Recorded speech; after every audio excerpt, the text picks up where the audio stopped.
Video is one of the most dynamic, powerful, personal, and versatile mediums there is. And being able to manipulate and edit video to tell a story, elicit emotions, and speak to an audience is truly the heart and soul of this incredible craft. Adobe Premiere Pro is the industry leader in video editing. And in this essential training course, I'll be taking you through from start to finish so you're comfortable using this multifaceted platform. We'll be making a short video about a Nova Scotia oyster farmer. The assets have been supplied by our partners at Editstock, who offer high-quality raw footage in many film genres, so students and professionals can re-edit the project however they like. To create this video, I'll show you how to import and organize your media so you can set up your project and start it off right. I'll show you many basic editing and refining techniques. We'll learn to work with audio editing tools as we focus on building our project's soundtrack. We'll explore how to integrate some basic types of effects to fix, enhance, stylize, and retime our footage. We'll get introduced to Premiere Pro's robust color correction tools to correct and polish our image. And finally, I'll show you how to share your project with the world. I'm Ashley Kennedy. I can't wait to show you so many of the exciting possibilities inside Adobe Premiere Pro so you can become comfortable and confident with the foundations of video editing. If you have access to the exercise files used throughout this course, you can access them via the exercise files link on the main overview course page. You'll download a compressed zip file, and when you unzip the file, you'll see a folder labeled exercise files. Now, first things first, it's important that you know what version of Premiere Pro you've got so that you're working with the right course and the right exercise files. This training is for Adobe Premiere Pro version 2022 and later. Please watch the next video in this chapter for more information on this. All right, let's talk about the exercise files. If you open up this folder, you'll see a folder inside called On the Shores of This Bay, and inside there is a media folder and a project folder. Let me just describe these briefly. In the project folder is a project file, and you'll be working with this starting in Chapter 3 and going through the rest of the course. Inside here contains step-by-step materials for everything we do throughout the training. So even though you can't see any of that at the Finder level, once you launch the project, you'll see everything inside.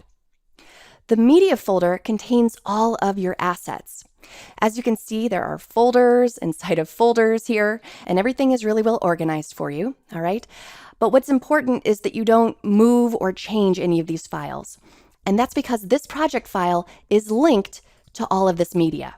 So on that note, don't think that simply importing all of this media into an empty project will work if you want to follow along with the exercise files. I just mentioned this because it's a common issue. People will import all of this and say, hey, where's my step-by-step exercise files?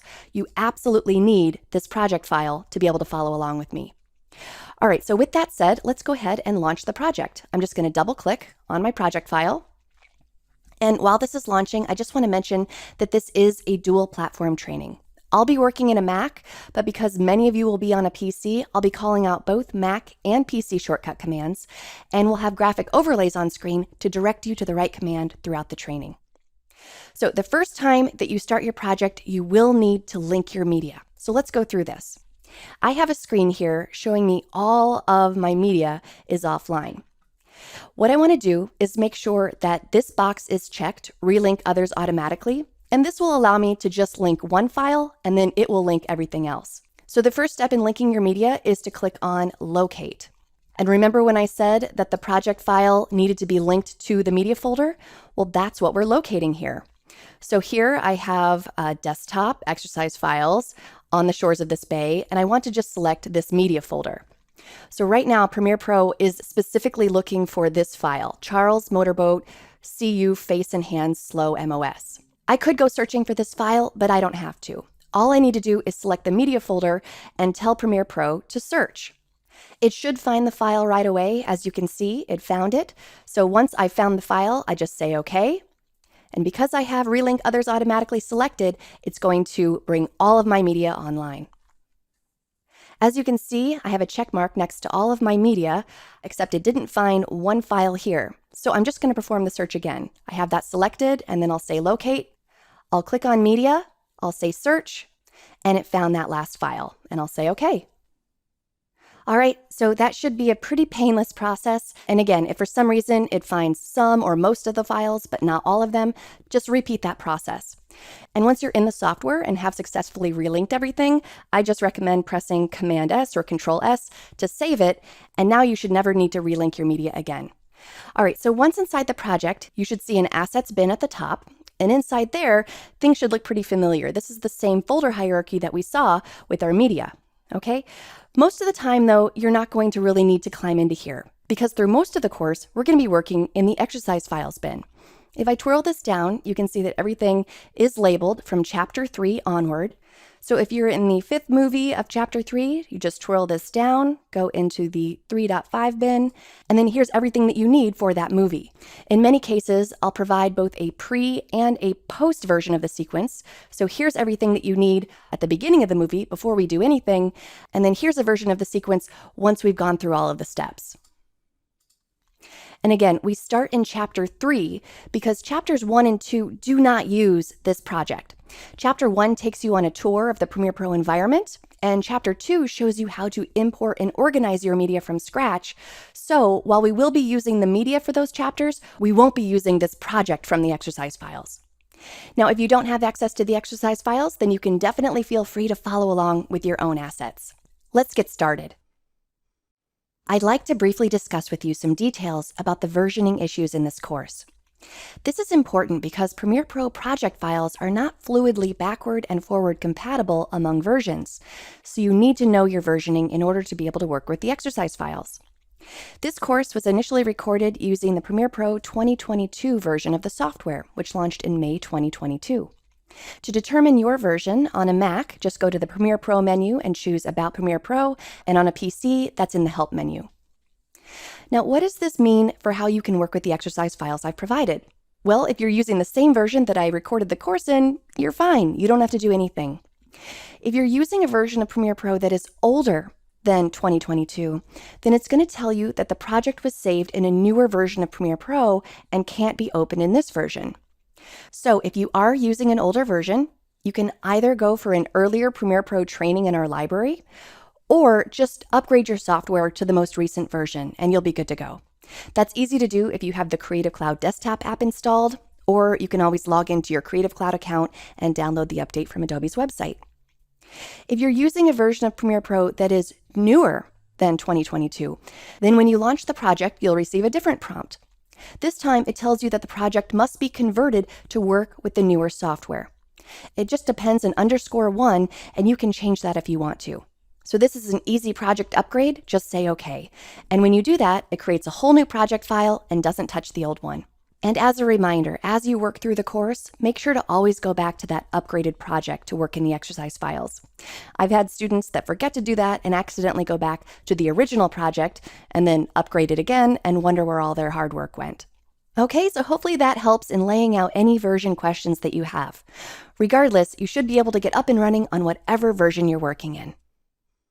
When you launch Premiere Pro, the first thing you might see is a window promoting some of the new and highlighted features of the software, and you can learn more about any of those here. When you close this window, you'll see the home screen, and the home screen is the central hub where you start new projects, open existing projects, and more.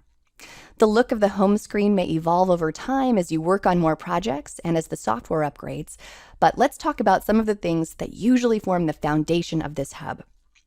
In the top left is the Home tab, and this is primarily where you'll work. If it's the first time launching the software, this space will be blank, but if you've accessed recent projects, they will be listed here.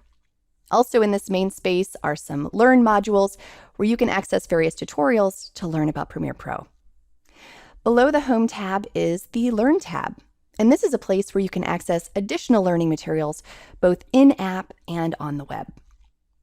I'm going to head back to the Home tab, and I want to talk about accessing new and existing projects.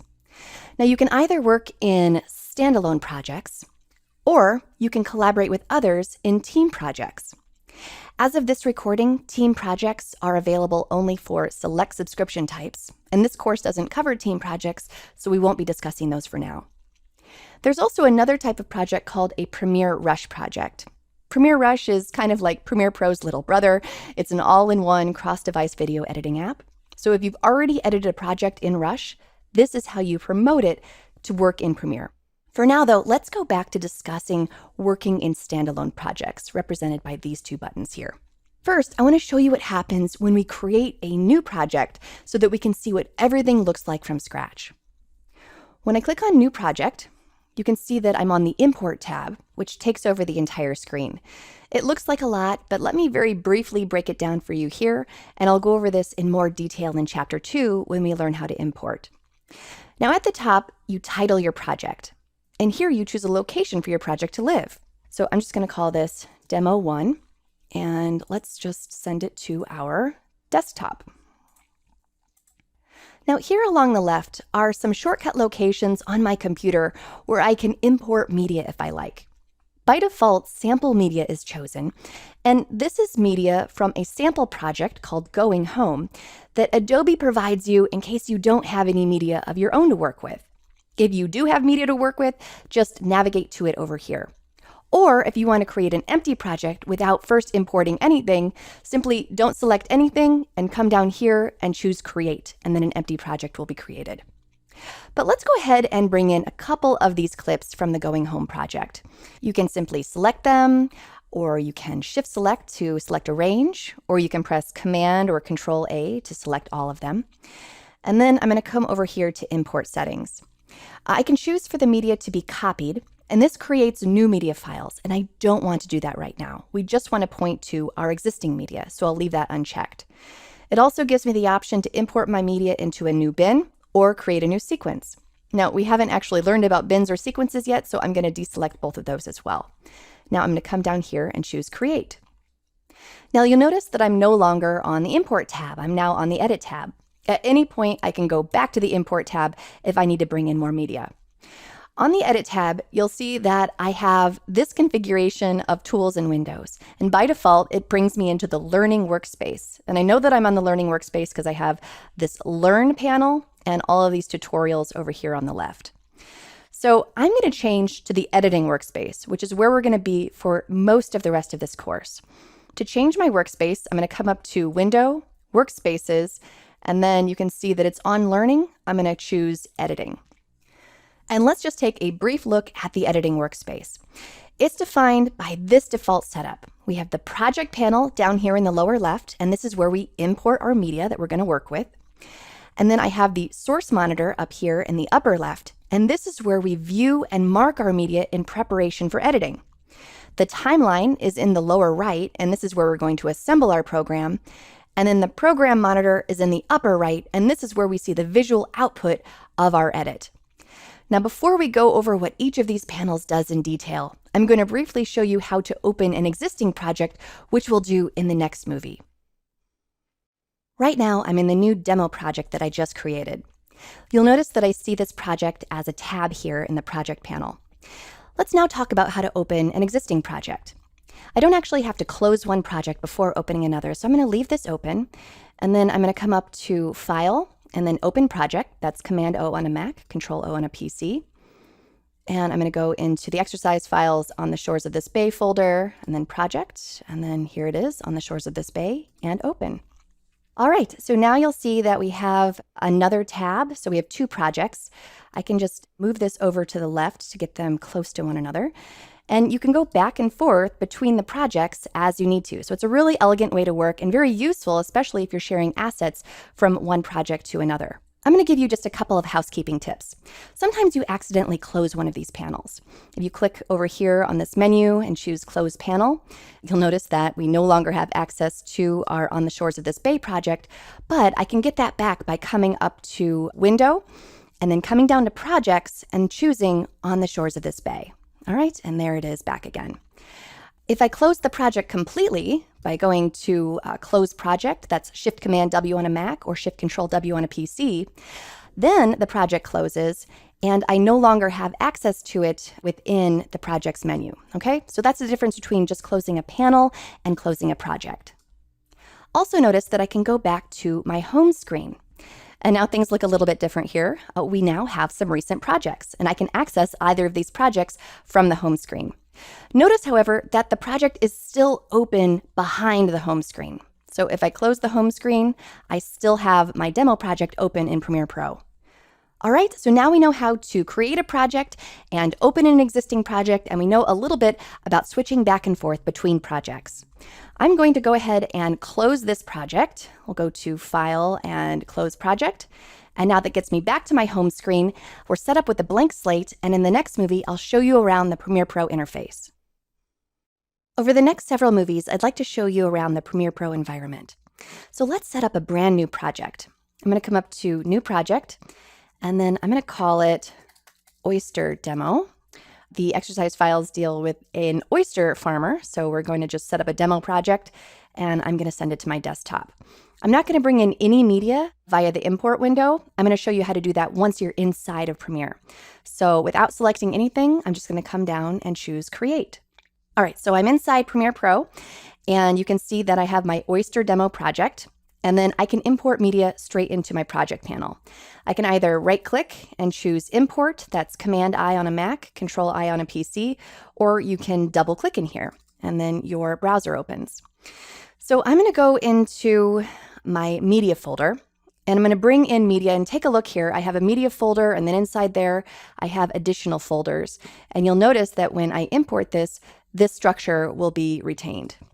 Keep in mind as I do this, no new media is actually being created. We're simply pointing to the media that's already there. All right, so here I have my media folder, and if I twirl this down, you can see that I have my folders inside of there. Now in Premiere, they're actually not called folders, they're called bins. So you can see I can twirl down my bins and see bins inside of bins, and then you can see that at this level, I can see my clips. Now, they're a little bit hard to see because my project panel is a little bit small. To expand my project panel, I just select it, or I can actually just hover my mouse over the window and then press the tilde or accent grave key. That's under the escape key on your keyboard. And now I have a lot more real estate to work with. All right, so as I twirl this down, you can see that I can see my clips a lot better. I can expand my columns like so. I can reorder my columns by dragging them horizontally. And you can also sort your columns. You can see right now that everything is in alphabetical order, but if I click up here on my header, now things are in reverse alphabetical order. And I can go back to alphabetical order, and this is alphanumeric. So if I come over to my duration and click here, you can see that my shortest clips are up here at the top, and my longest clips are down here, and then I can sort the opposite as well. So let's go back to an alphabetical order sorting on name. And I want to simplify my view here. In fact, you and I might have different views because this is actually completely customizable. To customize what columns of information you see here, you just right-click on the header and choose Metadata Display. And then here are many, many categories of metadata that you can show for each of your clips. Now again, metadata is just data about data, so lots of information about my clips. Now, everything that I have displayed right here is pretty much under Premiere Pro project metadata, so I'm going to twirl that down. And then everything with the check mark next to it represents one column of information. So I'm going to just deselect everything, and I do that by clicking up here. And now you can see everything is selected, and now I click it again, and everything is deselected. All right, so let's choose name, label, media type, frame rate, media start, media end, and media duration. And then I'm going to come down here and choose one more. I'm going to choose comment, and I'll show you why in just a moment. And I'll say OK. All right, so here we have a simplified view. I can move things around a little bit if I like. This is all just general information. My comment column is a text field, so I can come in here and type qualitative text if I like. If this is a view that I'd like to bring up again, I can come up to this context menu and choose Save as New View Preset. And I'm just going to call this Basic with Comments, and I'll say OK. And now if I, add more columns, get this messed up, I want to go back to this Basic with Comments view, I can just come up to this menu and then go to Restore View Preset and then choose Basic with Comments here. All right, so we've simplified things here in List View. And just one more thing I want to show you in List View before we move on is this slider here. If you'd like to make things a little bit larger with a little bit more space, you can do that. All right, and then List View corresponds to this button right here. To the right of that is Icon View. So I'm going to click on Icon View, And right now we're just seeing an icon of the media bin. If I double click on this, you can see that I see the bins inside of there, and I can continue to double click and then keep opening up the bins inside of bins. You'll notice that they appear as tabs within this tab structure. So I can go back and forth between, my project panel and then my B-roll bin and my media bin. Or if I would like to actually open a bin of clips inside of an existing tab, I just hold down Command or Control on a PC and then double click, and you can see that it opens up right in the same window. All right, so right now I'm looking inside of my Boat Bay B-roll bin. And this is where things get a little bit more exciting. We're no longer looking at just a list of clips. We're looking at images of the clips themselves. But they're not just images, they're actually little movies. And if I just hover over each of these clips, this is called hover scrub. I'm not clicking and dragging, I'm just hovering and moving across. You can go forward and backward. You can get a sense of what is contained within each of these clips. You can also play a clip. So if I click on a clip and then press the space bar, it's going to play this clip. See if, I don't know whether the pump's lost its priming yet or not. And I'll press spacebar again to stop. Notice that when a clip is selected, you can't hover scrub. So in this case, you would just click outside of the clip, and then you can hover scrub again. You can also rearrange clips in icon view. So if you want to kind of get them in the order that you would like to begin telling the story, you certainly can. You can also click and then shift click, arrange, and drag them around like so. Right now, I am confined to a grid structure when I'm in icon view. If I come down here to this slider, I can make the movies quite large or smaller.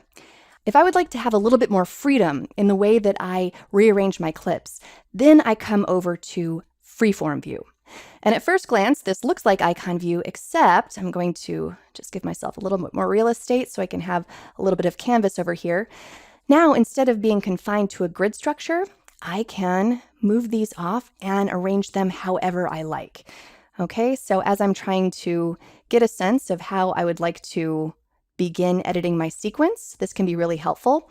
Right now I have this arranged in a stack, so I can click on this and hover scrub, and then when I move to the second one, it sort of moves to the top and so on. All right, so this is a nice way to sort of navigate through multiple clips in a stack. If you need to clean up a view, you can right click and then either choose Align to Grid or Reset to Grid.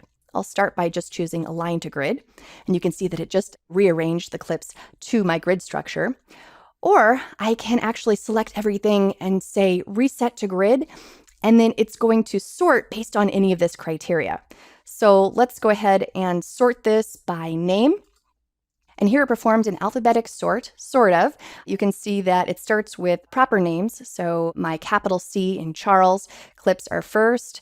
And then let's see, my first non-Charles clip is right here with my small b. And then you can see that it's alphabetized from there.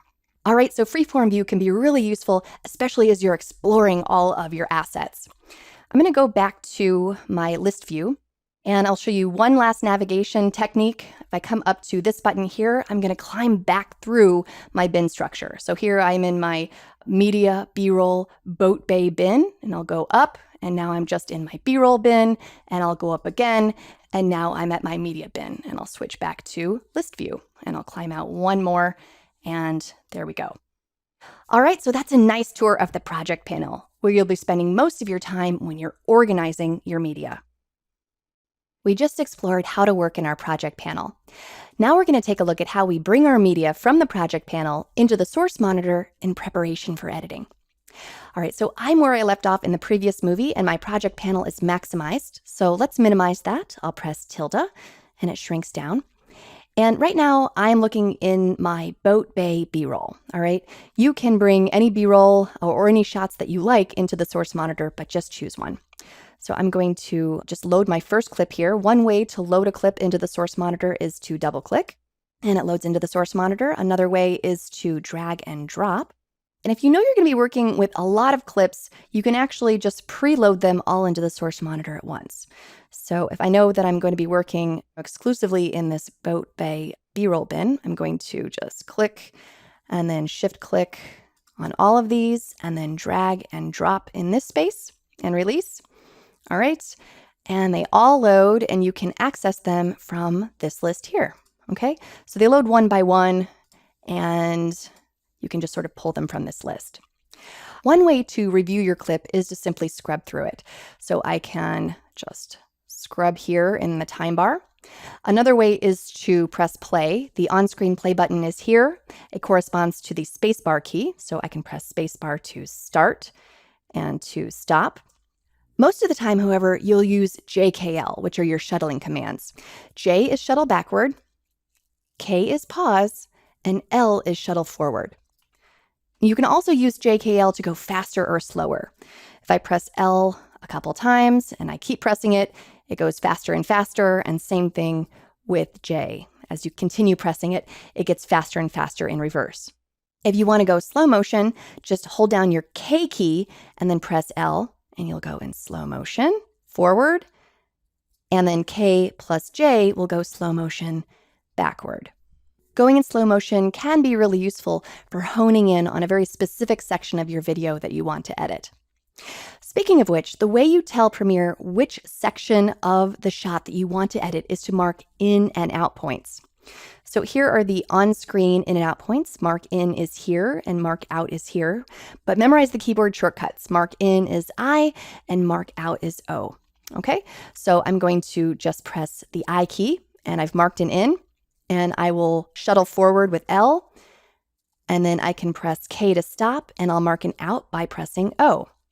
Now, I stopped here, but you can also mark an out on the fly. So if I shuttle forward with L again, and then I press O, you can see that my out point updates accordingly.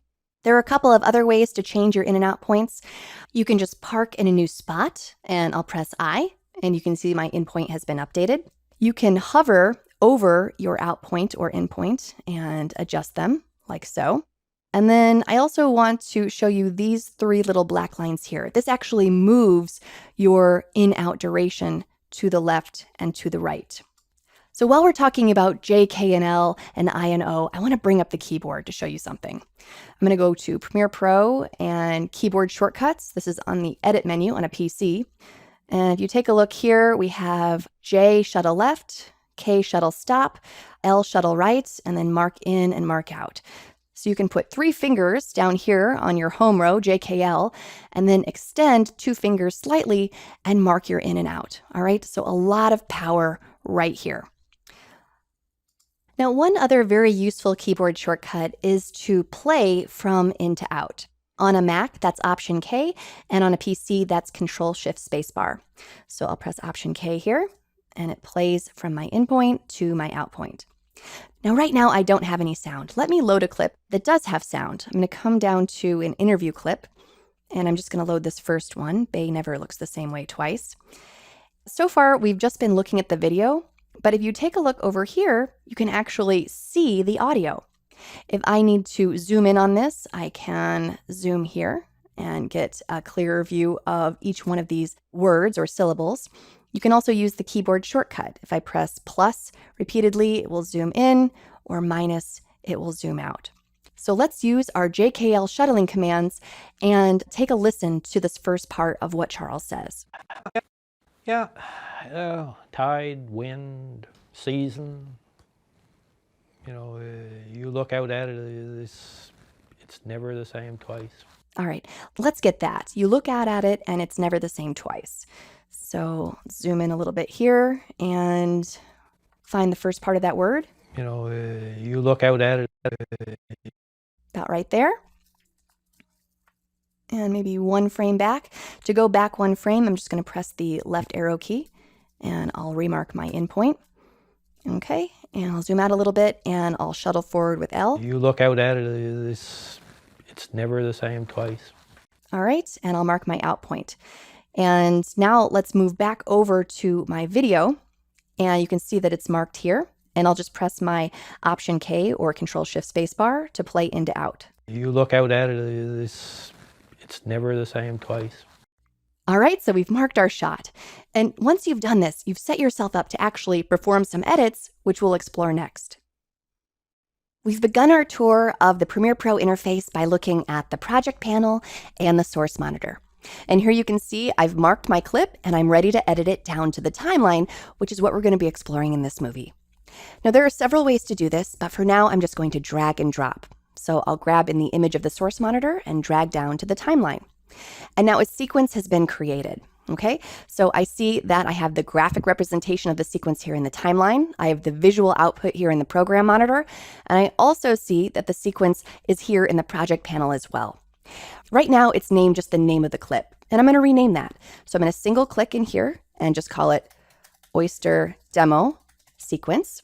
All right, and when I rename that here, you'll see that it's also renamed here in the timeline and in the program monitor. Now, the timeline and the program monitor are linked. As I scrub through the sequence, notice that the playhead moves in the sequence and in the program monitor. I can scrub. I can also use my spacebar to play. It's never the same twice. And press it again to stop. And I can also use my JKL keys. I'll press J to shuttle backward, K to pause, and L to shuttle forward. It's never the same twice. Okay, so all the same navigation tips that we learned in the source monitor still apply in the timeline. There are a few other ones that I'd like to show you, but I'm going to need to add a few more clips to the sequence first. So I'm just going to twirl down my Boat Bay B-roll bin, and let's just grab a few of these shots. I won't be too careful about it. I'll just mark some in and out points at random. And I've marked this shot. I'm going to bring this down. And by default, I have snapping on, which means that I get this magnetic behavior. And sometimes I want to turn that off, but right now it's really useful to get the clips flush up against one another. So I'll bring that down, and then another one, mark an in and an out, and drag it down. So right now I have 3 clips in the sequence, and it might be useful to be able to zoom in and zoom out so that I can see the end of the sequence. There is an on-screen zoom command here, or you can use your keyboard shortcuts. So you can press plus repeatedly to zoom in, or minus repeatedly to zoom out. And whether you have 3 clips in your sequence or 300, if you want all of the clips in your sequence to fill up the entire timeline view, you can use the backslash key. So I'll press backslash, all right, and the clips fill the view of the timeline. And if I press backslash again, it goes back to the previous view, all right? So that's a toggle. If I zoom way in, I'll just press plus several times. I can do the same thing. If I press backslash, it will fill the view, and then if I press it again, it will toggle to the previous view. A few more timeline navigation tips. If I press the down arrow key, it goes 1 edit to the right or later in the sequence. And if I press the up arrow key, it goes 1 edit to the left or earlier in the sequence. Let me zoom in a little bit around one of these edits. I'm just going to press plus repeatedly. And now I want to show you that you can move 1 frame at a time to the left or the right by pressing the left and right arrow keys. So this is 1 frame at a time to the left, 1 frame at a time to the right. And then if you add shift to that, it goes 5 frames at a time to the left or to the right.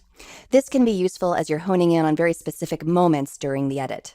I'm going to fill the clips in the timeline view, so I'll press backslash. And then let's bring 1 more clip down.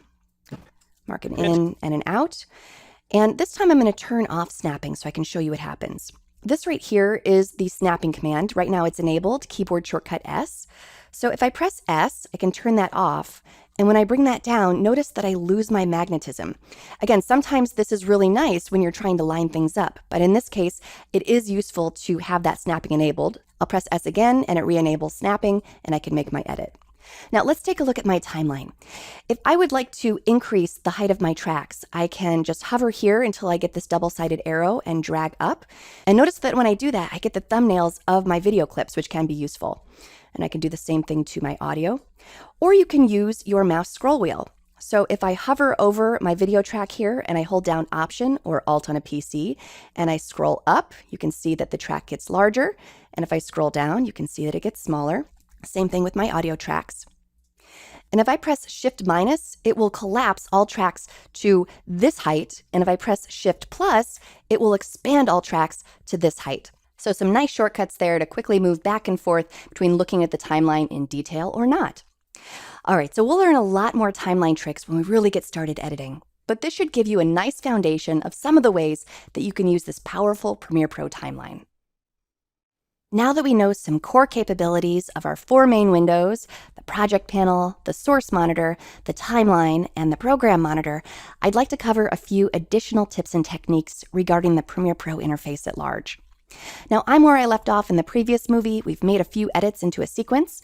If yours looks like this too, great. If not, totally fine, but hopefully we're at least all in the editing workspace, which represents this particular configuration of windows and tools.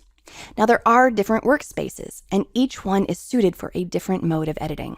So if I come up to Window and Workspaces, editing is chosen, but here's what the color correction workspace looks like, and here's what the audio editing workspace looks like.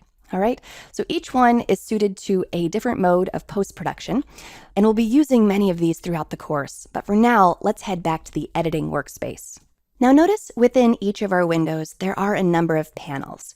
So in the project panel, we have our project, but we also have the media browser and libraries and info, and some additional ones that we might not be able to see. If I go to this double arrow, you can see that we have a drop-down menu where I can very easily access hidden panels. Now, if my window is larger, you can see that I can see all of them, but if it's smaller, we might not be able to see very much, so we can use our double arrows to navigate accordingly. You'll see the source monitor also has additional tabs. Typically in this space, we have the source monitor, the effect controls panel, the audio clip mixer, and the metadata panel. Same thing applies. If this shrinks, you can see that we can access additional panels via our double arrows. And then also, sometimes we accidentally delete a panel that we need. For example, if I go to this context menu and choose Close Panel, we no longer have access to the source monitor, but again, we can come up to Window, and anything with a check mark next to it is currently displayed. You'll see that Source Monitor doesn't have a check mark, so I'll go ahead and choose that. And then here is my source monitor.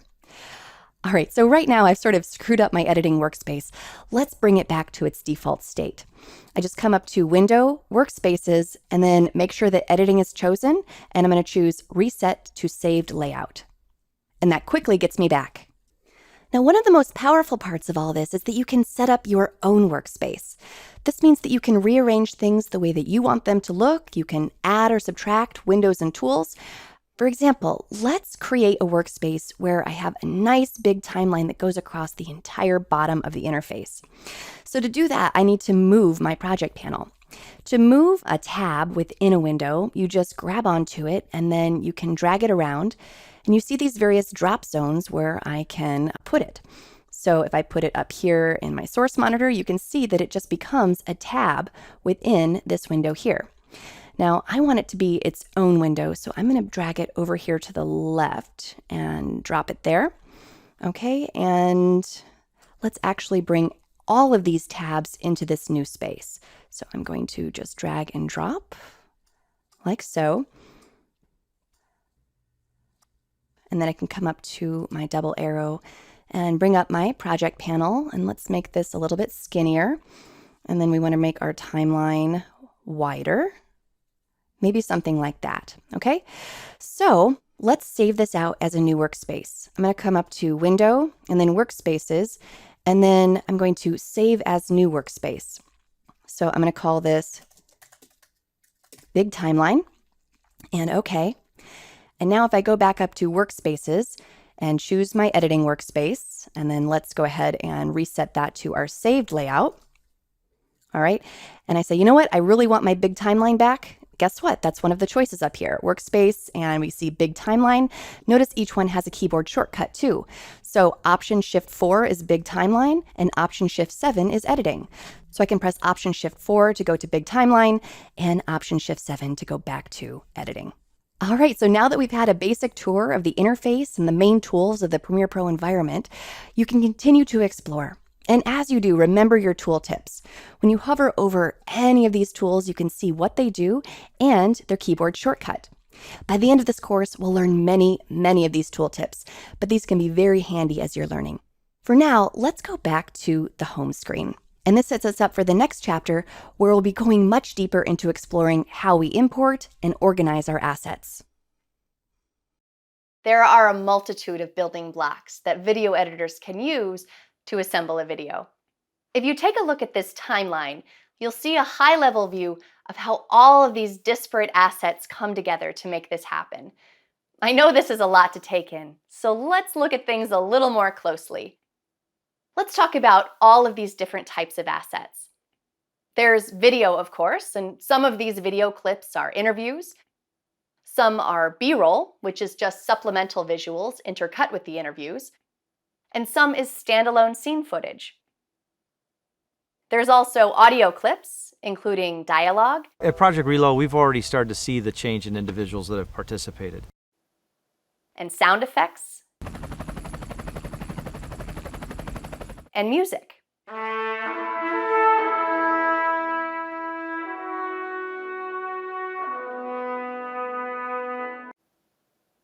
There's still images, including photographs and graphics. There are many various types of titles.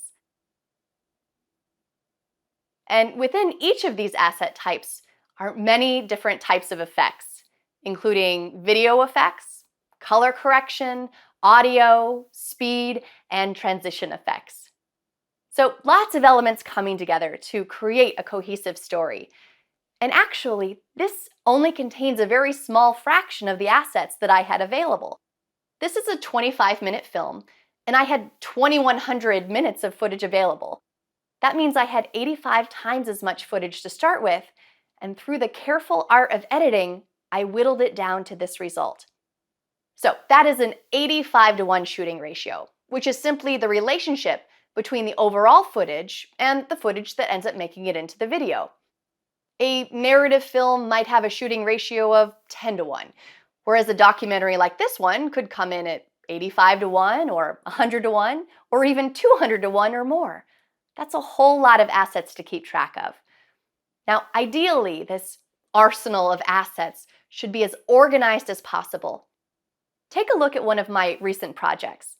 As you can see, I've used multiple levels of bin organization to categorize and classify my footage.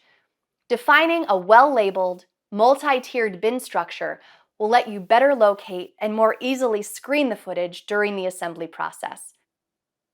Let's talk about these assets on a more granular level. Each and every asset in a video project has a lot of detailed information attached to it, where you can find out all sorts of quantitative characteristics. This information, called metadata, quite literally means data about data. This includes data about format, video and audio characteristics, shot information, and more. Now, within most nonlinear editing environments, you're able to view your assets in list form, or you can switch to thumbnails for a more visual look at your footage. You're also often able to switch to a freeform view where you're able to get much more tactile with the process of interacting with your footage. You can also easily sort, filter, and search through your assets to be able to quickly pull up clips that match a certain criteria. You also have the ability to add custom metadata, which lets you add qualitative information about your assets. That is, you can label clips with names, descriptions, ratings, keywords, and more. And again, you're able to use sorting, filtering, and searching tools to quickly drill down to find the clips that you need. There are other metadata tools like markers, which allow you to attach digital post-it notes to your video. I often do this for my interview footage, where I add markers at a specific moment in the video, and then I take notes about what the interview subject is saying.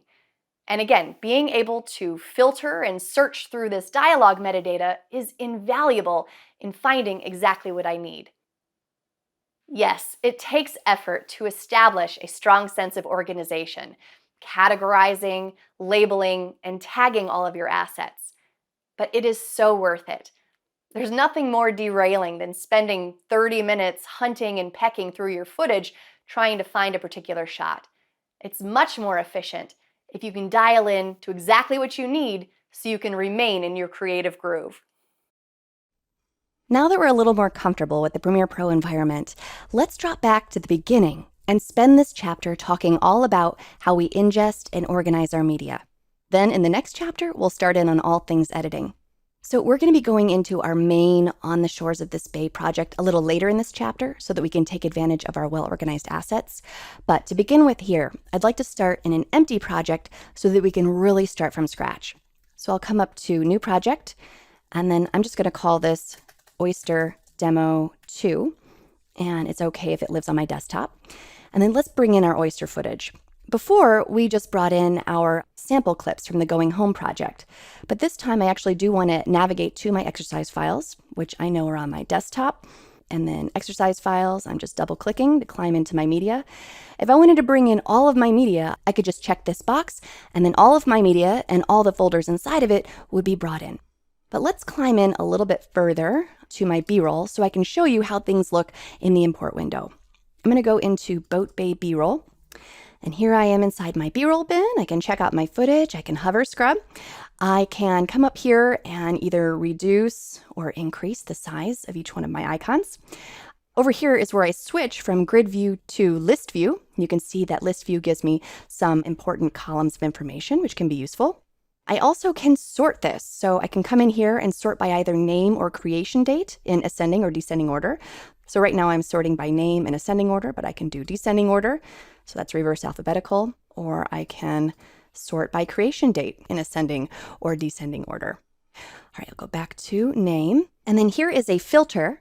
This is really useful if you have a folder that contains a mixture of video, audio, and image files. This only contains video, so not useful here. And then here's another filter where you can filter based on the type of file. And here's a text field, which is really nice. So I can type in Charles, and now here are all of my clips that have the word Charles in them. All right, so a lot of nice tools here in the import window. And then over here under import settings, copy media is going to create new media files. Not what we want to do here. We want to actually just point to our existing files. So we'll leave that unchecked. We do know what bins and sequences are now. So let's go ahead and create a new bin and a new sequence, and we'll just call this Oyster Demo Sequence 2. And let's just bring in a few of these Charles files. So I can click and then click, or I can shift click arrange, or I can just press Command or Control A to bring them all in. All right, so let's go ahead and create the project. And I have my Oyster Demo 2 project. I have a new bin, as well as all the clips that we just brought in. And then here is that sequence that it created for us. It didn't place in and out points in any of the clips. It just put every clip in its entirety here in this sequence. Not really useful most of the time, but when you're just starting out, it can be useful to have something populated in the timeline. Now at any time, I can just come back to my import window and bring in more footage if I like. All right, so if I want to go back to media and then bring in my interview clips, I can bring all of them in by just checking this box and then choosing import. This no longer says create, it just says import. Now, because I didn't change my import settings where I asked it to create a new bin and a new sequence called Oyster Demo Sequence, you'll see that it actually created another Oyster Demo Sequence, but this time with Charles's interview footage. It should have also created another bin. Okay, so now we have a bin inside of a bin. I'll just go ahead and separate those. And so here's our Charles B-roll. And here is our Charles interviews. Okay, and I can do the same thing here. Charles B-roll and Charles interviews.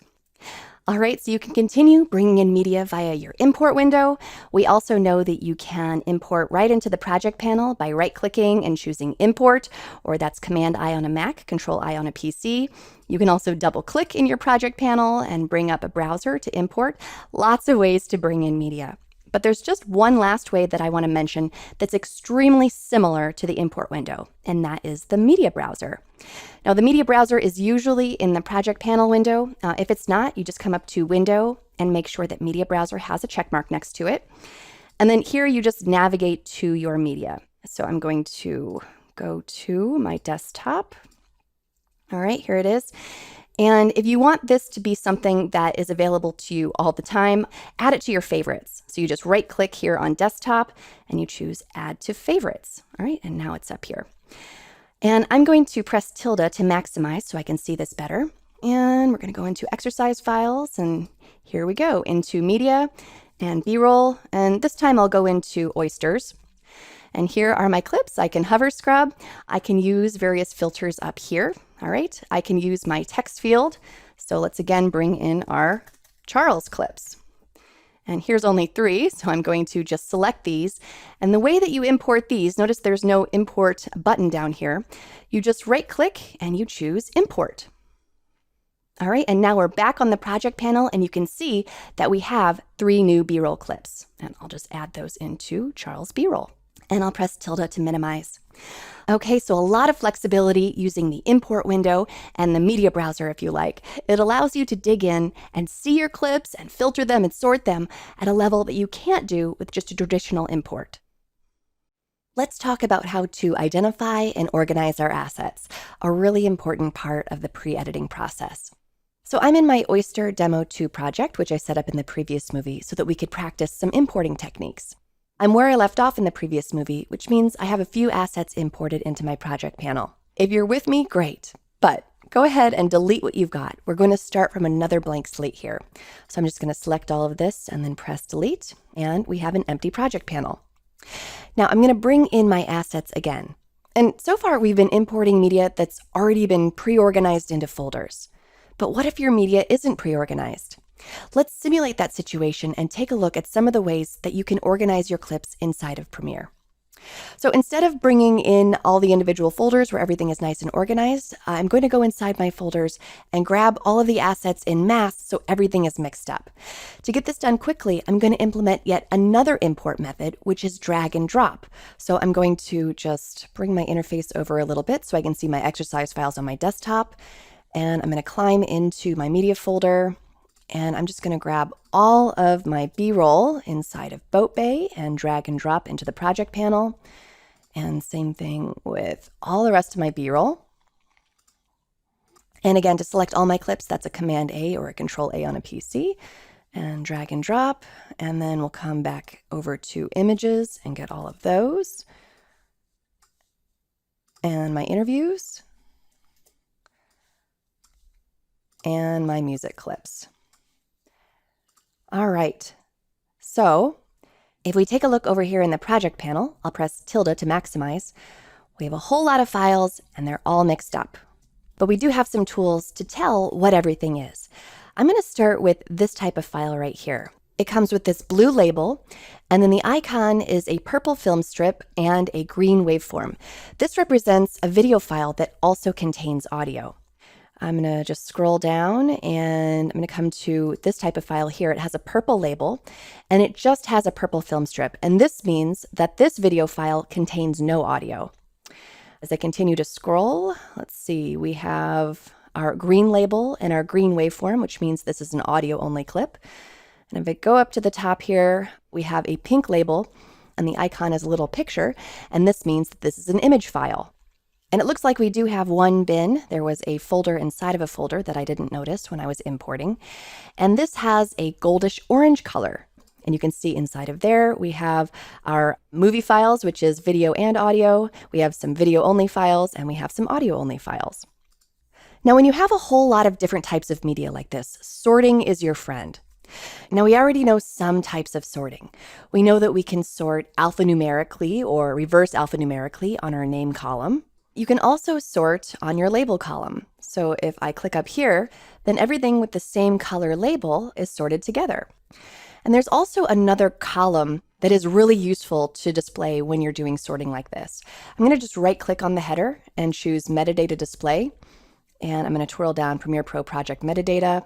I'm going to select everything and then select it again to deselect everything. And the one I want is media type. So I'll choose label and media type and OK. And here you can see media type shows me what it is. Still image, video file, a movie file, an audio file, a bin, and so on. Now, sometimes you want to change the label color. Let's say that we want to change the label color for all of our interview clips, because right now our Charles interview clips are the same color as all of our B-roll. So let's separate this out. All of my interview clips have Charles and this dash. And then also there are some interview clips on the boat, Charles boat dash. So I'm going to select and then shift select here. And then I'm going to come over to my label color, right click, go to label, and let's make those teal. All right, so now they have a different label color. If I go over to icon view, you can see that everything I have selected here is indeed an interview. And this is why we go to icon view. We actually have a couple of interview clips from Nancy that we want to include in this. So I'll select those, I'll click and then command click here, and then right click, label, and teal. And of course, I can continue spot checking here in icon view to see if there's any other interview clips that I missed. Instead of doing that though, I want to head back over to list view and I want to cover one more thing about label color. I'm going to press tilde to minimize and let's grab one of each type of media. I'm going to grab an image file and then I'm going to command click on a video only file and then command click on a movie file and then get one of my interviews and an audio only file. And I'm just going to drag all of these over to the timeline. And let's zoom in here. You'll see that the clips in the timeline correspond with the label colors. All right, so here's my image file. Here's my video only file. Here's my movie file, my B-roll. Thought it would help. Here's my interview. I think that I have. And my audio only. All right, so now that we know what everything is and how to recognize it, let's start categorizing everything into bins, which we'll do in the next movie. In the previous movie, we brought in a large collection of unorganized assets and learned how to recognize what each asset is, as well as how to sort through and categorize everything. Now, let's organize everything into bins.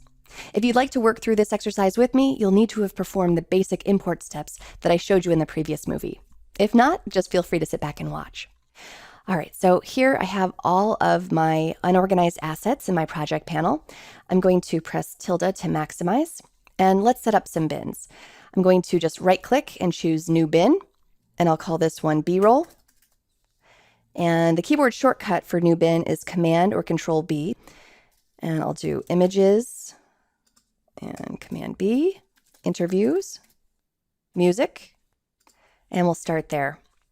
So I'm going to sort by label color. It looks like I've already done that actually. Just to remind you, you can click here on the label color column and it will sort all of one label color together. And these are my image files. So I'll grab all of those and put them into my images bin. And we'll close that up. And I think our music clips should be the next easiest. So I'll grab those and bring them down to my music bin. So most of the rest are either interview clips or B-roll clips.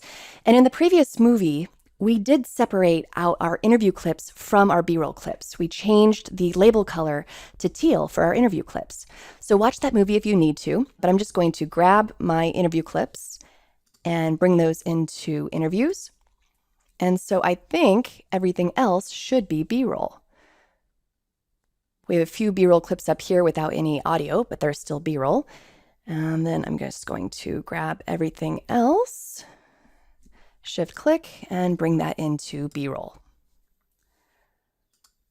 Let's do one more bin, Command B, and I'm going to call this underscore sequences. And I'd put my sequence in there. The reason I do that is that when I sort on name, because this has an underscore, it's going to always be at the top of my project panel. And sequences are really important to retrieve, so I'll always be able to retrieve any of my sequences that I need. Let me show you one more tip. I'm going to go into B-roll, and let's go down to one of the video-only B-roll. Instead of sorting on this column, another way to actually grab all of one type of media is to just select it, and then right-click, and then come down to Label, Select Label Group. So now you can see that it's selected all of my video only or purple label clips, and I can organize those separately if I need to. I'm not going to do that with this group though. And then finally, if you want to just keep going and put bins inside of bins, you absolutely can. I'm going to twirl down interviews, and then I'm going to just click on the interviews bin and press Command B, and now this bin is inside of there. And I'm going to just type Charles, and then I'm going to go back and click on the interviews bin and Command B, and we'll say Nancy. Okay, so it's easiest to grab the Nancy ones first since there's only 2 of those, and I'll bring those up to Nancy, and the rest are Charles. All right, so that's organized nicely. And then I can do the same thing in other bins. In B-roll, in the exercise files that I provided, I created 3 B-roll buckets. One was the boat and bay, where all the footage of Charles on his boat and in the bay. Another one was home, where Charles is in his house. And another one is oysters, which has lots of shots of people cleaning and shucking oysters. And you can do a combination of list view and icon view, going back and forth and finding the various shots that go into these various B-roll buckets. We won't have time to accomplish this here, but just know that I definitely recommend spending the time up front doing this in a way that makes sense for you. All right, so those are a few more ways to get your project in order. Now, during this process, you have other options like moving and copying, which we're going to explore next. To get set up for that process, I'm going to go ahead and just delete all of these practice bins for now. So I'll select them and press delete, and we again have an empty project, and we're ready to take a look at some additional organization techniques. As you're organizing your assets in Premiere Pro, moving clips around and deleting clips is a must, but there's different ways to get the job done. So let's talk about this. All right, so as you can see, I'm again in an empty project, so we can have a blank canvas for this organizational demo. I'm going to come up to my import window, and I'm on my desktop. I'm going to go to exercise files, and in my media folder, I'm just going to bring in two different types of assets. Let's bring in our images, so I'll select this. And then for this demo, I don't want a new bin created or a new sequence created, so I'll turn those off. And then I'm also going to bring in just one of my B-roll folders. So I'll climb in here and let's bring in Boat Bay. All right, so with those two selected, we're going to say import. And then if we come over here to the project panel, I'm just going to press tilde to maximize. You can see that I have all of my B-roll, and then I also have my image files.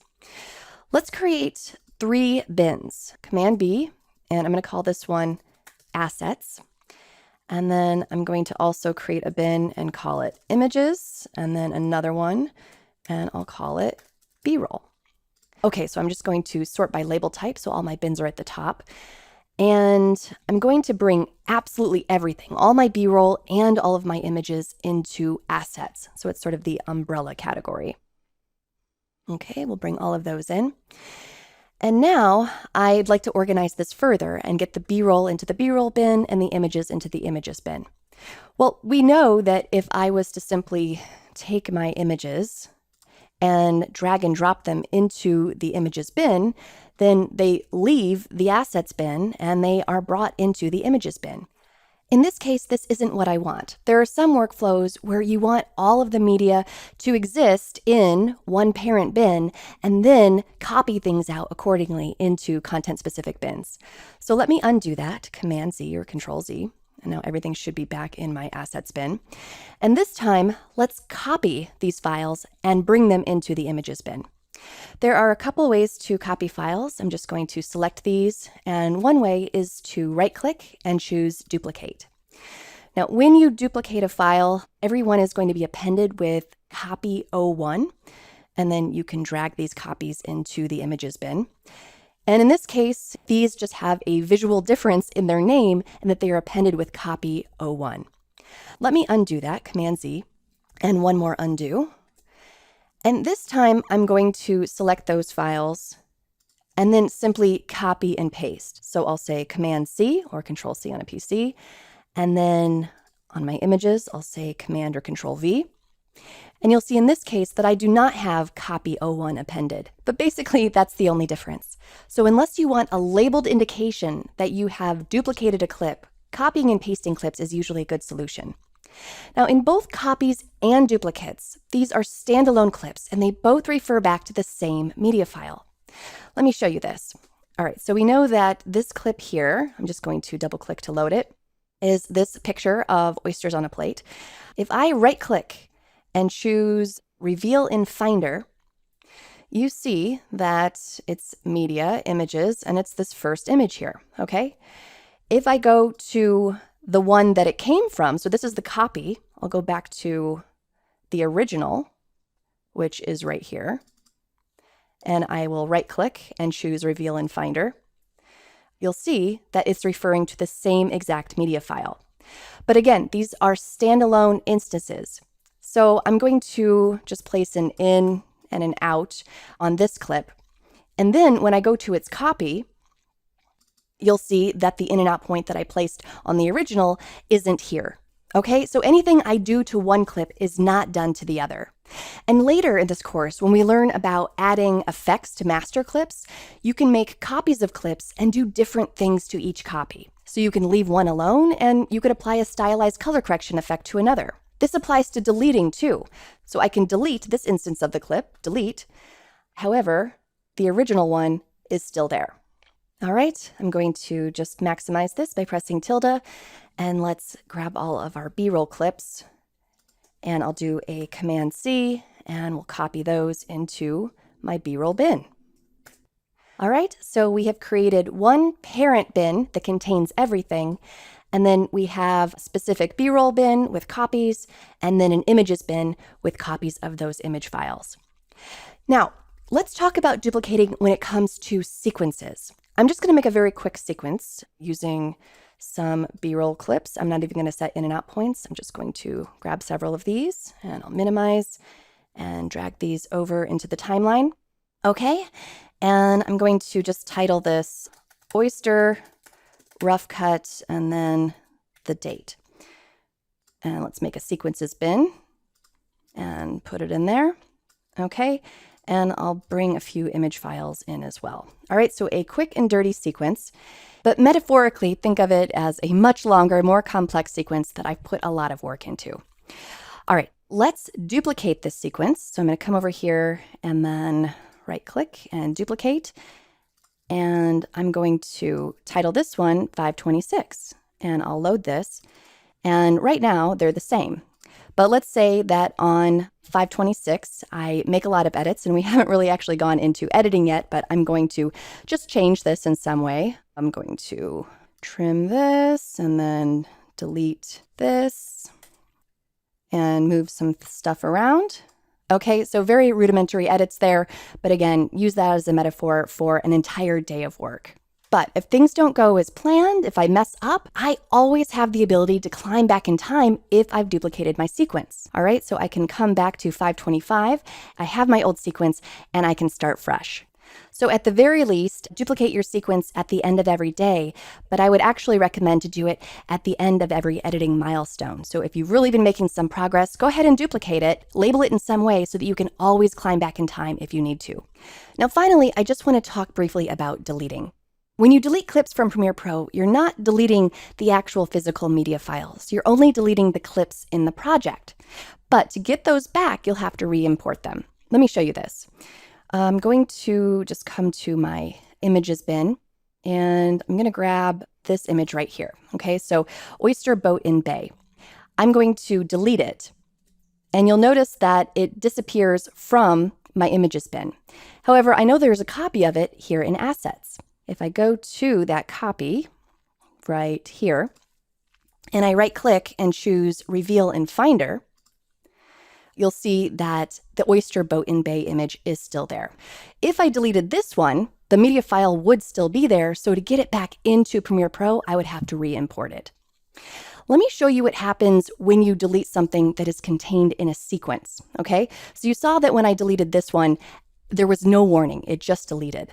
But if I come up to this one right here, which I know is in this sequence, and I say delete, it gives me a warning. It says the selection you are deleting contains clip references, right here, in one or more sequences. So if you delete this, it will also be deleted from the sequence. If I say yes, then yes, it's deleted from my images bin, and it's also deleted from the sequence. All right, so that's a little on moving, copying, and deleting assets in Premiere Pro. Right now, I'm going to go back into the home screen to set myself up for the next movie. When you're organizing and looking through your assets, performing basic searches and smart searches is really important. Let's take a look here. So I'm back at my home screen, and instead of working in one of the Oyster demo projects that we set up in previous movies, I'm going to be working in the On the Shores of This Bay project that I provided in the exercise files. If it's not under recent projects for you, just go to Open Projects, and it's in Exercise Files, On the Shores of This Bay project, and here it is, and I'll say Open. Again, if this is your first time accessing the On the Shores of This Bay project, make sure to watch the Using the Exercise Files movie to learn how to link your media. All right, so here it is. I'm going to drag it over all the way to the left, and let's maximize the project panel by pressing tilde. And as you can see, everything is pretty well organized in here. We have bins inside of bins. Everything has a spot. However, when you're searching for a particular piece of media, you're not always going to go hunting and pecking through your bins to find it. Instead, you might be using the search tools. So let's say I want to bring up all the shots that contain oysters. All right, this is an oyster project. There should be a lot. I'm going to type in oyster. And for the most part, this is a very quick and mostly effective way to access these shots. So that's great, but there are a few caveats. First is a question of accuracy. You see, these type of simple searches don't just search for clips containing oyster, they also reveal all clips within bins that contain my keyword, for example. So you can see that here I have a bin called oysters, and there are some clips in here that don't contain oysters, they just happen to be in the oyster house. Okay, so things could be more accurate with this search. Another issue is that simple searches like this don't allow you to input multiple criteria. They're just single dimensional. And third, this isn't permanent. That is, I can't save this search out to access later. So if you want to hone in on defining a more accurate search, or if you want to create a multidimensional search, or if you want to save out a search, then you're going to need to set up a search bin. To set up a search bin, you can either right-click in here and choose New Search Bin if you want to set one up from scratch, or if you've already input a query in this search bar, you can just click on this button here and it's going to create a search bin from your query. So I'll do that here. And if I come down here, you can see that now I have a search query that contains my search for oyster. So I can clear this out, and then my search bin right here is still there. Now, let's talk about how I actually make this more accurate and how I set up a multidimensional search. I'm going to right-click on this search bin and then choose Edit Search Bin. And right now, it's looking through all metadata for oyster, okay? So instead, I want to search for name. So the name has to contain the word oyster, and I'll say okay. Now my search bin is more defined. Every single one of these clips contains the word oyster. All right, so that solves that problem. I'm able to get even more accurate. Let me edit this again. I'm going to go back to Edit Search Bin. And this time, let's bring up all of the clips that contain both the word oyster and the word Charles. So you can perform an and or an or search here to either limit or expand your search. And I'm going to change this to name, and I'll type in Charles, and okay. All right, and so we've limited this search even further. And this is a great example of a multidimensional search. Now, the last cool thing about search bins is that they are dynamic. So as I continue adding clips and naming clips, they'll automatically get put in here. So let me show you this. I'm going to go into an oyster shot, and let's find one that doesn't have the word Charles. How about this one? I'm going to just add Charles here. And so now this clip is called Charles Oyster Cleaning 1. And if I come down to my search bin, it should appear. There it is, okay? So it dynamically added it because it matched my criteria. Now I can create as many search bins as I like, which can be really helpful as you're starting to organize your edit. I can also delete search bins. And of course, this doesn't actually delete any clips. It only deletes my search query. All right, so those are search bins, a really nice, useful way to dig in and find exactly what you need as you're going through your assets. Once you've organized your assets, it's time to start planning your edit. How will you structure the footage into scenes, sequences, and story? Depending on the project, this plan can vary widely. If you're editing a narrative project, you've obviously got a very real starting place, the script. The script provides a groundwork for the dialogue and main action needed to create the scene. But it is largely up to the editor to choose the best shots, analyze the best takes, and organize them in a way to produce the strongest emotional impact and to shape the timing and pacing to give the scene life. There are a lot of choices throughout this process. You see, in the world of narrative editing, a scene is shot many different times from many different angles. Wide shots provide context and show the relationship of characters within their environment and between each other. Medium shots are often the standard shots that editors use to tell much of the story. Close-up shots allow editors to focus on detail or increase emotion. There's lots of other types of shots too, each of which offers different information and emotion for the viewer. And it's the editor's job to expertly combine each of these elements to tell a compelling story, all while weighing each shot's content, performance, and emotion. During this process, there's a lot of experimentation as the editor tries different things, tweaking the edit until the scene shines. Now, if you're editing an unscripted program, like a documentary or a reality program, it's quite a bit different.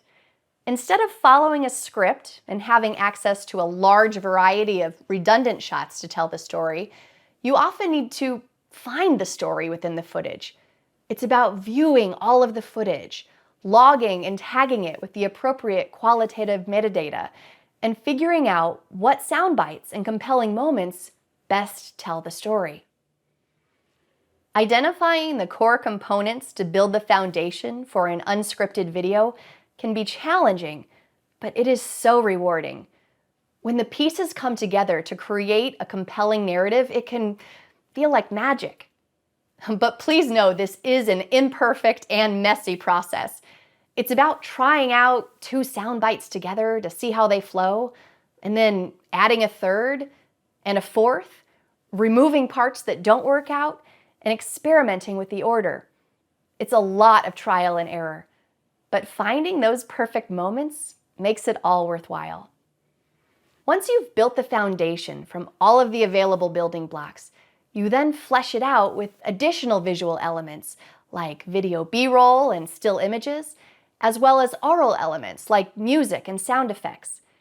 Again, this all involves a lot of experimentation as the editor juxtaposes different visuals with different sound bites until they get to the desired result. Personally, I find all of this an incredibly exciting and gratifying practice. And it's so unique for every editor that tackles it. Chances are, if you give the exact same footage to 100 different editors, you'll end up with 100 very different films. And that's an awesome testament to the power of video editing.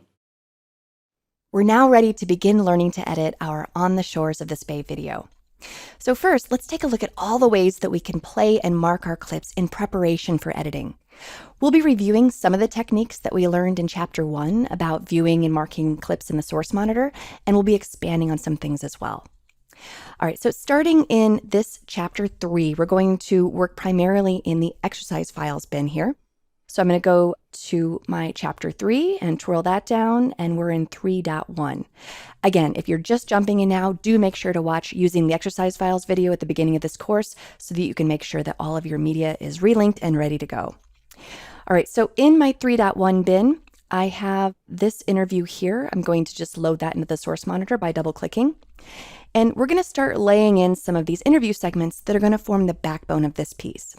Let's listen to this first interview segment from Charles. All right, I'm going to go to the beginning and I'm going to play. Again, I can play using spacebar. Growing up here on the shores of this Pressing spacebar will both play and stop, but I'm going to emphasize JKL, so I can shuttle forward with L. bay for a lot of generations K to pause and J to go backwards. here, and I did all Okay, so let's use L to shuttle forward and listen to what Charles has to say. for a lot of generations now. It's the first thing I always looked at every morning when I've been around here. You know, I've been away a few times, but it's the first thing I look at, that bay, every morning. I look at Nancy first. I want to get that part right there. It's the first thing I look at every morning. All right, so let's hone in on that and mark an in and an out around that phrase. But it's the first up. And I'm just going back with J. I'm going to press I to mark an in, and I'll go forward with L. But it's the first thing I look at, that bay, every morning. All right, about right there. And I'm going to go back and let's mark an out point. Okay, so I've marked my segment. Now I'm going to play in to out to see if I like what I've got. Again, that's Option K on a Mac or Control-Shift spacebar on a PC. But it's the first thing I look at, that bay, every morning. Okay, so there's a couple of things that I think I want to change about that. And I'm going to go over to the audio waveform so I can see things a little better. I'm going to zoom in here. And the first thing is I don't want him to say but at the beginning of this. So let's try to get rid of that. Let's see where that word is. but it's the first thing I look at. Okay, so this is tricky because this waveform right here is both but and it's, so it blends together. Let's try to hone in on that a little bit more. And now I'm going to step forward by pressing my right arrow key. Okay, so hopefully you can hear that. He's saying but it's, and I'm going to stop it right where I think he stops saying but. All right, I'm going to mark an in point, and let's just see if we've got it. I'll press L. But it's the first thing I look All right, I think it could be a little bit cleaner. So let's go back to that in point. The on-screen go to in button is here. The keyboard shortcut is Shift-I. And I'll step forward one more frame and mark an in. And let's see if that's a little bit cleaner. I'll go forward with L. It's the first thing I look at, that bay. All right, so I think that's about as close as we're going to get. We've eliminated that first word, but, and you can definitely tell that the first word he says here is it's. Let's play one more time. It's the first thing I look at, that bay, every morning. All right, and so the next thing I want to do is alter this out point. He's breathing right here, and you really don't want to cut in the middle of a breath. So you want to mark out before he breathes or after. I'm going to go back and get it right before he breathes at the end of his word. And now let's play into out, Option K. It's the first thing I look at, that bay, every morning. All right, I think that's nice and clean. I'll go back over to my video here. And we're going to be learning a lot of different ways to edit from the source monitor to the timeline. But again, for right now, I'm just going to drag and drop. And here's my sequence. You always want to name your sequence right away. So I'm going to name this sequence practice. And let's bring that into our sequence practice bin. Okay, so we have our first soundbite laid in. And I believe there's something that he says a little bit later that I would also like to include. So I'll shuttle forward through this clip, and I'll press L a couple times so we can go double speed. I'll look at Nancy first, but or my kids first when they were at home. But that bay has been the one fairly consistent thing every day, looking at that bay. And it's never been the same twice, but yet it's always. All right, right there at the beginning of it's never been the same twice. I want that. So let's go back and get that. I'll zoom in by pressing plus repeatedly and shuttle forward. It's never been the same. Mark an in. It's never been the same twice, but yet it's always consistently there, and always ready to cure your spirit and to look after your needs. And I'll mark an out there. Okay, so let's make sure that we like both where it starts and where it ends. I'm going to go back to my audio waveform. And I'll zoom in a little bit here, plus, and I'll go to my in point. Again, that's Shift-I, and let's play. It's never been the same twice. All right, let's get rid of that first it's never. So I'll just park here, and I think I've got it. It's never been the same twice. All right, perfect. And then if we come to the end, instead of playing the entire thing over again, I just want to play from my playhead to the out point. That will save us some time. The keyboard shortcut for that is Control Spacebar. To look after your needs. All right, I think it's nice. So let's go ahead and bring that down. Okay, and the last thing I'm going to do is just play through the first clip into the second clip and make sure that it flows well. I will shuttle forward with L. It's the first thing I look at, that bay, every morning. It's never been the same twice, but yet it's All right, for now, I think that works well. There may be some trimming that we do later on to make that flow even better, but as long as everything is generally sounding good going from this clip to this clip, we can move on with our edit. Before I end, I do just want to draw your attention to the fact that when I marked a new in and out point in this clip, the first in and out point that I made disappeared. So remember that, because that's going to form the foundation of our next movie on subclipping. All right, so as you can see, marking shots is really key to defining the moments that you want to include in your sequence. Let's now continue learning about more of the ways that you can define your source material. Marking your shots well is essential to the editing process. But as you've probably noticed, there are some limitations, especially when you need to set new in and out points in the same clip. So let's talk about how to preserve your marked portion by subclipping your shots. I'm going to go into my 3.2 bin. And then in my master clips bin, I'm going to load this clip right here. Now, we've seen this clip before. This is where Charles talks about looking out over the bay. This portion right here is something that we've marked before. I'm just going to play into out to remind us of what he says. That's Option K on a Mac or Control Shift Spacebar on a PC. It's the first thing I look at, that bay, every morning. All right, so we know that he also says something down here. And if I want to preserve this moment and this moment, I'm going to create subclips. So with this marked with an in and an out, I can come up to Clip and make subclip, or remember the keyboard shortcut, that's Command U on a Mac or Control U on a PC. All right, so here is the Make Subclip dialog box. You name it. Right now it's named the exact same thing as the master clip, just appended with subclip. And then there's this box here, Restrict Trims to Subclip Boundaries. For now, I'm going to uncheck this and I'll say OK. And here's my subclip. You can see that it looks slightly different than a master clip. It has jagged edges. And I'm just going to bring that into my subclips bin.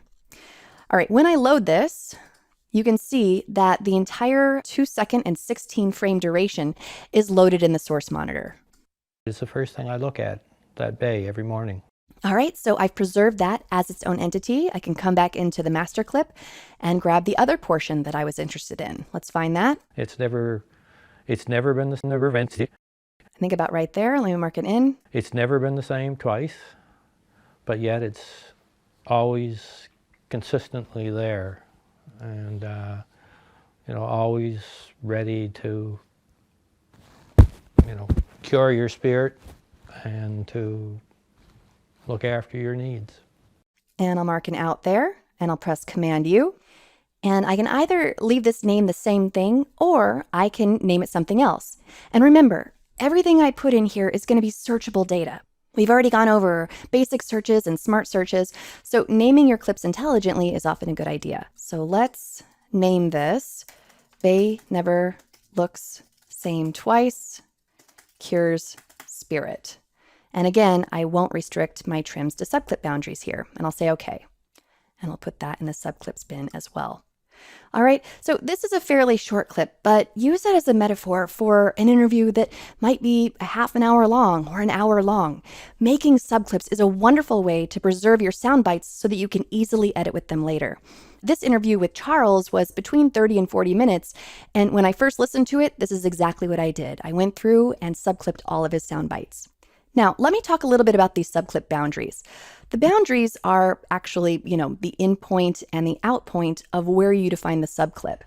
Everything to the left of the in point and to the right of the out point is called handle. So when we restrict those boundaries, we're not able to access this handle. Let me demonstrate this. I'm going to make another subclip with this section, and I'll press Command U. And this time I'm going to restrict the boundaries, and let's name it something similar here. Bay Never Looks Same Twice. And I'll just stop there, but I'm just going to append restricted so that we know that this is the restricted one. And I'll say OK. And we'll bring that into the subclips bin.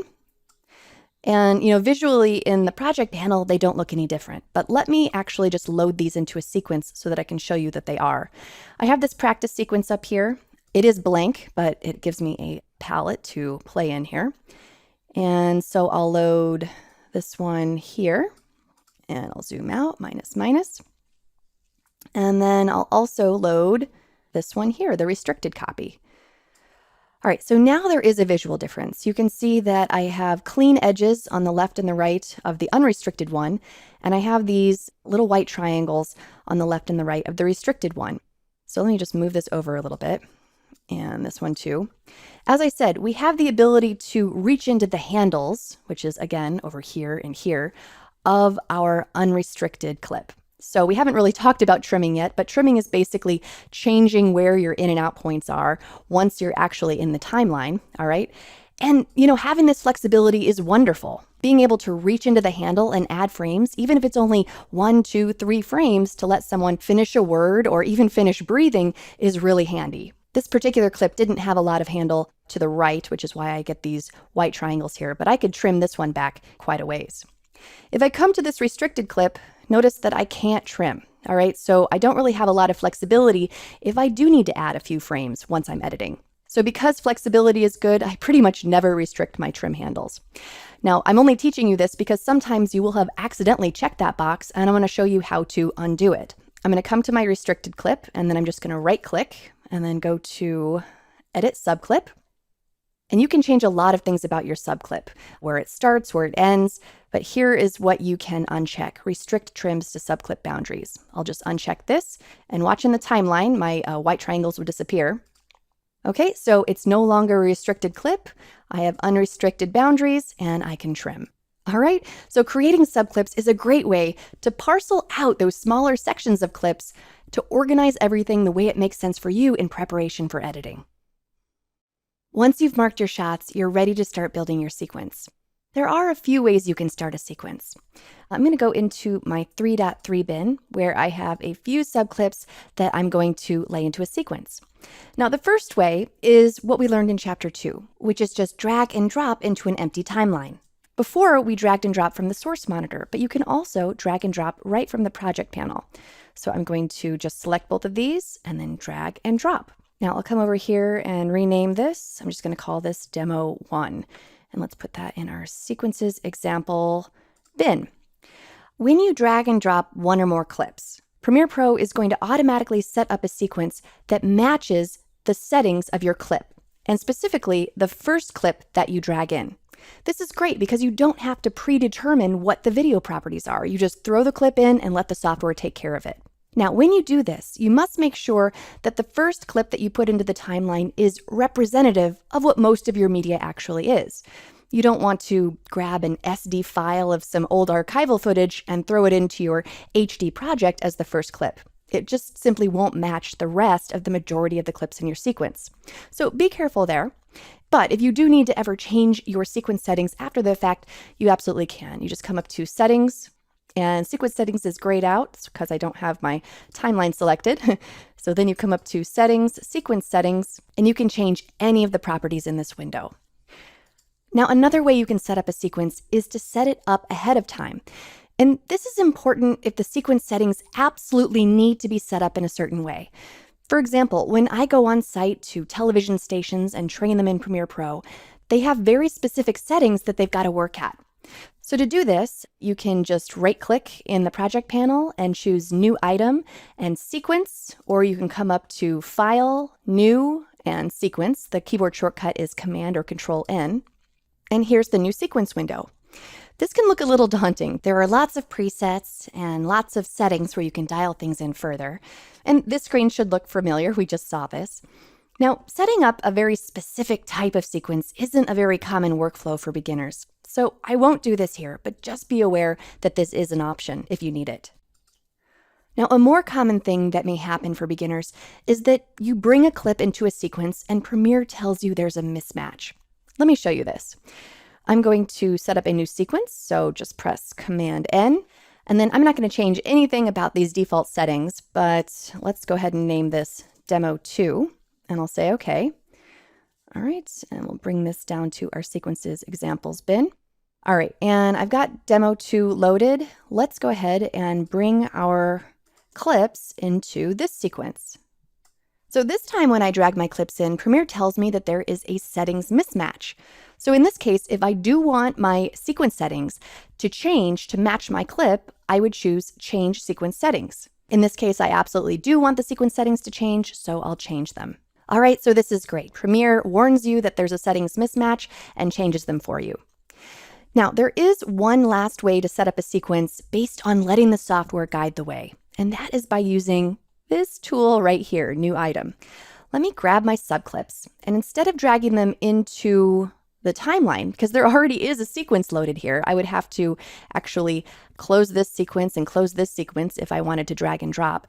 If you've already got something loaded in the timeline, you can just drag and drop right on New Item, and then watch what happens.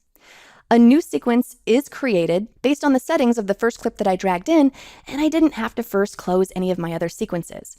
All right, so we'll just call this Demo 3 and put that with the others. All right, so as you can see, creating sequences is pretty easy. And most of the time, you can just let Premiere set up your settings for you based on the first clip that you drag in the timeline. We've marked and subclipped our sound bites. So now we're ready to begin laying the foundation of our sequence, and here we're going to do that using insert edits. All right, so I'm going to go to my 3.4 bin, and we have some subclips here. We've seen most of these. I'm going to load this one first thing I look at. Okay, and I'm going to give this a play to remind us of what Charles says. It's the first thing I look at that bay every morning. All right, so this is going to start our sequence out. And we just learned that the easiest way to create a sequence with settings that match your media is to just drag the first clip into the timeline. So that's what I'm going to do here. I'm going to drag and drop, and I'm going to press tilde to maximize, and I want to bring this down into my sequence bin. And I'm going to call this On the Shores of This Bay, Rough Assembly. The rough assembly is the stage of the edit that we're at right now. We're just roughing things in. Later on, we'll be refining that, and that will be called a rough cut. All right, I'll press tilde again to minimize. And now let's move to our next shot. Now, I will point out that usually at this point, you are loading master clips and you're carefully setting your in and out points and you're bringing the footage down. But because we practiced subclipping earlier in this chapter, we've largely done all that already. So instead of setting in and out points, we'll be bringing these entire clips in. But let's take a look at this one here, Charles Connected to Beauty. And I'm going to play this. I've found it other places as well. There's so much beauty in the world, but I don't know, this is just the one that I'm so connected with. All right, so I could certainly drag that down as well, but I want to teach you to start using your keyboard. It'll make you a faster and more efficient editor. So we're going to perform an insert edit. It's this on-screen command right here, or the comma key. Now, when you perform an insert edit, you need to make sure that your playhead is where it needs to be and that you have the track selectors selected appropriately. So the playhead is not where it currently needs to be. It needs to be at the end of the shot. One way to quickly get there is to press the down arrow key. Again, the down arrow goes one edit to the right or later in the sequence, and the up arrow key goes one edit to the left or earlier in the sequence. So I'll set my playhead up, and then we can go ahead and edit this down. So I'll just press comma, and our second shot is edited into the sequence.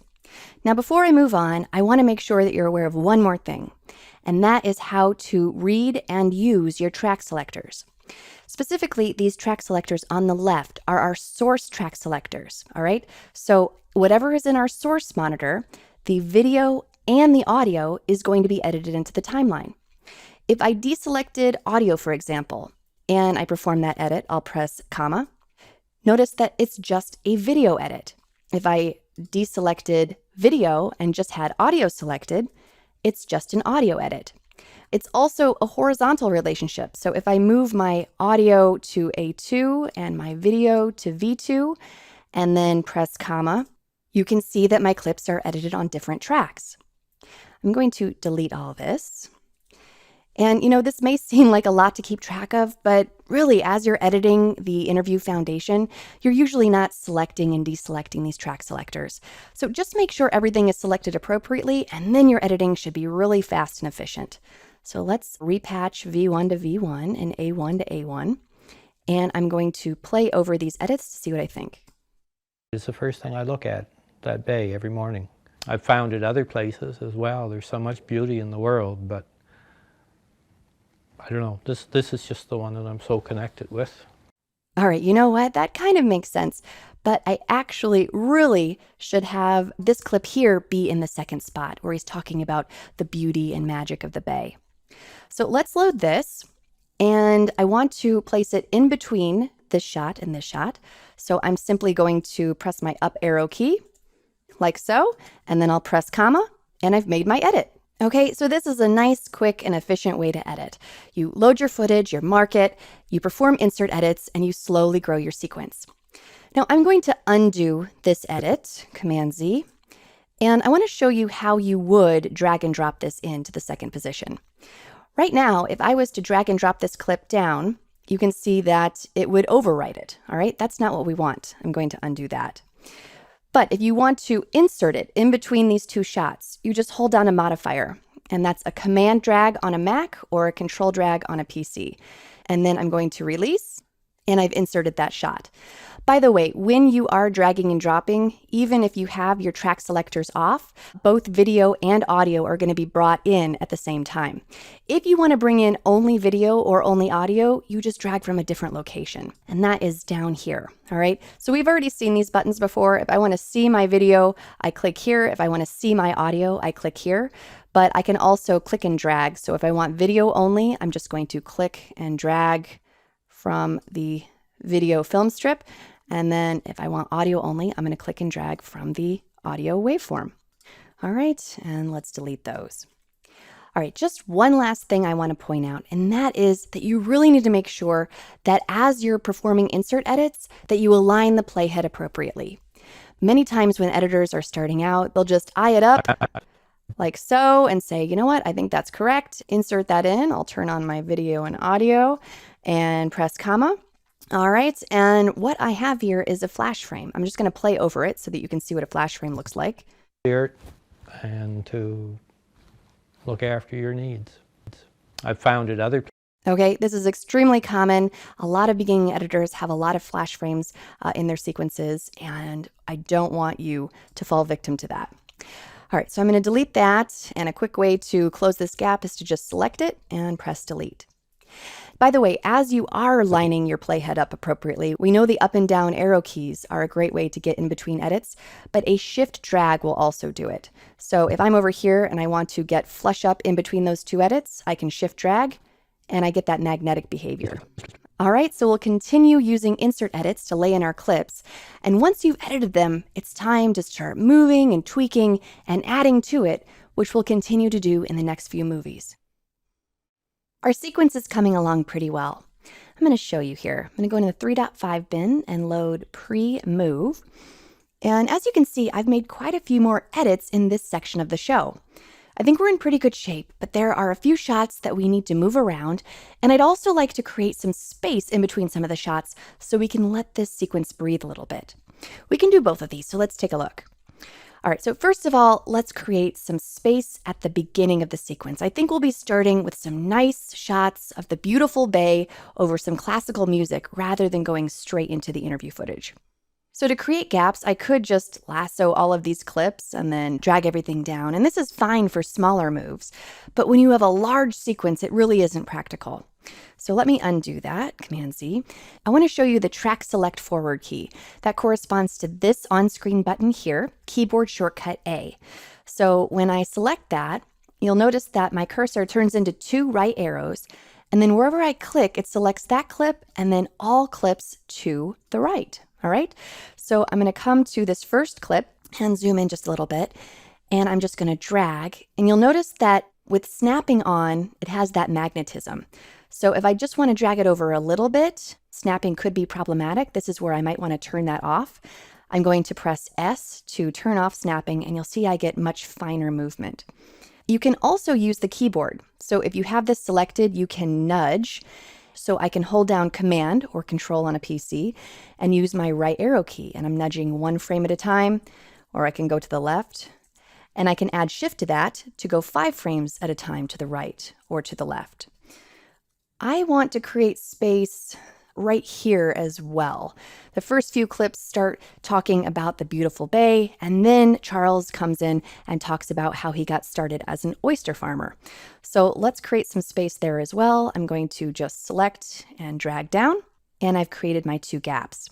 As soon as I'm done using any of these tools, I recommend just pressing V to get back to the selection tool. All right, so selection tool keyboard shortcut is V, but you don't have to come back to this every time. Just whenever you're done using a tool, hit V, and then you're back in your selection mode. All right, so we've opened things up, and of course, we may change this as we keep honing the sequence, but it's good to start feeling the pacing and the cadence at this point. It's about understanding and respecting the flow of the sequence as you move from one topic to the next. Now let's talk about how to swap shots around. I'm going to come over here, and I've made this another color so it's clear what needs to be swapped. But basically, I want this clip to come after this clip. Well, if I grab it and then drag it over, you can see that that performs an overwrite, not what I want. I'll undo that. But instead, I'm going to add a modifier to that. Before I do, I want to make sure that snapping is enabled because I want that magnetism. And then I'm just going to grab this clip and then I'm going to press Command on a Mac or Control on a PC. And now when I drag this around and I release, I perform the shot swap. It really is important to have snapping enabled when you do that. If I didn't, I'm going to press S again, and I tried to line that up, you'll see that that is prime candidate for a flash frame if I don't get it perfect. All right, so I enable snapping and perform that shot swap, and I see right where my white arrows are, that's where the shot's going to be inserted, and voila. And let me actually move that back. Now, one last thing that I want to show you when it comes to swapping shots. Now, right now, my sequence is very simple. We just have one video track and one audio track. I'm going to come to this sequence here that is a lot more complex. This is much further along in the editing process than we've actually learned so far. We've got video B-roll, we have ambient audio, we have music. And if I come in here, let me zoom in, we have the same problem. I want to move this clip over here. Well, if I command drag, my extract and insert behaviors don't work in this case because all tracks are affected in this move and I get a lot of unwanted gaps. So let me undo that, Command Z. And I want to teach you another modifier to add to this. So I'm going to drag this over to this spot here where I have my marker, and I'm just going to add an option. So it's Command Option drag on a Mac or Control Alt drag on a PC. And instead of having the white triangles go all the way from the top to the bottom, when I hold down Option, they're constrained to the tracks that I'm actually on. Again, I have snapping on, and I'll release. And now I've very elegantly swapped positions, and I didn't create any unnecessary gaps. All right, so that's a glimpse into moving things around in the timeline in Premiere Pro. Now you can create gaps and nudge and perform swaps in various ways. Let's talk about how we can remove material to help our show become more concise and impactful. I'm going to go into 3.6 pre-remove, and I've laid in my interview sound bites and everything is generally in the right order. But because we're dealing with real people who are expressing their own thoughts and ideas, not everything is presented in the most concise of manners. There are some pauses and ums and ahs and rephrases that can be cleaned up, which is what we're going to do here. We're going to examine how to remove material using lifts, extractions, and basic trims. All right, so before we dig into individual sound bites, I just want to briefly cover removing entire shots. If I wanted to get rid of all of these shots, I can just select them and then press delete. And when I do that, it leaves a gap in its wake. This is called a lift, getting rid of material and leaving this gap. Let me undo that, Command Z. If I instead want to close this gap, I just add a modifier. I'm going to press Option Delete on a Mac or Alt Backspace on a PC. And as you can see, it removes those clips and all other downstream clips ripple in to fill the gap. Let me undo that. All right, so that's entire shots, but let's listen to this soundbite and see if there's anything that we can remove to make Charles sound a little bit more concise. I'll go ahead and play. But it's the first thing I look at that bay every morning. It's never been the same twice, but yet it's always consistently there, and always ready to, cure your spirit and to look after your needs. I've found it other places as well. There's so much beauty in the world, but I don't know. This is just the one that I'm so connected with. All right, I'm going to come back to about right here where I have my marker, and let's examine some places where we can remove material. I'll play. Always consistently there, and all right, so I think this and I want to remove. I'm going to first show you how to do this with the razor tool, and then I'm going to show you how to do it more efficiently. The razor tool is over here, keyboard shortcut C, so I can just surround the place that I want to remove with cuts, and I'm going to just zero in here to figure out where that is. There, and okay, so I'll press C and cut cut here. And then remember, as soon as you're done using any tool, press V to get back to your selection tool. Now, if I just selected it and press delete, it's going to leave a gap, not what we want. So I would just select it and press Option Delete, and we've made the extraction, and let's see if we got it. Consistently there, always ready to. All right, so that worked, but it is not the most efficient method, but I did want to at least show you how to use the razor tool because there are times and places for it. Let me undo that, Command Z, actually several times. I'm going to take away the cuts. And this time I want to show you how to extract with in and out points. So I'm going to, again, surround the place that I want to remove with in and out points. There. And out. And now I'm going to use the extract command. It is this button on the interface or the apostrophe key. So I'll press apostrophe and there we go. And I'll continue going forward. always ready to, All right, I'm going to place an in point here and we'll take out this dead space. And I think we can also remove here where he actually is hitting his microphone. And mark an out and extract. And I'll move forward. Cure your spirit and to look after your needs.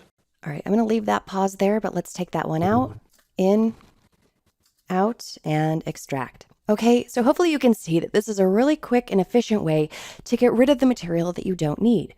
Now, when you remove frames like this, you leave behind jump cuts. Let me just show you what that looks like.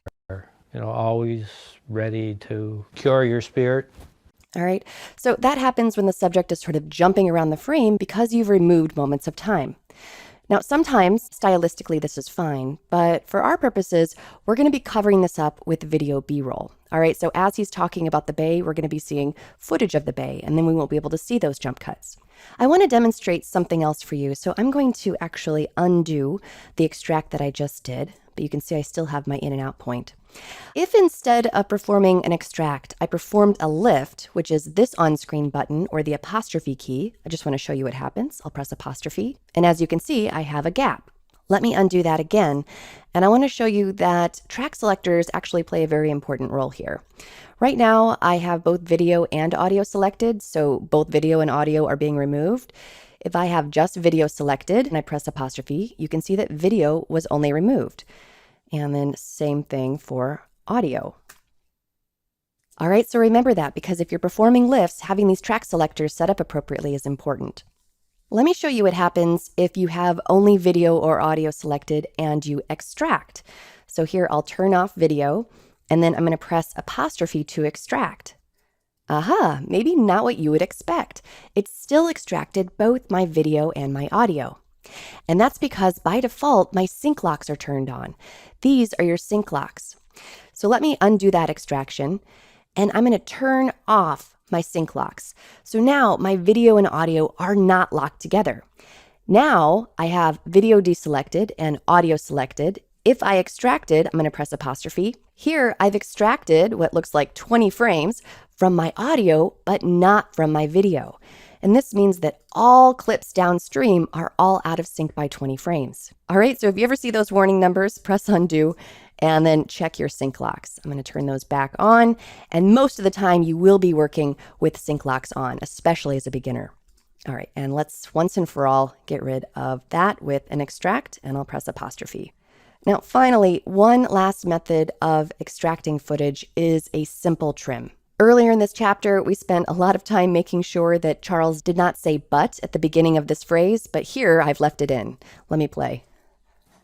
But it's the first thing I look at, that bay, every morning. So here I want to show you how to extract it using a trim. If I just grab the edge of any clip in Premiere Pro and then drag, you can see that I'm trimming away frames. Let me zoom in here so I can see my audio waveform. So I can drag or I can use my keyboard. With the edge selected, I can press Option right arrow, that's Control right arrow on a PC, and I am looking at the audio waveform, and let's see if I've got it. It's the first thing I look at. And I think we're good. I'm just going to trim one frame to the left to see if there's anything else I can add to that. So I'm going to Option left arrow, and we'll add one more frame and see if that's better. It's the first thing Actually, I do think that's better. So trimming the end of the clip is a nice way to get rid of a couple frames if you need to.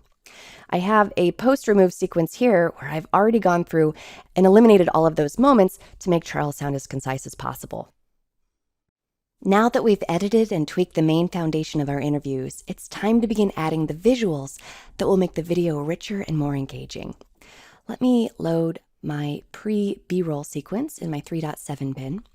And so if we consider the interviews of Charles, our A roll, then all the visuals that are telling us even deeper parts of the story about Charles and his business are going to be B-roll, and they're going to be above my A-roll. And in addition to providing us important supplemental visuals, they'll also function to cover up all of our jump cuts, which are a result of splicing lots of different moments together within the interviews. So what I want to do is start the entire video off with a nice shot of the bay outside of Charles's window. It'll play over some lovely classical music at the beginning before he begins speaking. Now, to get us started, I've tried to make this easy by including lots of B-roll shots in this B-roll folder, and I've numbered them. And this is the order that I have edited the B-roll in my sequence. You can follow this order or not. You can also go up into Assets and B-roll and find your own shots. But in this demo, I'm going to be following this order. So I'm going to first load this first clip, Window Bay, and I'll play. Old pictures of Stephen and the old. All right, so it's a static image of the bay out the window, but there's some audio here that we probably don't want. So to remind us about the relationship between video and audio, let me come down here to my source track selectors. If I was to just drag this down with video and audio selected, you'll see that both video and audio come down. If I deselect my audio, then just my video comes down, and then vice versa. All right? So we definitely want video only, so I'm going to just select video. And let's see, how long do we want this to be? Well, I can place an in and an out in the source, but in this case, it would actually make a little bit more sense to place my in and my out in my timeline. The reason is that we want this shot to start here at the beginning and go all the way until at least this first jump cut so that it covers it up. So I'm going to place an in point in the timeline at the beginning. And let's go to the end of that shot. I'll press the down arrow key and mark an out. And now I've defined an in and an out point in my timeline. So I'm actually going to remove my in and out point from my source. That's keyboard shortcut Option X. And now let's bring this down. Now, right now I have V1 patched to V1. And we really want our B-roll to be on V2. So I'm just going to patch this up to V2. And now it's ready to go. So I could just drag and drop, but I want to get you used to the keyboard, and I'm going to come down to this command here, overwrite. That's keyboard shortcut period. And I'll press period. All right, and now my shot is over the area that I need it. Okay, so let's just play. Here's where I'm going to have some classical music before Charles begins to speak. It's the first thing I look at, that bay, every morning. It's never been the same twice. All right, great. I'm going to load my second shot here. And this is similar, but basically you have the cameraman panning around Charles. And I think the part of the shot that I would like is when the movement starts here and then stops at his back. Okay, so that's a specific moment that I want to mark in my source as opposed to my timeline. So I'm going to mark an in here and an out here. And this is 5 seconds and 5 frames. And then I'm going to just press my up arrow key so that my playhead is positioned correctly. And I could mark an in point here, but I don't actually need to. I have an in point and an out point here in my source. And in the absence of any in or out points in my timeline, it will place it where my playhead is. And then I have this patched correctly, V1 to V2. And so I'll just press period. And we've made that edit. I'll play over this to see how this is looking. It's never been the same twice, but yet it's always consistently there, always. All right, I'm going to press my up arrow to position my playhead appropriately. And now let's load this third shot. Let's play over this. All right, so no sound with this one, so we don't have to worry about that. And it's pretty much the same throughout, except I kind of like that smile. Let's end on the smile. So I'm going to place an out point right there. And now I'm going to come down to my sequence and see what portion of the sequence I want this to cover. Consistently there, always ready to, Let's have it cover this portion right here before he begins speaking again. So I'll mark an out, and then I'll press my up arrow key and mark an in. So here we've defined the specific duration in the timeline, 1 second and 11 frames worth. And so what this is going to do is it's going to come to this out point and then back time 1 second and 11 frames. So I've got this set up. I'm just going to press period. And let's look at this.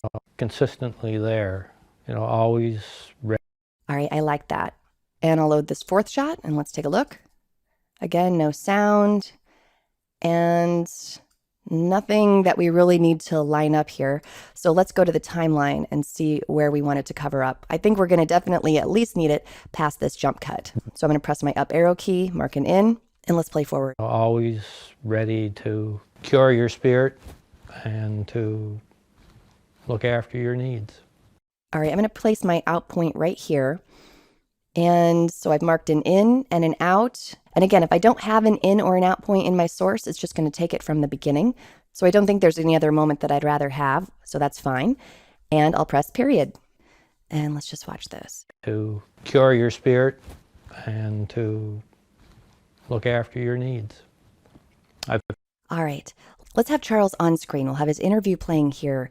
But let's load the fifth shot here. And this is the time lapse of the bay. And so I'm going to have that play over this section, and we're going to need it to go from this edit and then perhaps over this gap here. So I'm going to press my up arrow and mark an in, and then I'm going to press my down arrow twice and mark an out. And so I've defined this area in the timeline. It's 11 seconds and 15 frames. And actually we have a problem because this clip is only 8 seconds and 4 frames. Let me show you what happens when you try to edit something in that's too short for the duration that you've marked. I'm going to press period, and there's several things I could do here. I could either ignore my sequence in point, so it would back time from my out point, or I could ignore my sequence out point and it would front time from my in point, or I could actually change the clip speed. So it would actually make this a little bit slower so that it would fit in this duration. I'm going to cover fit to fill editing a little bit later in this course. So for now, I'm going to ignore my sequence out point and it's going to front time from my in point. I'll say okay. And now all this means is that I'm going to have to get another piece of footage to go over this gap. All right, so I've laid in my first few shots here, and you can keep going. I have several more numbered here, and then of course you can come up to the B-roll and add your own if you would like to lay in B-roll for the entire sequence.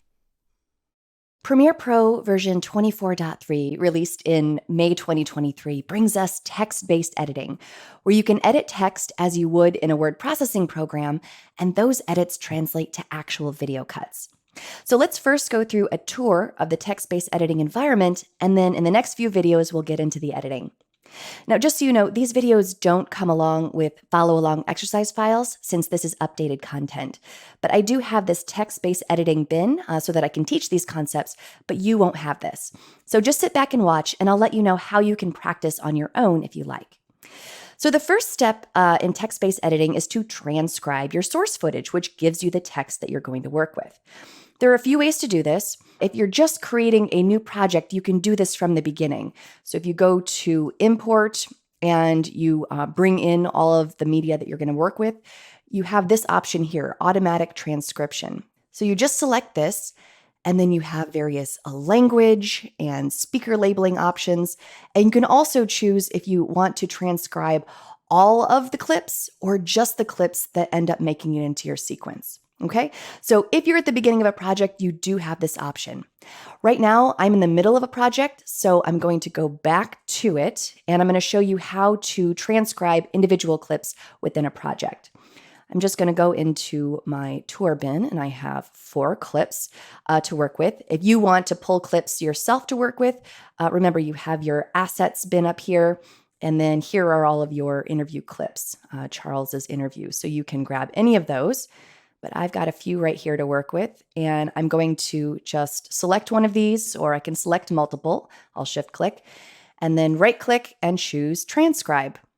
Here again, I can choose my language and speaker labeling options, and I'll choose transcribe. And this is going to automatically transcribe these clips. If I load one of them, you can see that I've loaded the Charles interview. And if I go to text, you can see that here is the transcribed text.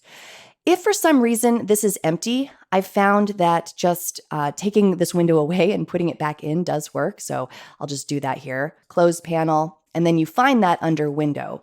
And then here's text. And then here it is. All right, so that's a little hack if this ends up being empty. So this is one way that you can look at your text. Another way is to switch over to the text-based editing workspace. I'll show you that. I go to Window, Workspaces, and then Text-Based Editing. You can see that things look differently here. Here is my transcript window, and then my project window is over here, and then my source monitor and my program monitor are stacked here in the middle. So I'm going to use this text-based editing workspace for the rest of these movies on text-based editing. Now, if I want to change the size of my text, I can do so down here with my slider. And then over here is where I'm going to display my pauses or not. So you can see right now that by default, my pauses are displayed right here, and it tells me how long. So this is 1.3 seconds, 1.2 seconds, 1.1 seconds. I can change the threshold for which Premiere Pro puts in a pause in this menu here. So if I click on these three dots and then I go to pauses, set pause length, right now it's going to dictate that anything 3/4 of a second or more is a pause. But I can reduce that or lengthen that as I need to. I'm going to cancel because I think 3/4 of a second is fine. Now you might ask, why is it useful to be able to see your pauses? Well, later, if you want to edit those pauses out, it's really nice to be able to go through and see where you have any dead air. And you can edit those out very easily. We'll take a look at that later. All right, I want to show you some other tools in this window. I'm going to come over to this tool here, Edit Active Text, and I'm going to click on it. And this is where you can edit your transcript. So he says tide, wind, season, except it's not the right spelling of tide. So I can just come in here and correct that. And I'll add some commas after each of these. And then if I click outside this window, you can see that the change has been applied. I can also edit my speaker tags. So if I click in here and I'll edit speaker name, I'm just going to put Charles and save. And you can see that now my speaker tags have been changed. If I'd like to put in some paragraph breaks, I can. I'm just going to come here, and then this command, split segment, will bring this into its own paragraph. And if I want to merge that back up here, you can see that this says merge segments. Now, to play through my clip, I can use any of the play commands that we already know. So I can press spacebar. Yeah, tide, wind, season. I can use JKL. I'll go forward with L. You know, you look out at it. I'll press K to pause and J to go backwards. You And you can also use variable speed. So I can press L several times to go in fast motion. look out at it. It's never the same place. J a couple of times to go in reverse fast motion, and so on. Also, often it's useful to search through your transcript for a particular word. You do that up here. Simply type in your search word. I'll type in beauty. And you can see that they highlight. You also have the ability to go to the next instance of that word and the previous instance.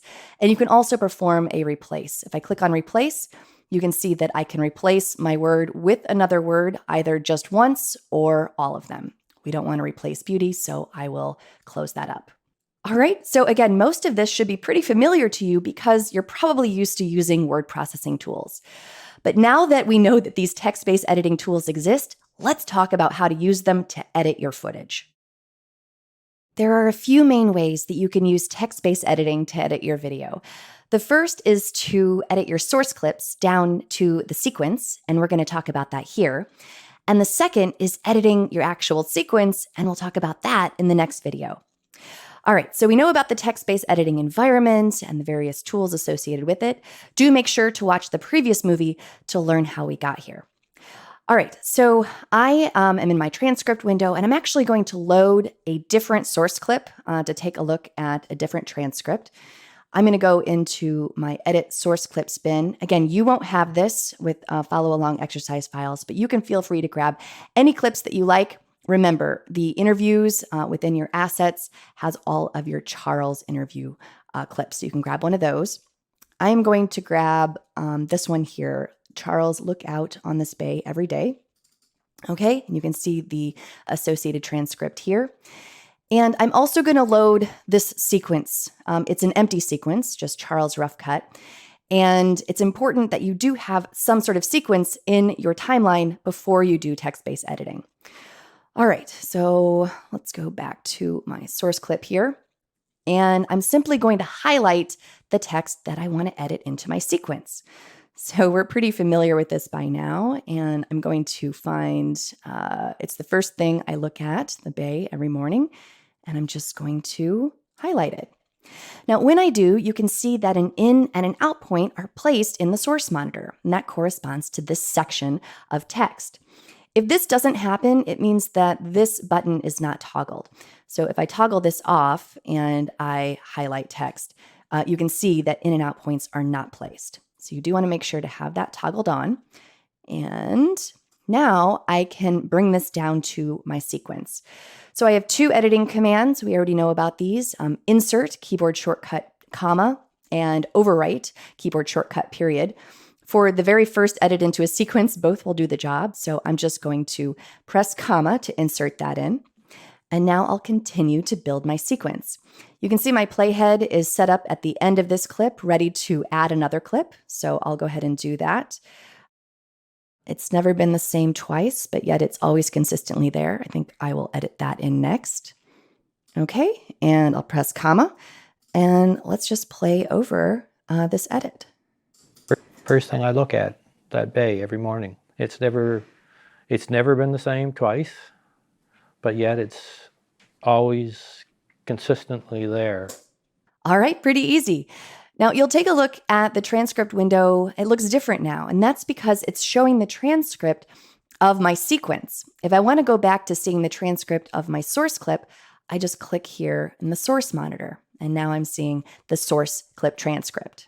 I'll add one more clip here. I'll do always ready to, cure your spirit and look after your needs. And I'll press comma. All right, and 1, 2, 3. Now, if you do want to insert clips in between clips, you certainly can. All you need to do is just park in between clips. Again, that's just an up arrow to go backwards and a down arrow to go forwards through your timeline. And then I'll grab another source clip here. And then I just highlight and I'll press comma. And I've inserted that clip in between these two clips. Let me just undo Command Z, and I'll show you what happens if you overwrite. If I instead overwrite, again, it's this on-screen command here, or period, you'll see that it overwrites the clip instead of insert. Now, most of the time when you're building a rough cut of just dialogue clips, you're almost always going to insert, so make sure that you use your insert command, keyboard shortcut, comma. All right, but I think I am going to put this at the end of my sequence. So I'll do down arrow and come back to my source transcript, make sure that that's selected, and I'll press comma, and there we go. So I'll continue on in this way, building out my rough cut by simply editing text. So fast, so easy, and so efficient for this type of project. Another method of text-based editing that I want to show you is editing your actual sequence. So let's take a look at this. Again, no exercise files for this video because it's an update movie, but you can follow along with any sequence that has transcribed text. All right, so as you can see here, I just edited several clips from my transcripts and made a sequence. And right now I'm looking at the transcript of the sequence, okay? If I want to go back and look at the transcript of the source clip, I just click on my source monitor, all right? And here's the transcript for this source clip. And then if I want to go back to looking at the sequence transcript, I can either click on my program monitor or I can just click on the timeline window itself. So I edit my sequence simply by selecting text. So I'm going to come up to here. I believe I have a repeat it's never. I'll play over this. It's never been the same twice. So let's get rid of this it's never. I'm just going to highlight this text. And you can see that it highlighted that section in the timeline. If it didn't, again, you need to make sure that this button is toggled, automatically set in and out points, which it is. And now there are a few things I can do.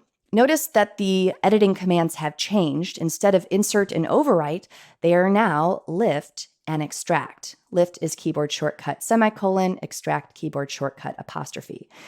If I performed a lift, you can see that it just leaves a gap in the timeline. Usually not what you want to do when you edit dialogue like this, so I'll undo. Normally you do want to do an extract. So again, that's keyboard shortcut apostrophe. I'll just press apostrophe and I've extracted those frames. Let me undo once more. And I do want to mention that delete also works. So if you just select the text and press delete on the keyboard, it will perform an extract. So let's play over this. It's the first thing I look at that bay every morning. It's never been the same twice, but yet it's always consistently there, always ready to, So let's come to this pause. It shows me that it's 1.7 seconds. And again, if your pauses are showing, great. If not, you want to make sure that this button down here is toggled. All right, and so that is toggled. I'm just going to highlight this pause. You can see that it has highlighted it in the timeline, and I'll press apostrophe and I've extracted it. All right, so as you can see, removing material from the timeline is very simple. It's as easy as just highlighting text and then extracting, but I can also move clips around. So if I want to move this, and I'm going to put it up here, I can either copy it or I can move it. If I press Command C or Control C on a PC and then paste it here, you can see that I've copied it. So there's a version of this clip here and there's a version here. Probably not what I want to do in this case. So let me undo that. And instead, I'm going to cut. So that is Command X or Control X on a PC. So I'll cut this out and then bring that up here like so. And I've moved the entire clip. Let me play over this for you. hey, every morning. There's so much beauty in the world, but I don't know, this is just the one that I'm so connected with. It's never been the same twice. All right. So this is incredible, especially as you can imagine putting together documentaries or anything that requires dialogue-driven narration. You're literally able to copy and paste or cut and paste within the transcript window, and those edits follow suit in the timeline. Let me just come down here because I want to show you what to be aware of. As you are, moving around text, because you aren't actually looking at the edit points in the timeline usually, and you're just, concerned with the transcript, you will often end up with these flash frames, which are just, 1 or 2 or 3 frames of video that sort of get left behind as you're editing your transcript. For now, I'll go ahead and just delete those flash frames. But once you're through creating your rough cut, I recommend just switching over to standard editing tools to continue that trimming and refining, and we'll learn more about this in Chapter 4. There's an old saying that the best type of writing is rewriting. This just means that you don't arrive at greatness the first time you put pen to paper, and it's only by trying different things and making tweaks that you're really able to make something shine. Much the same is true for video editing.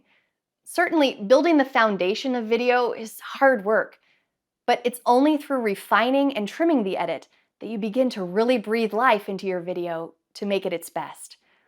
Now, we've already talked a little bit about one type of refinement, which is simply the careful act of trying many different options, juxtaposing different combinations of video and audio to arrive at the best result. The art of trimming comes after that. Once you have the shots assembled in the right order, you go through each and every one of your edits and determine exactly how each shot comes together. It's about deciding the duration of shots and the precise moment where one shot ends and another shot begins. It's about making sure that each and every frame of the video belongs, trimming away frames if they're not needed to tell the story, and adding frames if they enhance the narrative. For high-energy scenes, it's about tightening edits to ramp up a scene's impact, which can affect the viewer both emotionally and physically. The viewer's breath and heart rate will actually quicken when watching a well-edited scene. For tense scenes with a slow burn, it's about introducing palpable spaces between the edits, creating discomfort and apprehension. It's about controlling the pacing of dialogue so that each character's delivery and nonverbal response perfectly match the dynamics of the conversation. It's also about using trimming to correct errors in continuity and timing so that each shot flows perfectly into the next. All of this is a methodical yet artful process. It takes a lot of practice and a lot of trial and error before it becomes instinctual, because trimming is truly at the heart and soul of editing. After all, anyone can place shots end to end, but it's great editors that know how to expertly manipulate timing and pacing through the art of trimming. As you edit your sequence, you'll slot in the major components, but then you'll need to tweak your edits to perfect timing and eliminate small errors. And that's where trimming comes in. I'm going to load my pre-ripple sequence in my 4.1 bin. And here I have a partial version of our sequence before adding B-roll, but this version of the sequence needs a bit of help. I've got some extra words and dead space and upcut dialogue and other timing errors that I need to fix. Okay, and we are going to fix these using ripple edits. Let's play over the first few clips. But it's the first thing I look at that day every morning. It's never been the same twice. Okay, so I have a few errors already. Let's come to the very beginning. And again, earlier in this course, we really worked hard to eliminate that word but here it is back again. So let's learn another way to fix that here. All right, so we've already learned that you can perform a standard trim to trim away frames from a clip simply by clicking on the edge of it and then either dragging or using your keyboard shortcuts. That's Option right arrow on a Mac or Control right arrow on a PC, and then trim away. Again, however, it leaves a gap. If we don't want a gap here, then I'm just going to change my trim tool. And if I come over here, you can see that Ripple Edit, keyboard shortcut B, is this third tool here. And just so you know, if I click on this, you'll see there's actually 4 tools contained within this menu, but Ripple Edit is at the top. All right, so I'm going to now click on this edit, and instead of red, it's yellow. And I can drag, or I can use my keyboard shortcut, Option or Control right arrow. And I'm going to eliminate that first part of that waveform. And let's see if I've got it. And I'll play. It's the first thing I look. All right, very good.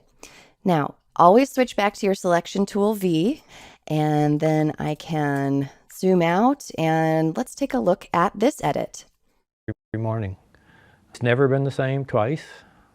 All right, so I think we have some dead air here. And we have some upcut dialogue here. So let's fix both of these with ripple edits. Instead of enabling my ripple edit tool B, there's actually a more efficient way to do this, and that is to just command click on the edge of the clip to temporarily enable ripple edit. That's control click on a PC. Now I can just drag, and the moment I release, I'm back in my selection tool. All right, so that's a temporary but very effective way to get the job done. And then I believe we need to add frames on this side. So I'm going to just command click and then add a few frames. And let's see how this sounds. Hey, every morning. It's never been the same twice. All right, I think that works, but I do believe that he is kind of in the middle of a breath right here. So I'm either going to let it out so he can start breathing or trim it in so that we eliminate that. I'm going to trim it in and see if that works. I'll just command click here. And then I'm just going to Option right arrow and let's see how that works. Morning. It's never been the same. All right, I think that worked fine. Let's continue on. I'll play over this edit. But yet it's always consistently there. All right, we definitely have some upcut dialogue here, so let's fix that first. I'm just going to command click and then drag. And maybe I dragged a little bit too far, so I'll command click again and then just do an Option right arrow a few times and I'll play.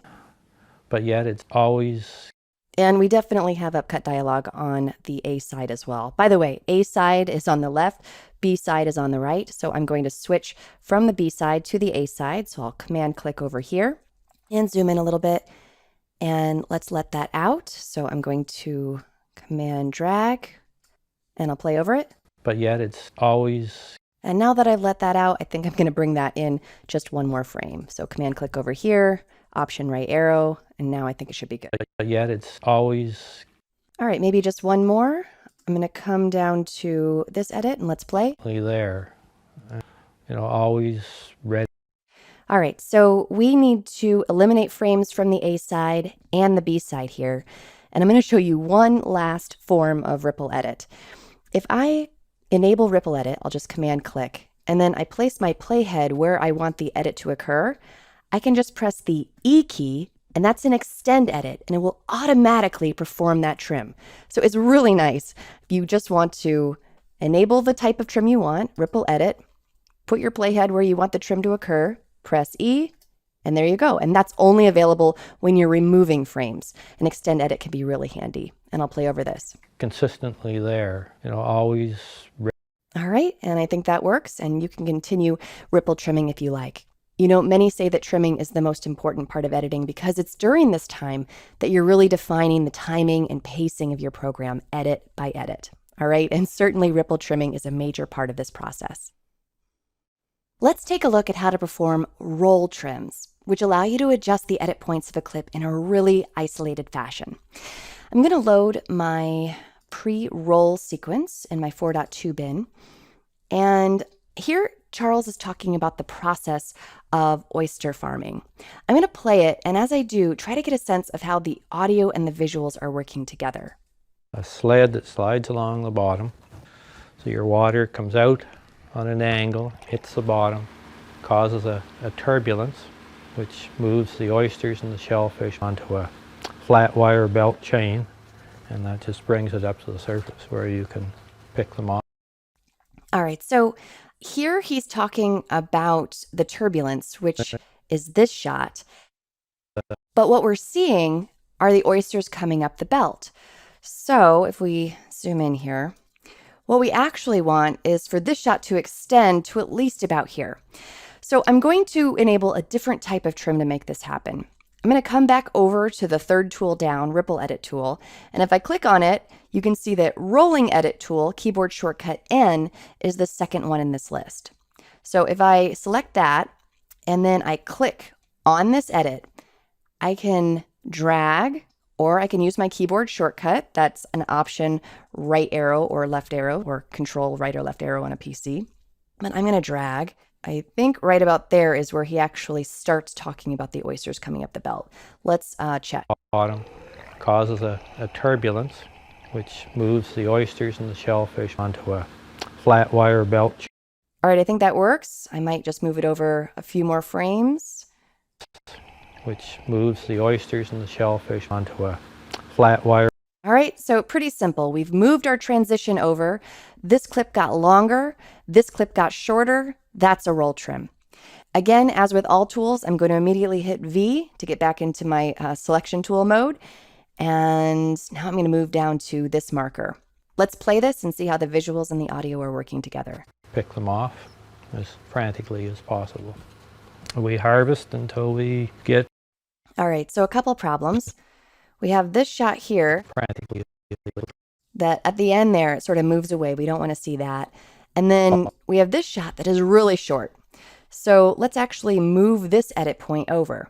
So I'll use my keyboard shortcut N and then drag over and release about right there. And let's see how that's working. And that just brings it up to the surface where you can pick them off as frantically as possible. We harvest until we. All right, I think that worked fine. And I'll press V to go back to selection mode. All right, I'm going to move down to this marker and let's watch here. We just load them on a pallet. They're taken from the tubs in the plant, dumped on the table, and they're washed. Okay, so here we're loading them to the pallet, but he's talking about loading them onto the pallet here. So again, we just want to move this over to the left a little bit earlier. Now, instead of enabling my rolling edit tool, I want to show you an even quicker way to do this, and that is to command click on the edit or control click on a PC. In the previous movie, we talked about how you could command click on the edge of an edit to temporarily enable ripple trim. But if you command click on the edit, you can temporarily enable roll trim. And so I'm going to just command drag over, maybe to about here, and let's see how this works. We just load them on a pallet. They're taken from the tubs in the plant, dumped on the table. All right, I think that works. And again, because I command clicked instead of enabled my tool, I'm automatically back into my good old selection mode and I don't have to switch back. All right, so hopefully you see that roll edits are really handy when you need to just finesse your edit points to come earlier or later while leaving everything else in the timeline alone. Let's now talk about slip and slide edits. Two more types of trimming, which allow us to change the content and the position of our shots within the sequence. Let's take a look at how. All right, I'm going to load the pre-slip slide sequence, and I'll come down here to the first marker. I'm going to play over this, and let's take a look. Ready to cure your spirit and to look after your needs. I've found it other places as well. There's some. So I think this is fine, but in screening the footage, I know that he smiles at some point. So I'd like him to smile a bit when he talks about curing your spirit. So let's make this edit using a slip trim. Now, to help explain this concept, I'm going to do a match frame on this shot. So I'm going to just park on this shot and then press F. And it loads this shot into the source monitor. And from here to here is actually what's edited into the timeline. But everything before this point is our handle. So I know he smiles. Let me just take a look at what's before this endpoint. And there it is. There's his smile.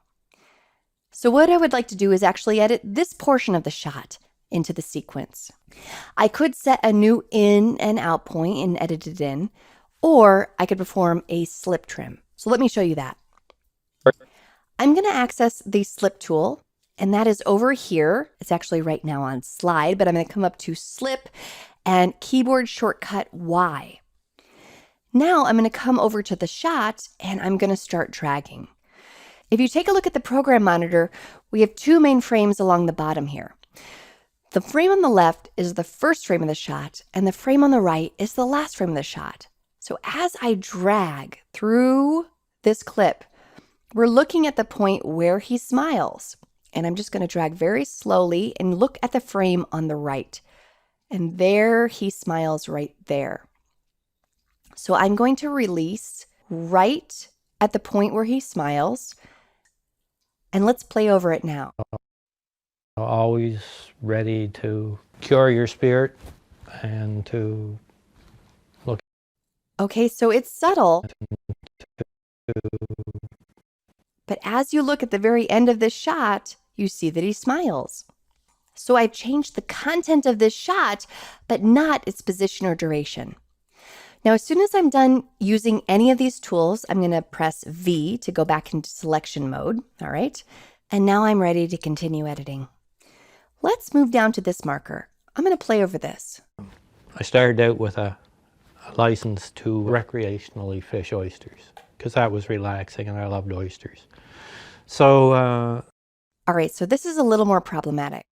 We have Charles in a medium wide shot. Then we have Charles in a medium close-up, and we have him in another medium close-up. We need to separate shots 1 and 3 a little bit better.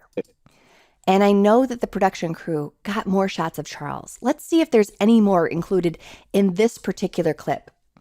I'm going to select it, and I could go straight into slip trim, but you know what? I like to do a little bit of research. So I'm going to load it into the source monitor using a match frame, keyboard shortcut F. And so here's the shot that got edited into the timeline, and I'm going to move forward. All right, so there is his hand, and I think that's what I want. All right, so let's move this part of the shot into the sequence without re-editing it in. So we know the keyboard shortcut for a slip trim is Y. I'm going to just click on it, and then I'm going to just drag to the left until I get that shot of his hand. The monitor on the left is the first frame of the shot. The monitor on the right is the last frame. I'm going to release, and now let's play. I started out with a license to recreationally fish oysters because that was relaxing and I loved oysters. All right, looks great. So that is slip, changing a shot's content, but not its position or its duration. I'm going to press V to go back to selection mode. Now let's look at slide, which changes a shot's position, but not its content or duration. I'm going to come to this marker here, and Charles is talking about the oysters getting dumped on the table, but that shot doesn't come till later. Let me play this for you. Load them on a pellet. They're taken from the tubs in the plant, dumped on the table, and they're washed, cleaned, graded.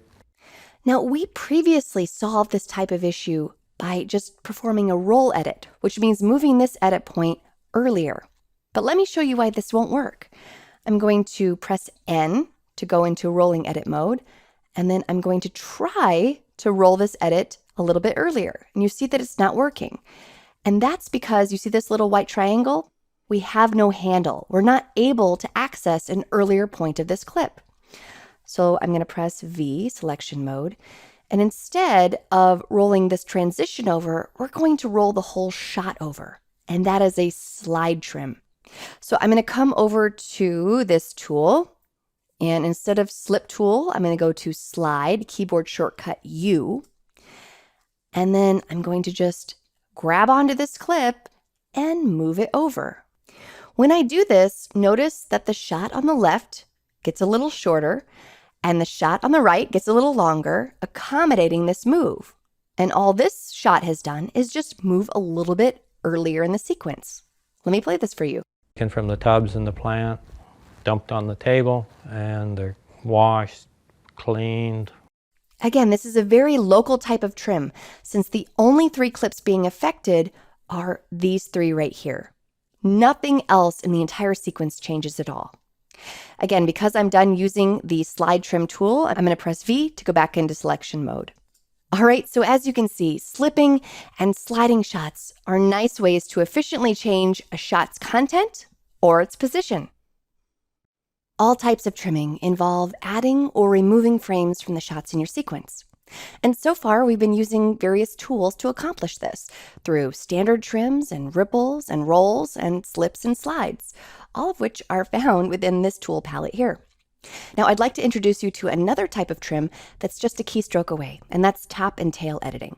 I'm going to load my pre-top tail dialogue sequence in my 4.4 bin. And we've seen this before. It's a roughed-in version of our interview segments. Everything is basically in the right order, but in this version of the sequence, things are a little messy in terms of where the shots begin and end. So let's take a listen and see how we can clean this up. It's the first thing I look at that bay every morning. It's never been the same twice. Okay, so I'd like to eliminate a little bit of dead air here and maybe here as well. So we already have several ways that we know how to do this, but I want to show you how to do this with top and tail editing. To make a top edit, and actually before doing that, I just want to do a demonstration. I'm going to park right in the middle of this clip. A top edit will eliminate everything from the beginning of the clip to the playhead, and that keyboard shortcut is Q. So I'll press Q, and you'll see that it eliminated the first part of the clip. Let me undo that, Command Z. And then a tail edit will trim everything from the playhead to the end of the clip. That's keyboard shortcut W. And I'll undo that. All right, so hopefully you can see how this is going to work when you need to eliminate dead air. So I'm simply going to park right here, and then we're going to perform a tail edit. So I'll press W, and then I'll park right here and press Q, and I'll play over that. Morning. It's never been the same twice. All right, good. And then we'll come here. It's always... All right, I'll park here, and this is a tail edit. I'll press W. Now, top and tail edits only work with reductive trims when you're taking frames away. In a case like this, where we have upcut dialogue, it's not going to work. I'm going to need to perform just a regular ripple trim. So here, I'm just going to command click and then drag out. And then let's take a listen. But yet it's always consistently there. But if I want to take a few more frames there, I can perform a top edit, keyboard shortcut Q, and continue on in this way. Tail edit W, top edit Q, and you can see how fast this is. Now I also want to show you that you can do this on the fly, which is really cool. I'm going to load my pre-top tail music. So here I have my music, and here I have a whole lot of shots of the oyster farming process. Now I'm only interested in cutting video, not my audio, so I've locked my audio. Basically, locking a track means that I can't perform any edits on that track. To lock a track, you just click on this little lock. And then I'm going to play the music, and every time the beat of the music changes, I'm going to make a top edit or a tail edit. It's easier if I show you how to do this rather than explain it, so I'm just going to do it. All right, I'm going to play, and we're going to cut to the beat of the music.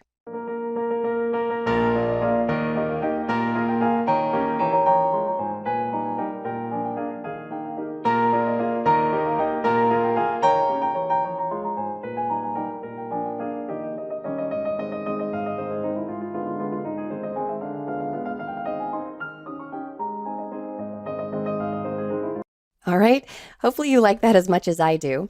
If you've made any mistakes, you can use any of the trimming methods that we've learned so far to fix them. For example, if I came back and played this and found that I actually wanted to bring this edit a little bit over to the left, I can enable a rolling edit trim, keyboard shortcut N, and drag over.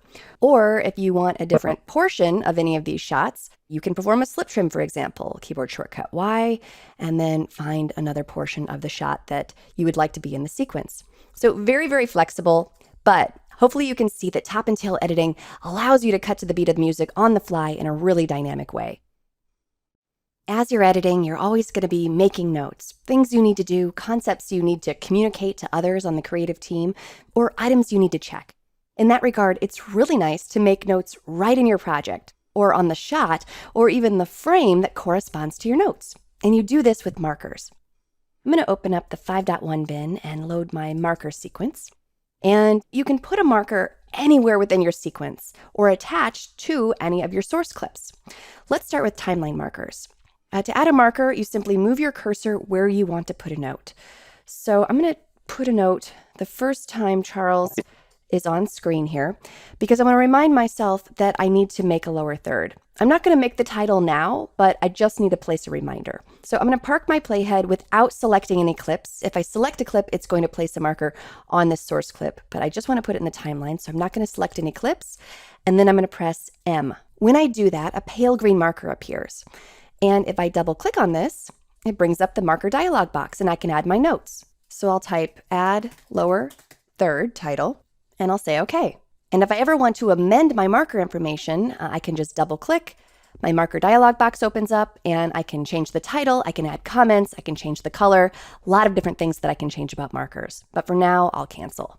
Now I'm going to come downstream, specifically to 139, I believe. Just type in here 13900, and it will pop to that point in the timeline. And I want to make sure that we have the talent release for some other people in this film, like Charles's wife, Nancy, and his daughter, and maybe a couple of customers. Let's come back here and I'll place a marker. And if I know that I want to go straight into adding notes, instead of just pressing M once, I press M twice. So I'll say MM.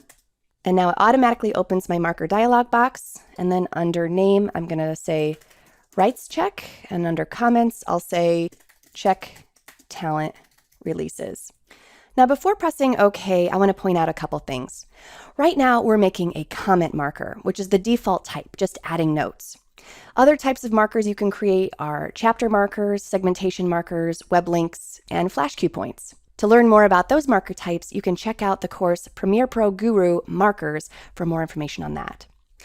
Also, up here, I have the ability to add a duration to my marker, which of course makes it a bit easier to see in the timeline, but it can also represent something that takes place over a certain number of frames. In this case, since I know that we have, several shots in a row of people we need to check the talent releases for, let's go ahead and add a marker across these shots. One way to do it is to just input a duration here, or this is actually just a value shuttle, so I can click and then drag to the right. And I'm going to say OK. And here you can see that my marker has a duration. If I want to extend it, I can grab onto the edge and extend it like so. And of course, you can read the marker right here in the timeline, and you can see that I get a little pop-up that shows the title and also my comment and shows the duration as well. Let me go back to my first marker here, and I want to show you how to add a duration without opening the marker's dialog box. I'm just going to click on my marker, and then I'm going to Option Drag or Alt Drag on a PC, and I can add the duration right in the timeline. And then again, you can also color code your markers. So let's say that my title markers are a different color. I'm just going to double click and we'll make title markers teal. And I'll say OK. Now there are actually a surprising number of commands related to markers. In Premiere Pro, there's a markers menu. And so there's a lot to discover here, but I want to draw your attention to go to next marker and go to previous marker, Shift M and Shift Command M or Shift Control M on a PC. So if you want to navigate through your timeline, you can. I'll press Shift M. Oh, and I actually did have a marker on one of my source clips there. And then Shift Command M goes back through the timeline. Now, probably the easiest way to see and access all of the markers in your sequence is actually to open the marker window. And usually it is here in the project panel as a tab. I'm going to go over to my double arrows and it's markers. If it's not there, just come up to window and make sure that markers has a check mark. But basically you can see that in the window we have a poster frame, we have in and out information, and we also can input comments. So I can type right in here.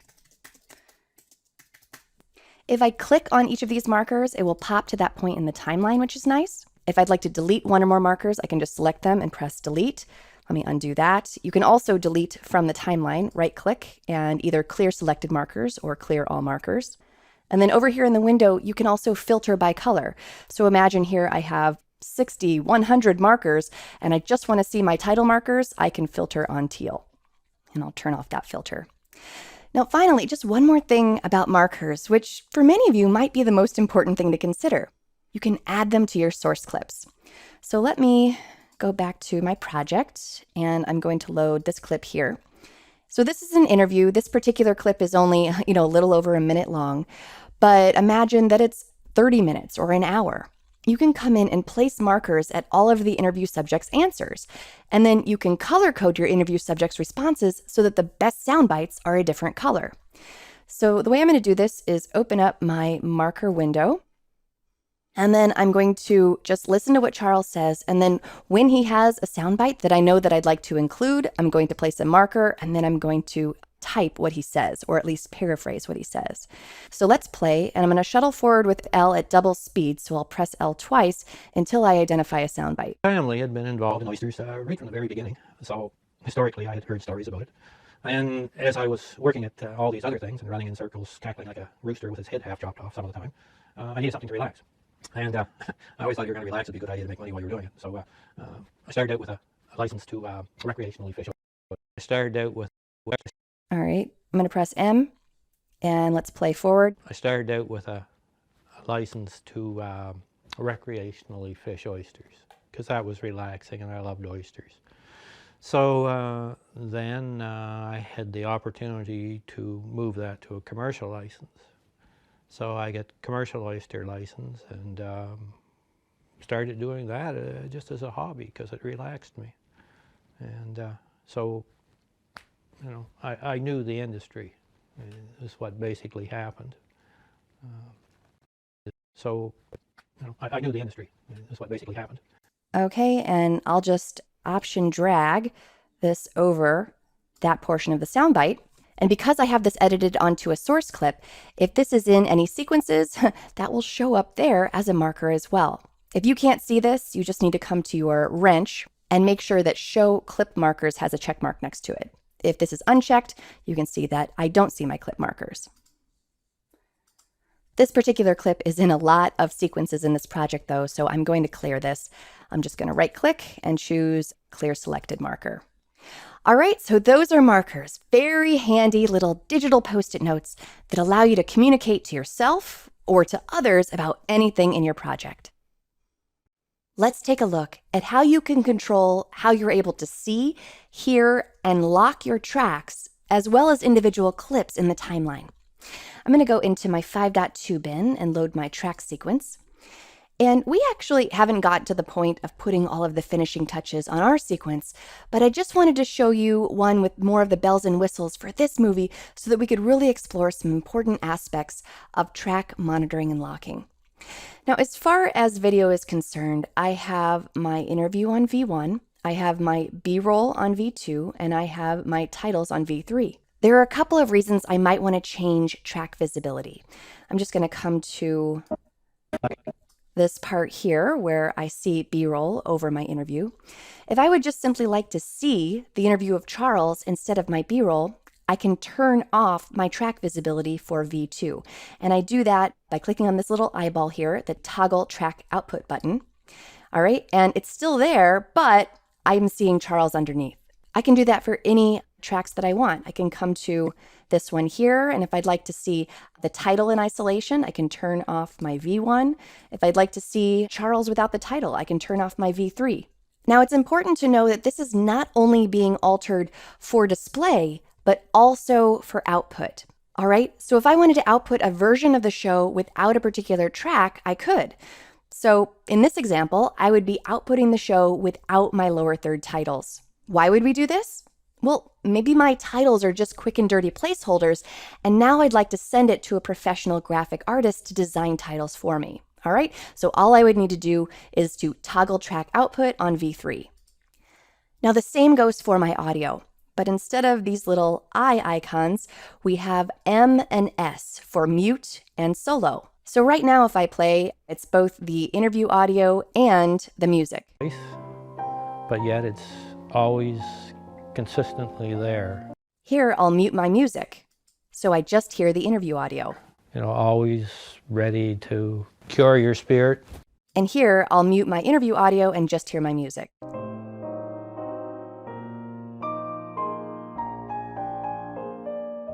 There are many times during the editing process where you just need to listen to one thing at a time, and so that's useful. Let me go to a portion of my sequence where I have a few more things going on. For example, right here, I have not only my interview audio, but I also have ambient audio and music. So in this case, if I just want to listen to music here, if I use mute, I would need to mute several tracks, or I can actually just use solo. So that's when solo is useful, when you have multiple things that you need to mute. So I'll just click S for solo, and now I'll just be listening to my music and everything else will be muted. And just like the video, whatever I have muted or soloed is muted or soloed for output. Now, what if I need to turn off just certain clips instead of an entire track? Well, I can easily do that too. I'm going to press tilde to minimize, and let's come to this section right here. Let's say that I'm really not sure about this B-roll, and I'd like to disable it while I look for other B-roll. So I can just select these clips, and then right-click, and I'm going to uncheck Enable. You can see that they gray out, and I no longer see them. They're in the timeline, but they're not visible, and they're also not included for output. To bring those back, you just select them and re-enable them. Let me come down to these clips here that have associated audio with them. So if I click on any of these clips, you'll see that the married audio is selected with them, all right? So if I decide that I would like to delete my audio but not my video, I'm going to need to unlink this behavior. And there's a couple ways to do this. One is by checking this button here, linked selection. When I click this, and then when I click on these clips, you'll see that the audio is no longer married to the video. That's a global thing. So every single time I click on anything in the timeline, for example, my interview video, you can see it's no longer married to my interview audio. I'll turn link selection back on, and you can see the behavior comes back. Now, if I just want to temporarily unlink, then I just add a modifier. So right now I'm selecting this video and the associated audio is being selected. But if I option click or alt click on a PC, then I'm isolating the selection to video only. Or I could option click on my audio and then my video is not selected. But this is not a global behavior because the moment that I click on another married clip, everything is linked again. So let's say that I'd like to delete all of this ambient audio. I can just option click or actually option drag all of this audio and I can delete it. I'll undo that. Now, finally, another useful technique is the ability to lock tracks. And you do that simply by clicking on these little locks. I'm going to lock my music tracks, and you can see that we get this hatched pattern over there. And this means that I can't do anything to any clips on these tracks. I can't even select them. So let me place a quick in and out point here. If I wanted to lift all of this out and look for another way to introduce my show but leave my music intact, let me just press semicolon. You can see that I lifted all of that, but my music stayed in place. All right, so locked tracks do not participate in the edit. Let me undo that. All right, so as you can see, changing your tracks, visibility, audibility, and lockability are really useful techniques during the editing process. I'd like to explore a feature called Scene Edit Detection, which is a really useful tool that allows you to automatically add cut points to a scene. Why would you need to do this? Let me show you. I'm going to go into my 5.3 bin and load my Scene Edit Detection sequence. I'm going to scrub through this so you can see what it is. All right, so this is just a montage sequence, and although it's only one clip in the timeline, it's made up of many different shots. So what this is an exported sequence that's been re-imported into our project. And this is really common. You'll often have master files like this of edited material that you may need to work with on a shot-by-shot basis. So let's have Premiere break this into its individual shots. I only want the video to be broken up, not the audio, the music, so that's why my audio track is locked. Now I just need to select this clip and then right click and then choose Scene Edit Detection. And then here I have some options. If I select Apply a Cut at each detected cut point, Premiere will analyze my footage and automatically add cuts when it detects a new shot. If I select Create Bin of Subclips from each detected cut point, then this takes it a step further and actually gives me a bin of clips to work with. And then if I don't want to add cuts, but want a more non-destructive way of marking my shots, I can add markers instead, and that's what this option is for. So let's give this a try. I'm going to choose the first two. So we're going to have cut points, and then we are also going to have a bin of clips in our project panel. And I'll choose Analyze. All right, you can see that my edits have been added. Let's play over the first few shots and see how it's done.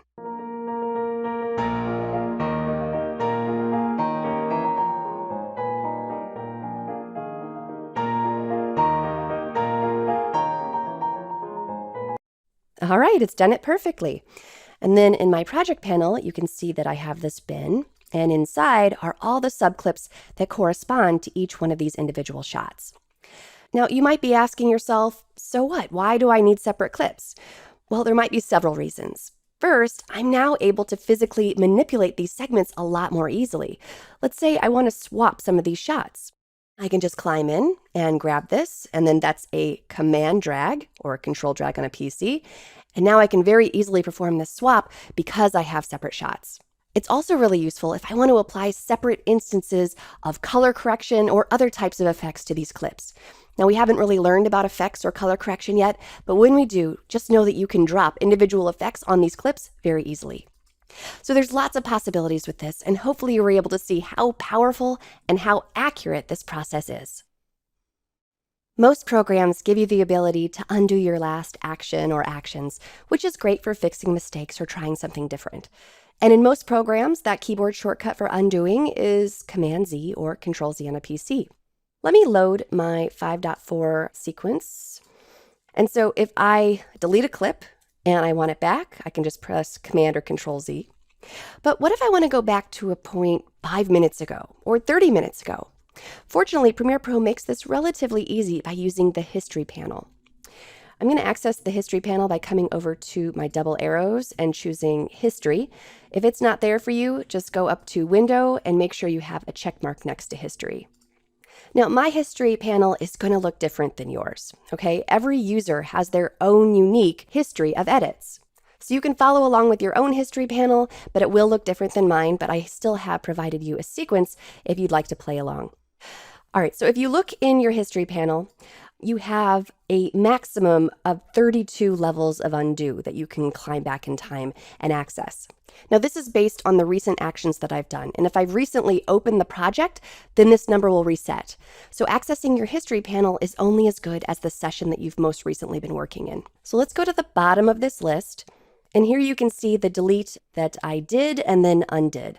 So if I want to go forward in time, I can click here and it deletes, or I can go backward in time. I can go back one edit at a time, or I can go back many edits at a time. So it can be really useful. Maybe I tried something out that didn't work very well. Maybe I messed things up and got out of sync, or maybe I just like the edit the way it was before I tried a bunch of stuff. So in my example, I recently extracted several clips and I'd like them back. So all I need to do is go back to the moment of extraction, which it's right here, and then go one before that. All right, so I'm going to click on this mark in and check out my timeline. All right, you can see that my extracted clips are back. I can continue going back in time if I like, or I can go forward. So if I extract that again, they're gone. Let me talk a little bit about what is white and what is gray. As we know, everything that is this light gray color is something that I have undone. And I have access to do them again as long as I don't make another edit. So I'm going to just do a very basic trim here and watch what happens as soon as I perform another edit. All right, all those previously undone actions are now no longer available to me. You can think of it kind of like a parallel timeline that you can't go back and change. And as you can see, I now only have 21 levels of undo because I've eliminated the most recent ones. All right, so hopefully you can see the history panel is a very useful tool. Whether you just need to go back and check out how you got to where you are, or even more so, if you need to jump back in time and access an earlier point of the editing process. I've been firing a lot of keyboard shortcuts at you, and some are probably a bit more intuitive, and some may not be. So let's talk about what you can do to modify your keyboard shortcuts to suit your own working style. I'm going to pull up the keyboard from Premiere Pro and Keyboard Shortcuts. This is in the Edit menu on a PC. And here we're able to see our keyboard as well as a lot of crucial information. Now the keyboard you see now shows you the commands mapped on each key if you just press the key itself without any modifiers added. So if you take a look at the I key, we know that's mark in. But as you've probably noticed, there are a lot of commands that do require modifiers. So let me show you this. If I press Command on my keyboard, then this shows you the commands mapped on each key if you also hold down Command. So Command plus I is import. There are other modifiers as well. I'll hold down Shift, and you can see that this is the shifted keyboard. Shift plus I is go to in. There's also Option, there's Control, and you can also hold down multiple modifiers. So here's Command and Option, here's Command and Shift, and so on and so forth. So hopefully you can see that modifier keys are really powerful because they bring a lot more possibilities to all your keyboard shortcuts. Now let's take a look at a few more things. I'm just going to briefly come up here to the top menu where it says Adobe Premiere Pro Default. Under here are other nonlinear editing systems, so if you're coming from another system, you can choose one of those. But I would definitely recommend for you to memorize and use Premiere shortcuts. Now let's talk just a bit about color coding. We've got purple, green, and gray color coding. Purple represents the commands for the application at large. If I'd like to look at commands that become active only when a particular panel is in focus, then I can choose it from this menu here. So if I go down to the capture panel, you can see that these commands are only active when the capture panel is up. And so if I go back to application, you can see that some of these are split, purple and green, because they're doing double duty depending on if you have that panel open or not. This is explained pretty well down here. Application shortcuts in purple are active regardless of panel focus, and panel shortcuts in green override application shortcuts when the panel has focus. And of course, keys without a shortcut assigned to them are gray. To check out the specific commands associated with any key, you can just hover over it and a tooltip will appear showing you the associated commands. So here you can see the apostrophe key is extract, or I can just click on the apostrophe and then all the iterations of that command will show up here in this list. So if I hold down no modifiers, then apostrophe is extract. There are no commands mapped to command apostrophe or option apostrophe or shift apostrophe, but there is one mapped to option command apostrophe, for example. So this is a nice way to check out what might be available if you want to map something to a particular key. Now, probably the most common use of this keyboard tool is to search for what commands already exist. Just use this text field, which is a live filter. So if I can't remember what keyboard shortcut is associated with match frame, I'll just type that in, match frame, and I'll come down here and say, oh, match frame, keyboard shortcut F. Or I forget how to clear my in and out points, I'll just type in clear in and out, and that's option X. Now you also use this list to customize your own keys. So let's assign a couple of commands. Now, I will say that one thing I really like to map is reveal sequence in project. And that allows me to just select my sequence in the timeline and it automatically finds it in my project. So I'm going to just type in reveal sequence, and here it is, reveal sequence in project. You can see that it right now has no keyboard shortcut. And because reveal starts with R, I want to map it to some iteration of the R key. So I'm going to click on R and let's see what we have available. All right, so option R doesn't have anything mapped to it, so let's map it to that. I'm just going to come over here and I'm going to type in option R. All right, and now if I click on R, you can see that option R is now reveal sequence in project. Now I'm going to say OK, and then I'm going to load my sequence in the 5.5 bin, and then I'm going to close this and I'm going to just hide it. And let's say that I just can't find this sequence. I'm just going to select the timeline and then press option R, and it finds my sequence for me. Now let me go back up to my keyboard shortcuts And you can see that this no longer says Adobe Premiere Pro default, it says custom because I've changed something about it. So let's save this out. I'm just gonna click Save As, and then I'm gonna do my initials and then Premiere Pro and OK. And you can see that now this is available as one of the options in this dropdown. Okay, so that's a bit about using and customizing your keyboard shortcuts. So many possibilities to keep your fingers on the keys and making you faster during the editing process. Let's talk about how to customize your user interface by adding and modifying the button layout. I'm going to go into my 5.6 bin and load my button sequence. And these buttons underneath my program monitor are the ones that come with Premiere Pro by default. Now, if you're 100% on the keyboard and you don't need to look at them at all, you just want to have a little bit more real estate, you can come up to this wrench and then you want to uncheck Show Transport Controls, and then your buttons go away. But let's talk about how to actually add and modify your buttons. We're going to show those transport controls, and then I'm going to come over to this plus sign. This is my button editor. Now, I can change around what buttons are already here, and also add buttons from this button bank. As I hover over any of these buttons, you can see that a tooltip tells me exactly what that is, as well as if there's a keyboard shortcut associated with any of these buttons. Okay, so first of all, if you want to change the way your existing layout looks, it's just a drag and drop. If you'd like to space them out more than they already are, you can drag this down. This is a spacer. To add more buttons from the button bank, that's also a drag and drop. So let's go to next marker and go to previous marker, as well as go to next edit and go to previous edit. Now you notice when I dragged that down, it didn't actually appear. I've run out of room. Let me show you where it went. I'm going to say OK. And then you can see that I have go to next edit here. To access go to previous edit, it would be in this menu here. You can keep adding as many buttons as you want, but they'll just appear within this menu. Now it's a little silly to have go to previous edit and go to next edit split up. So let's go back into my button editor. There's a couple things I could do. I have an entire second row here, so I could move them down like so. And now you can see I have this second row, but I don't like to put buttons on my second row. So let's go back into the button editor. And this is where I'll actually tell you, I don't actually like using buttons. I like to use the keyboard shortcuts. And we already know that go to previous and go to next edit are my up and down arrow key. So let's get rid of these because we're going to use the keyboard every time. To remove buttons from your interface, you just click and drag outside of this window. And I'll say, okay. Now, what did I add? Go to previous and go to next marker. So I'll show you that those work. I'm going to go to next marker and go to previous marker. And by the way, you can also customize the buttons under your source monitor as well. So as you can see, you can make the most out of your user interface by customizing your button layout to whatever makes sense for your own way of working. It's through the art of video editing that you create those dynamic, cinematic experiences. But believe it or not, audio is often even more important than video.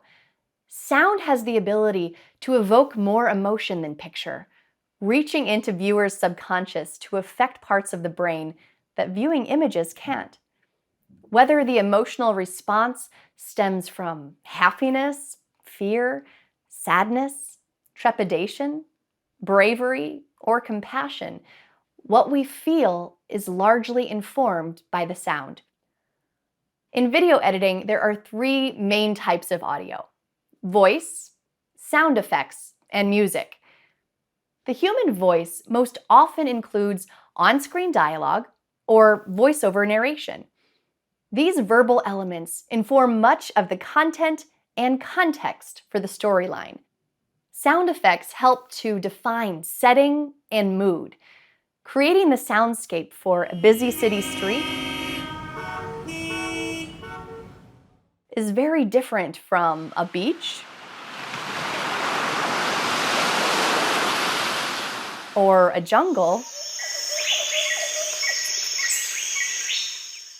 or a futuristic space environment. Each setting is very unique and creates different aural styles and tones. Sound effects are nearly always used to complement or enhance the viewing experience and not call attention to themselves. but we'll certainly know something is wrong if they're absent. Imagine a scene where two people are talking in a crowded coffee shop. The audience will likely focus on their conversation, not the sounds of the crowd, the clinking of coffee cups, footsteps, or the traffic outside. But if those sounds are missing, and all we hear is the conversation, that's a very different reality. Unbelievable, really. Yeah, but I really should go. Take care of yourself, okay, Joe? I will. Thank you, Sue. I'll see ya. Music, by nature, is highly emotional and is one of the easiest ways to set a film's mood. Music is made up of many unique characteristics, such as tone, pacing, rhythm, and instrumentation, and these can have a dramatic effect on the feeling of a scene. Music can also provide information about things like character subtext, setting, culture, and more. It's interesting to see the same scene juxtaposed with different music tracks, because it really can create very different stylistic outcomes.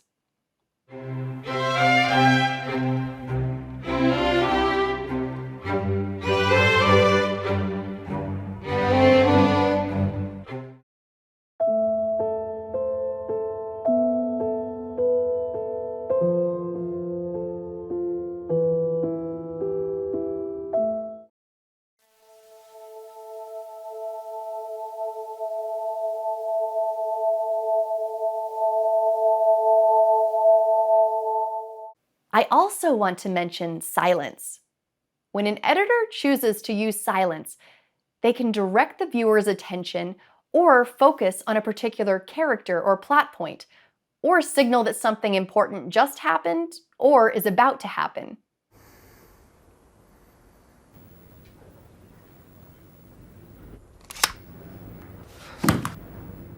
It's through the careful layering of these elements, voice, sound effects, music, and silence, that you're able to create powerful worlds defined by sound. Once these choices are made, it's important to mix the audio correctly, adjusting the volume and clarity of each so that every layered element works well with one another. This means that you need to ensure that the primary audio elements are dominant and that the supplementary audio elements blend into the background. Studies have shown that if sound is clean, clear, and mixed correctly, the viewing experience can still be very positive, even if the image quality is flawed. On the other hand, if the video quality is superior, but the audio isn't up to snuff, the viewing experience is often quite negative. Spending the time to do this right will greatly affect your viewer's experience. Sound may be invisible, but it is an essential part of creating a rich, textured aural environment that tells the viewer how to feel. In this chapter, we'll focus entirely on the audio to make sure our project is sounding its best. I want to start the conversation by going over some properties of audio channel configuration and the way things work in Premiere Pro. I'm going to go into my 6.1 bin, and I have several clips here. The first one is a music clip. I'm going to load it in the source monitor. And this is a professionally mixed stereo clip. It was created with 2 channels of audio in which the sounds and the instruments are playing at different levels within the left and right channel. It's mixed this way to make the music sound its best. So as I play through this, look at the audio waveform. If I zoom in here, you can see that it's similar from the left to the right channel, but it is not identical. And then also look over here in the VU meters. You'll notice that the left and the right channel, again, are not identical.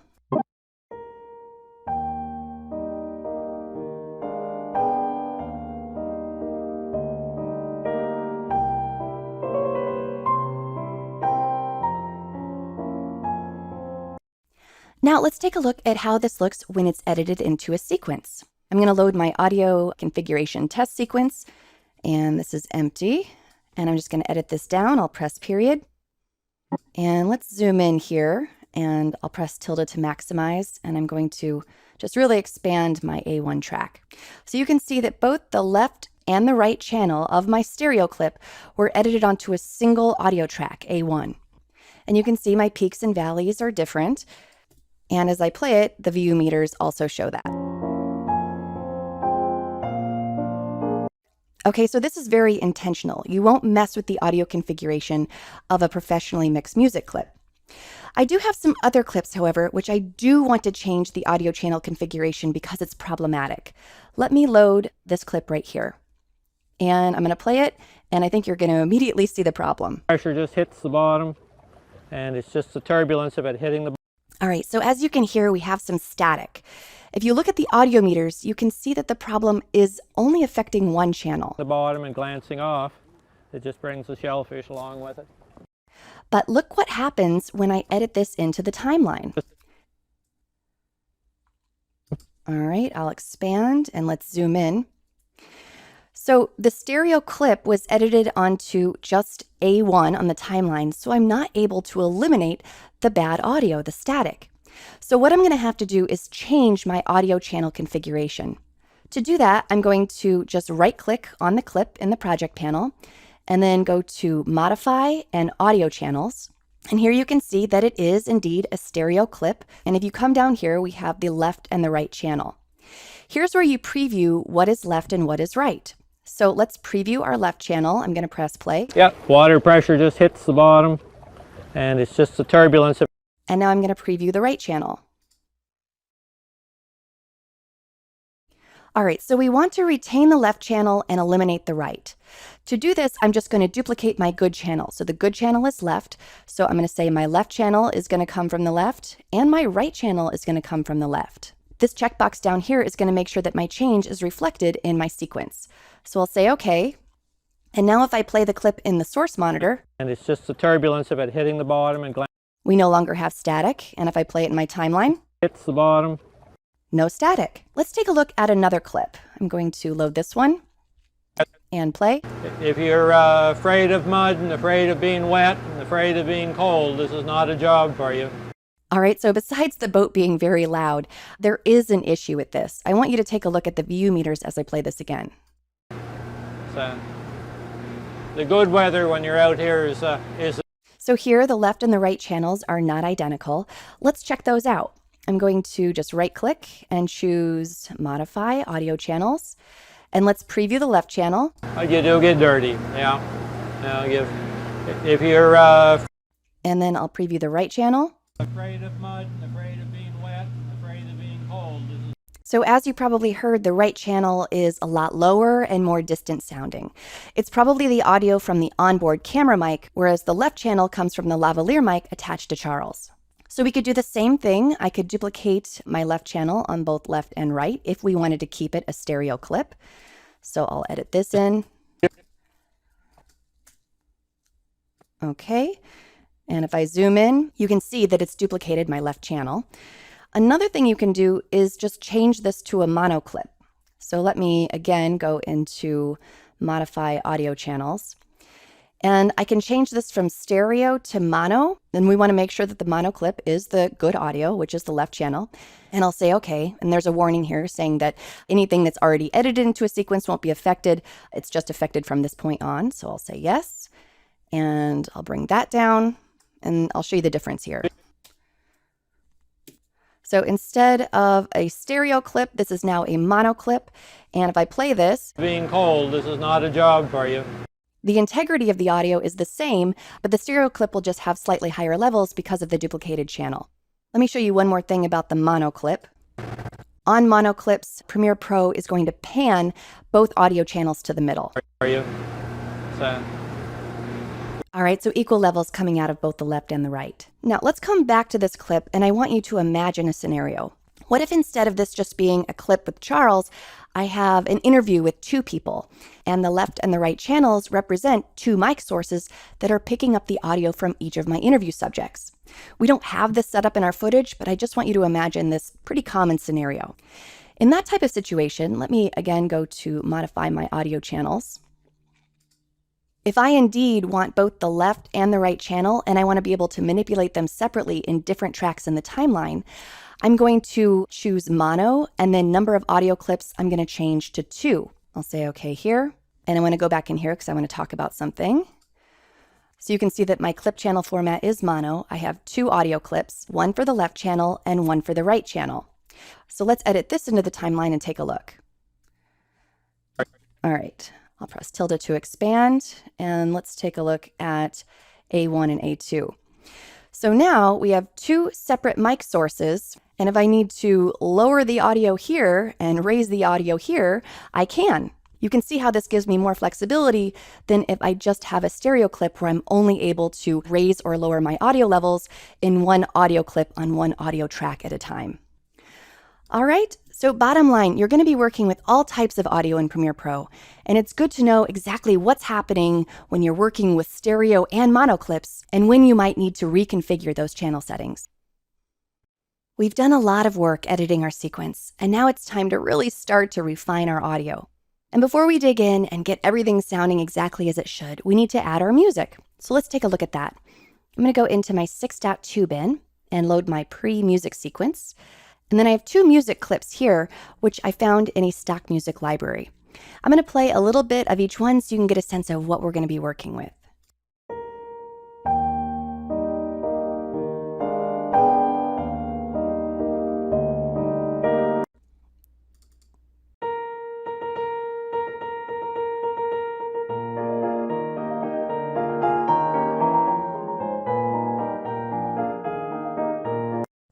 All right, so two pieces of classical music, both by Chopin, and they should complement one another pretty well, but we'll need to figure out how it's all going to come together.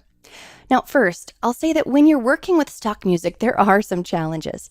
First of all, it can be tricky to get the musical arc to match up with the video arc. That is, we've built out this video and it has a certain structure and tone.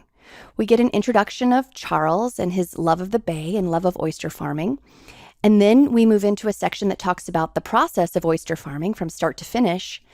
And then we end with Charles talking about how he believes his oysters are a wonderful product and a great way to share yourself with your fellow man, sort of ending on a do what you love note. So musically, we need to try to figure out how we can accompany that.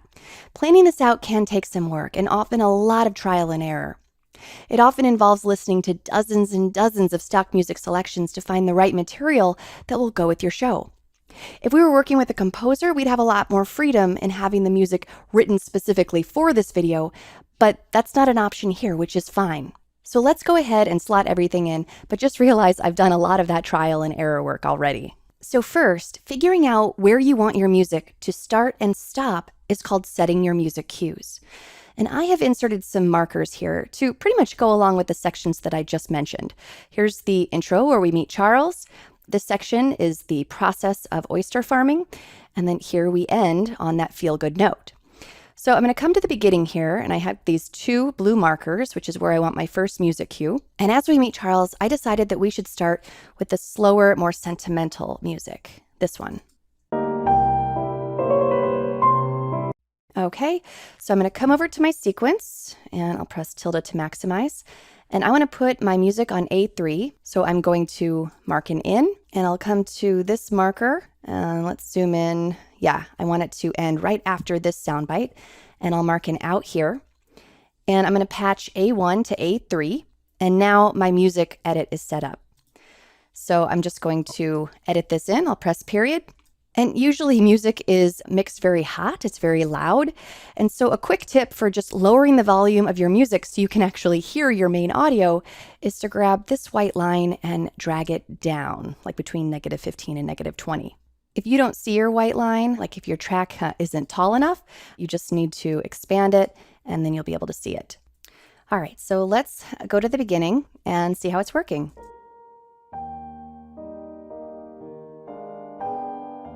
It's the first thing I look at, that bay, every morning. It's never been the same twice, but yet it's always consistently there, you know, always ready to cure your spirit and to look after your needs. All right, so in a perfect world, we'd go through everything and make sure that it was all working. But to save time, I just want to take you to the end and let's see how this ends as this section ends. To move that to a commercial license. Started doing that just as a hobby because it relaxed me. So I actually do like the way this ends here, but we need to smooth that out. So I'm just going to grab onto the edge of the music clip and I'll press Shift D and it adds an audio transition, an audio crossfade. And I can Maybe make it a little bit longer, and let's listen to this. Commercial license. Started doing that just as a hobby because it relaxed me. And then we get into this ambient sound of Charles on the boat. I go out, we fuel up the harvester. You want to fire her up? Okay, and I have my next music cue here. So this is all about Charles explaining exactly how the process of oyster farming goes. So for that, I was thinking this would be a good music accompaniment.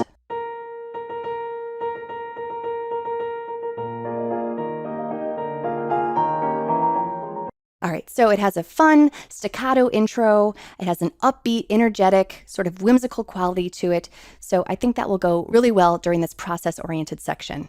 So again, this is about setting an in point and an out point. A1 is patched to A3, and so we will overwrite. I'll press period. And I'll lower my music a little bit there, and let's play the beginning of this section. The harvester. You want to fire her up? A sled that slides along the bottom. So your water comes out on an angle, hits the bottom, causes a turbulence, which moves the oysters and the shellfish onto a flat wire belt.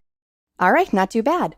Now, all of this takes some time to get exactly right, so I'm going to load a sequence where I've already done this so you can see the rest of my edits.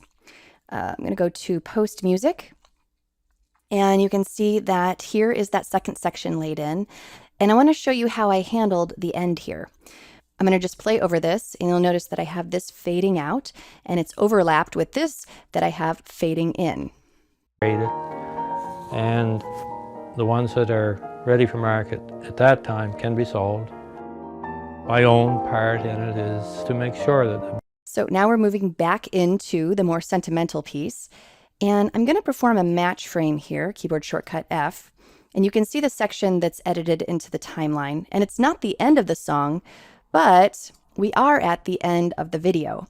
So what I did was I edited in this section, and then I knew that I wanted the end of the song as well. So let me play the end of this and then the end of the song, and I'll show you what I did.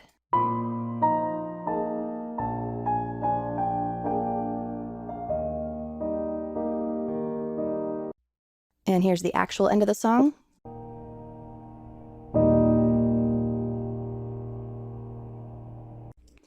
So the reason I chose that section to edit with this is that this does have a nice finishing quality to it. And that's what you'll have to do. You'll have to find a moment within the song that actually feels like it could be edited with the end of the song. And so let me just play the end of the video for you. we best enjoy it. I'm lucky enough to do what I love. Keeps me out here on the bay. Follow your heart, man. Follow your heart.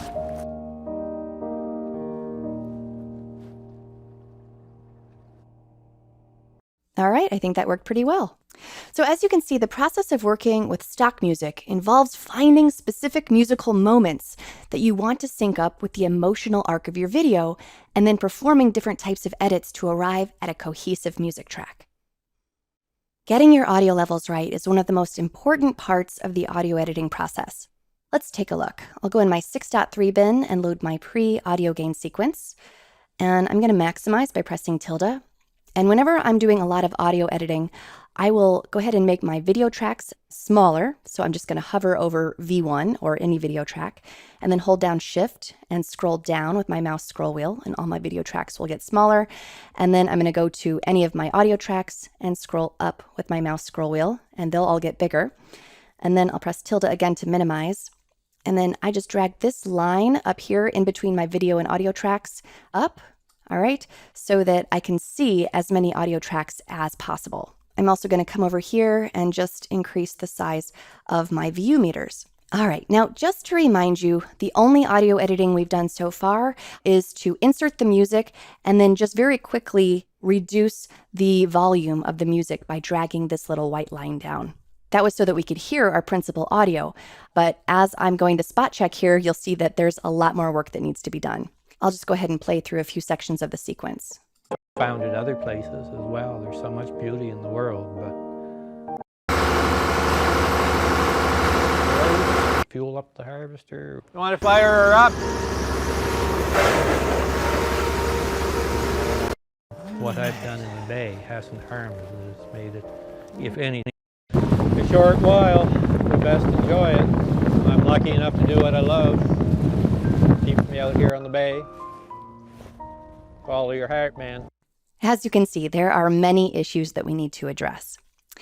Now, when you're mixing audio, the first thing that you want to do is make sure that the most important audio, which is of course your dialogue, is set properly.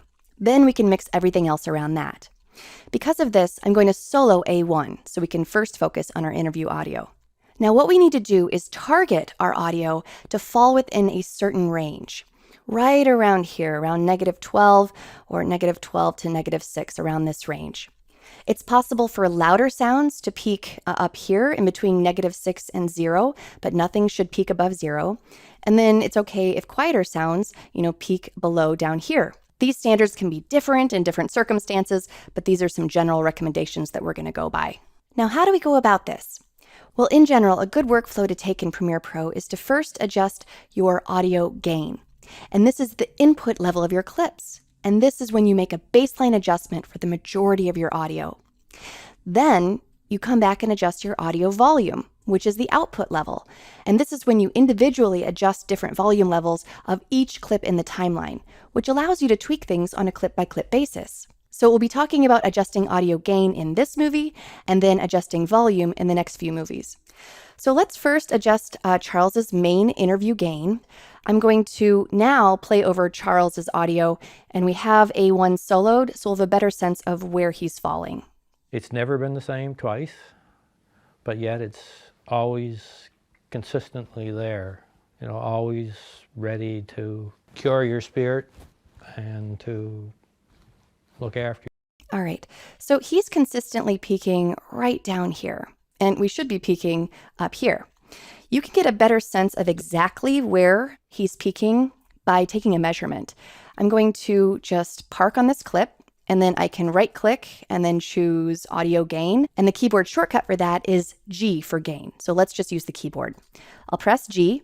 And in this particular segment, the peak amplitude is -15.4 decibels. All right. So the loudest it got was -15.4. If I come to this one and press G, this one got a little bit louder at -11.7 decibels. All right. And so on and so forth. So you can get a good idea of where he's peaking, and not just in this section of the timeline, but let's come down here and perform some measurements as well. I'll press G. All right, that's a little bit louder. And here, same thing, a little bit louder. But again, this is the peak amplitude. So the very loudest he gets in this clip is up to here, but you can see that he's quieter throughout much of the rest of the clip. All right, so this is where we make a baseline adjustment so that we improve Charles's audio in general across the board. Then we'll come back and tweak it. All right, so I'm going to select all of Charles's principal audio on A1, with the exception of this last one where he's on a boat. He's in a different space here. But most of the rest of this can be adjusted by roughly the same amount. So I'm going to press G, and here it's performed a peak amplitude measurement for everything that's selected. So you can see that here and there it does get a little bit louder, but we know that he's generally about 6 decibels too quiet. He's peaking around -18. We want him to peak right around -12.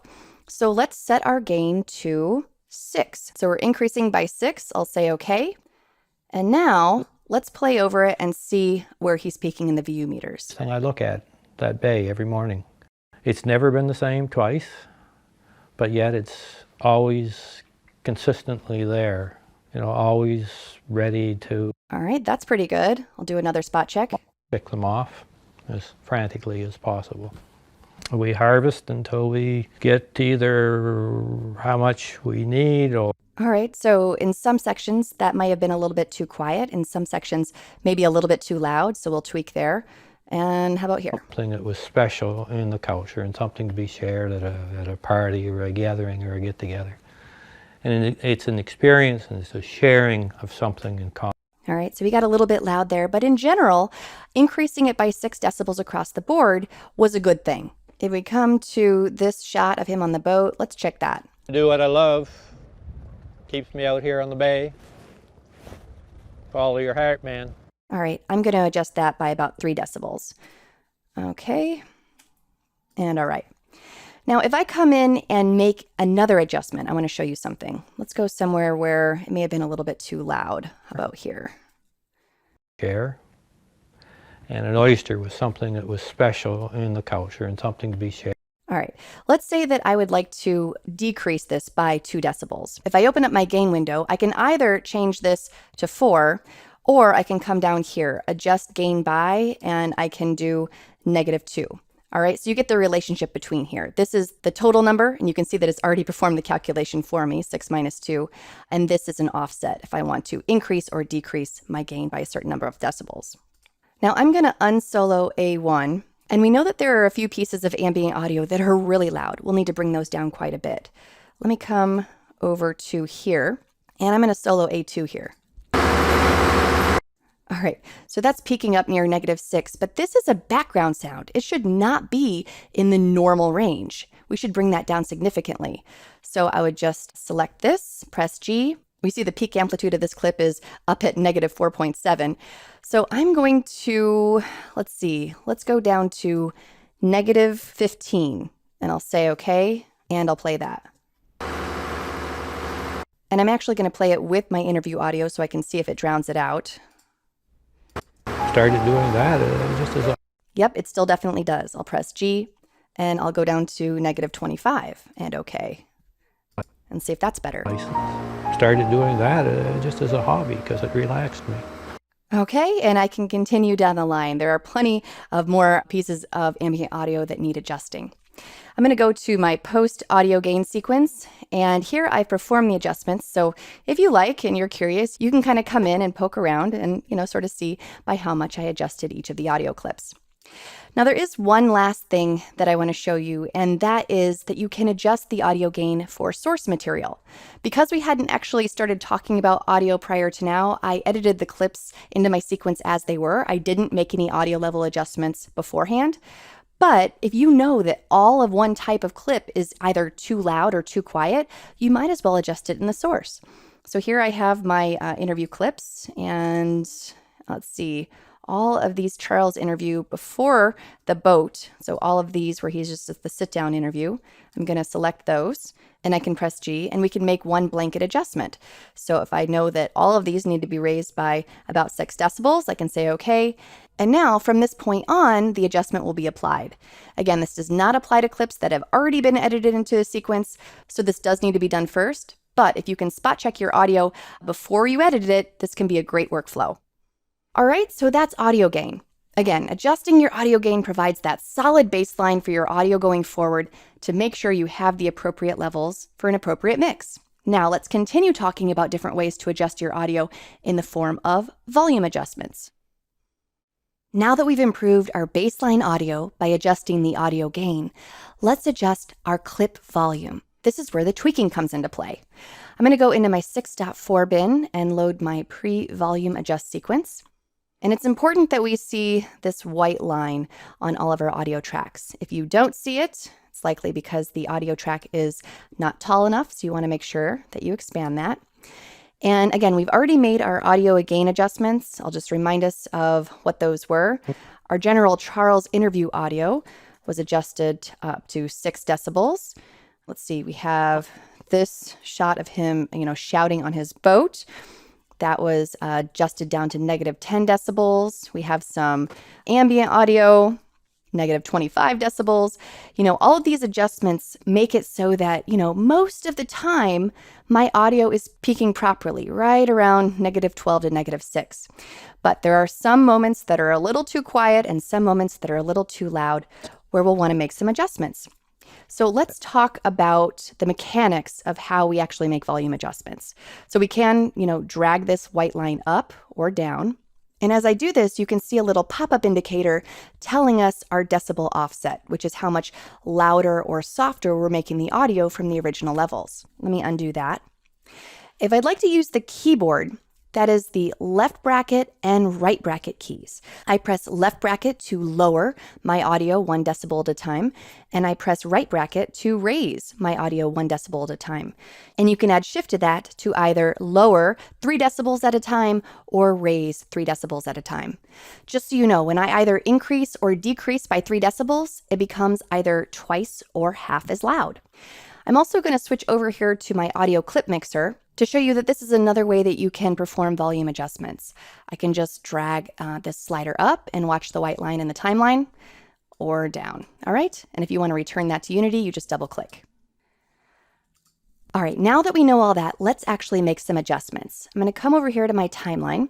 I'm going to press tilde, and I'm going to adjust just my A1 audio first. So I'm just going to select A1. Now I'm going to play through my sequence and make my adjustments. And I'm actually going to set myself up by looping, and you'll see why in just a moment. I'm going to come over to this wrench, and I want to make sure that loop is enabled. And that means that if I set an in and an out point and I press spacebar, watch what happens. First thing I look at. And now when I do that, take a look over here in the VU meters. First thing I look at. All right, so I'm going to loop through, and I'm going to have my fingers on the left and the right brackets, and then as it plays, I'm going to adjust accordingly. I'm going to solo my A1 track, and let's loop. First thing I look at. All right, I raised that by 2 decibels. I'm picking a representative audio portion. I know that there's other audio, but this is pretty representative of the entire clip, so you got to keep that in mind as well. All right, and I'll do the same thing here, in and out, and loop. It's never been the same. All right, I lowered that by 2 decibels. And again here. Consistently there. All right, I lowered that by 2 decibels. And you can actually do this on the fly too if you're quick. The only reason I'm looping it is that the playhead can, extend into the next clip before I'm done. But if you're quick, you can do it on the fly. I'm going to just loop one more because these are a little bit longer. Ready. And loop. Always ready. All right, I lowered that by 1 decibel. And now I'll do it on the fly with no looping. For your spirit and to look after your needs. I've found it other places as well. There's so much beauty in the world, but all right, so I lowered it by a couple decibels there. And the thing I want to draw your attention to is that he is quite loud here. I've found it other places as well. But I think I've made the adjustment for the rest of the clip just fine. Keep that in mind because in the next movie on audio keyframing, we're going to be able to make intra-clip adjustments. So if you'd like to take a look at the post-volume adjust sequence, you can, where I've gone through and made volume adjustments on a clip-by-clip basis. We've learned how to adjust your audio gain to set a baseline and to adjust audio volume to tweak individual clips. But often you need to make intra-clip adjustments. Let me go into my 6.5 bin and load my pre-audio keyframe sequence. All right, we're going to take a look at several moments within this sequence where we need to raise or lower the volume within the boundaries of a clip. Before I do that, I'd like to just go over the mechanics of creating and adjusting keyframes, and then we'll go in and make our adjustments. I'm going to show you how to work with keyframes on this music clip here. And let's just press tilde to maximize. Okay, so to add a keyframe, I can command click on this volume line or control click on a PC. Again, if you don't see the volume line, you just need to make sure that it is tall enough. And so I can command click to create a keyframe and another keyframe, and then it's just a matter of animating between them by dragging up or down. You can also click on a keyframe and use your keyboard. So right bracket will raise it 1 decibel at a time, and left bracket will lower it 1 decibel at a time. And then if you add shift to that, it will raise it or lower it by 3 decibels at a time. Let me just play over this audio keyframe animation so you can hear exactly what's happening. So now it's very quiet music. It's the first thing I look at that bay every morning. And then it ramps up. Now I probably want the music to start out louder, so I'll bring that up.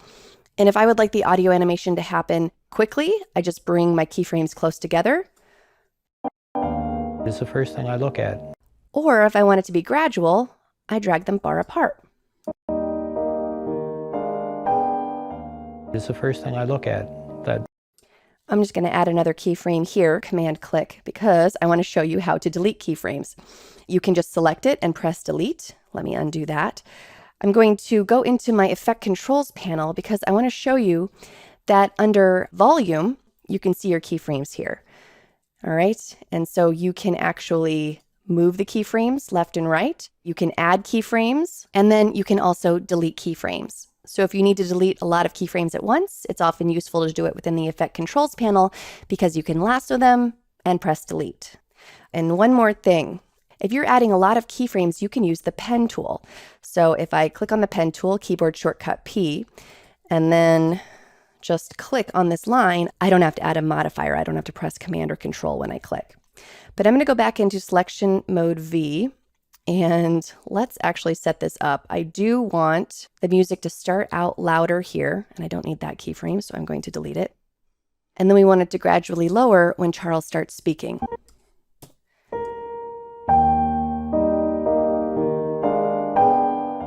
It's the first thing I look at that bay every morning. All right, that was pretty good, but I think it lowered a little bit too much, so I'm just going to drag this up to about there, and let's play. It's the first thing I look at that bay every morning. It's never been the same twice, but yet it's always... All right, I'm good with that. Now let's move downstream where I'd like to keyframe my music again. Let me take a look at this. I'll press tilde. And so here Charles isn't speaking, so I want to ramp my music up and then down. So to do that, we actually need to place 4 keyframes. So I'll command click, and then command click. And then to bring this up, I can just drag my volume line up like so. Okay, maybe to about there. And let's listen. And it just gives you a good feeling. It's all good fun. That's All right, I think that was fine. Now I have some dialogue keyframing that I need to do. Let's come to this green keyframe, and I think Charles gets a little bit loud here. I'm going to play. flat wire belt chain. Okay, so take a look over here in the VU meters. I think we're going a little bit above -6. Flat wire belt chain. So it peaks slightly above -6, so let's just bring that down just a bit. And so I'm just going to do the same thing, command click around this section, and just drag it down just a little bit, just subtle. And let's see if we fixed it. Flat wire belt chain. All right, and that's good enough. And another dialogue spike right here, I believe. So All right, not very bad, but let's fix it. Command click, and I'll do this with 3 keyframes and just drag down like so. oysters. So Oh, too much. then I had the opportunity. All right, so I'll keep going, but I'm sure you can see that adding audio keyframes is really essential to creating a proper balance between the various elements in your sequence. Sometimes audio is recorded with double system sound, where your high quality audio is recorded separately from your camera footage. And in Premiere, you're able to merge these clips together, which allows you to select a video clip and sync it with up to 16 channels of audio. And this process is actually an automatic one as long as you record audio onto your camera, even if it's of inferior quality. Let's take a look at this. I'm going to go into my 6.6 bin, and I have some video clips, and the audio doesn't sound very good. Let me play it for you. I've found in other places as well. There's so much beauty in the world, but And here's the good audio. I've found it other places as well. There's so much beauty in the world, but So all I need to do is select both of these clips. So I'll start with this one here. I'll click, and then I'll command click or control click on a PC. And then I'm going to right click this pair and choose merge clips. Now, when the merge clips window comes up, I can rename the clip if I like. Right now, it's just appended with merged. And then I choose my synchronize point. So if each clip was shot using identical timecode, I could choose that. Or if I wanted to manually set in or out points or markers at a common point of sync, I could choose one of those options. So for example, if a shot is slated with clapsticks, you just place an in point on both clips at the exact moment that the clapsticks come down in both the video clip and the audio clip. I've synced many clips that way. But because I do have audio on my video clip, I'm actually going to choose this option right here, audio. This allows me to match the shape of the waveform in each of my samples, and then it replaces the bad audio with the good. An audio waveform shape is kind of like a fingerprint. Each is identical for every clip. So even though one of these clips has much clearer audio, the basic waveform shape remains the same. So we'll take advantage of that here. Once I've chosen to synchronize things using the audio, there's one more option you should almost always choose, and it is this one here, remove audio from the AV clip. All right, we know that the audio is bad on my audio video clip, so we want to take that away and replace it with the good audio. So I'll say okay, and here is my merged clip. I'll go ahead and load it, and let's play. I've found it other places as well. There's so much beauty in the world, but... All right, it sounds great. So syncing audio is a relatively quick and easy process using the merge clips command. And just so you know, this is the workflow for syncing a single video clip to a single audio file. If you want to perform this step in bulk to many clips at once, you can either use a third-party application or you can actually use Premiere's multicam syncing capabilities to get the job done. Let me show you that briefly here. I'm going to choose the original clips. So I'm just going to select everything except the merged clip. Okay. And now, instead of right-clicking and choosing Merge Clips, I'm going to right-click and choose Create Multicam Source Sequence.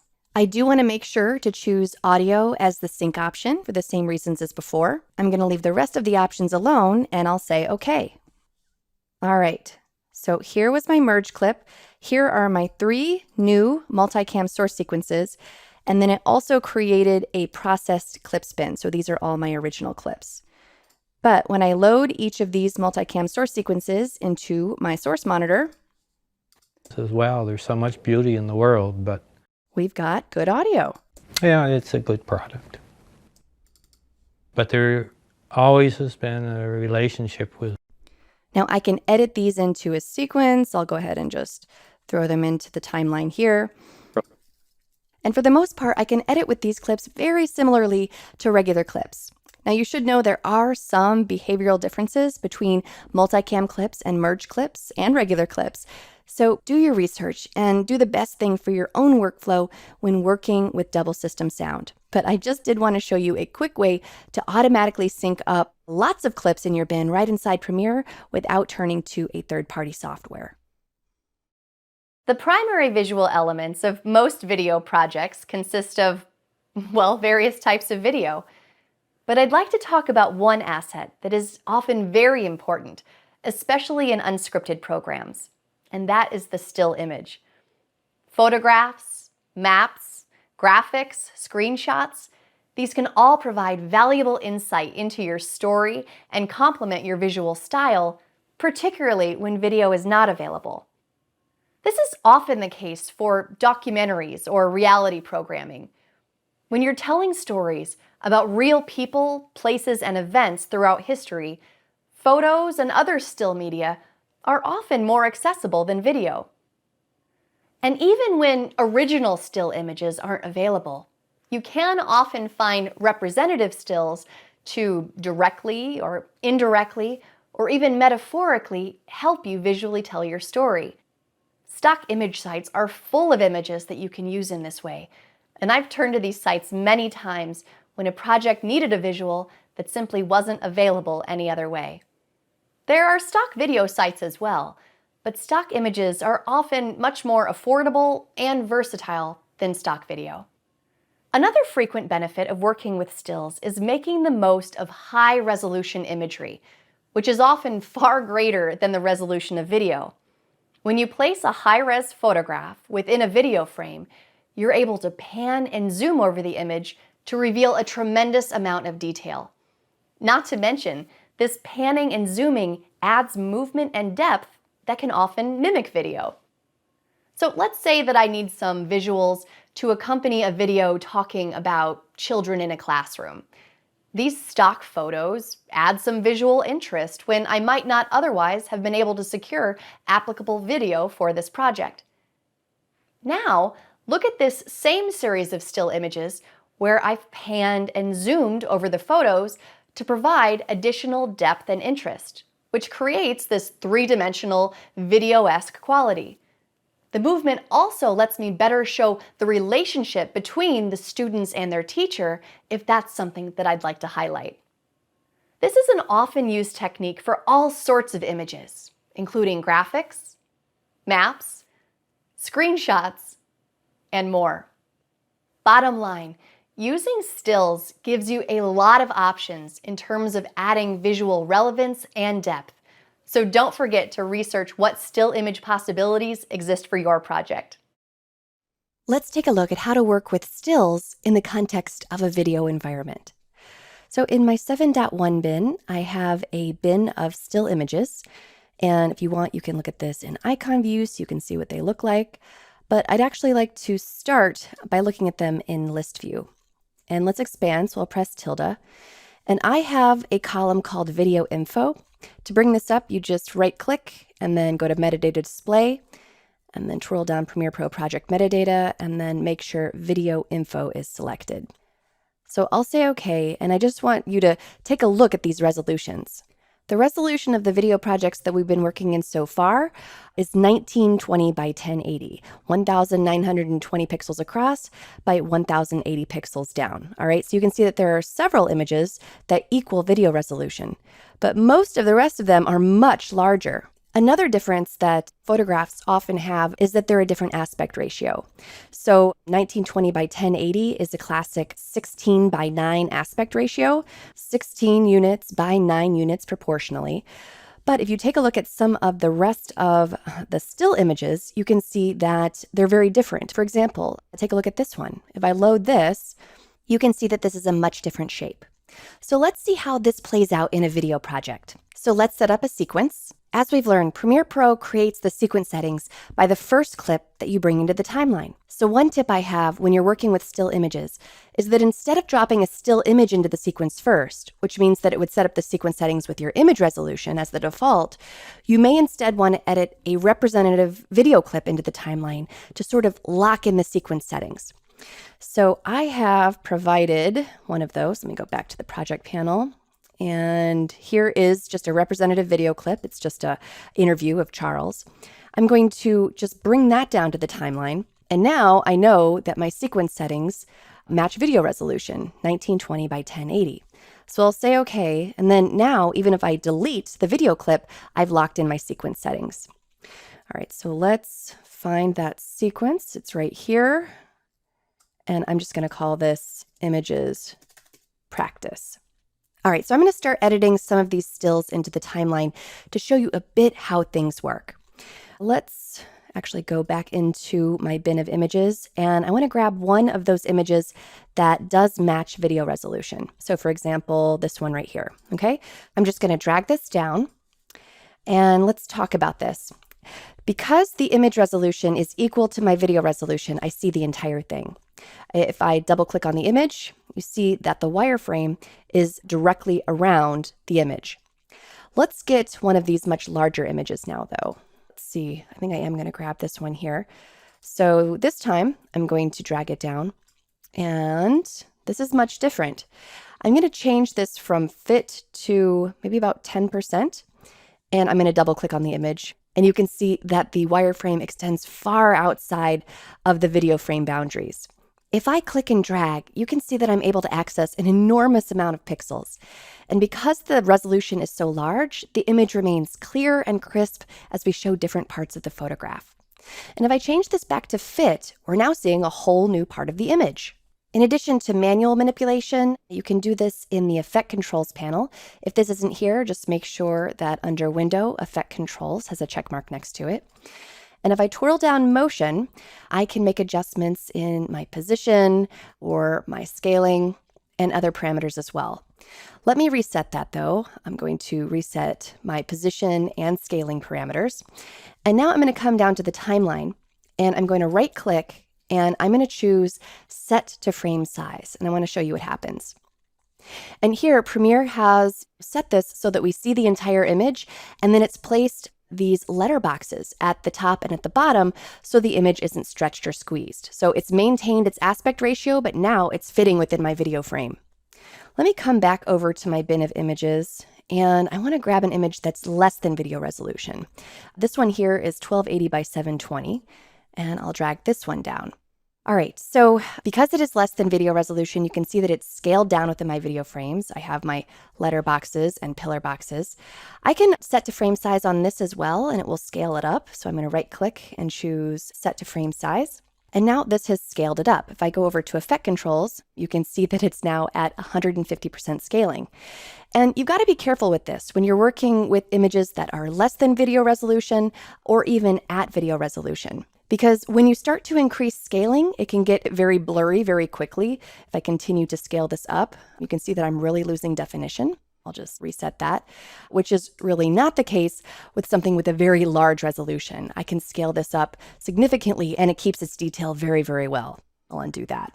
Let me just mention one more thing. Many of these images are shaped differently than my 16:9 aspect ratio, and we have our letter boxes in order to make sure that the shape is maintained. But this isn't actually black. It's transparent. And so when you use your images as B-roll, you need to be aware of a few things.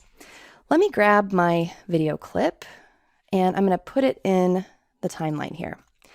Okay, let's say that as Charles is talking about oysters, we want to see this image right here.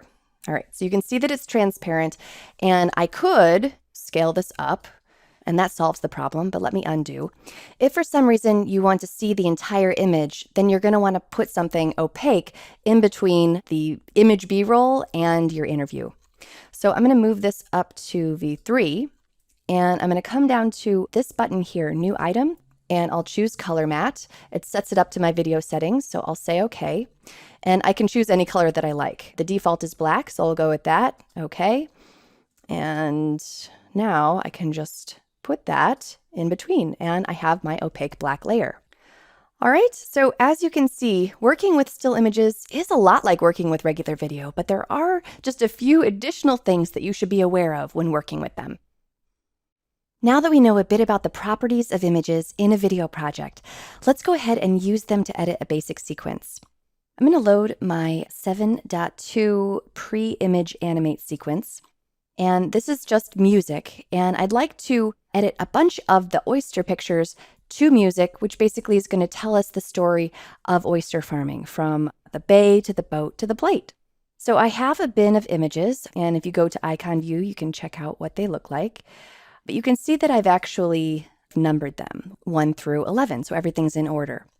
So I'm going to grab all of these images and then just drag here onto V1. Now, my sequence resolution is 1920 by 1080, but most of my images have a resolution far greater than that. So you can see that everything, is pretty zoomed in, and I'm only seeing a little bit of the frame. So to set us up, I'm going to select all of the images and then just right-click and set to frame size. And now we'll be able to see things a little better. So the default duration of each of the images is 5 seconds. But I'm interested in cutting the shots to the beat of the music. Now, I could certainly do that manually with ripple trims, but I'd like to do it on the fly with top and tail editing, which we briefly explored earlier in this course. So to get set up for that, you want to make sure that your music track is locked. You don't want to cut any music.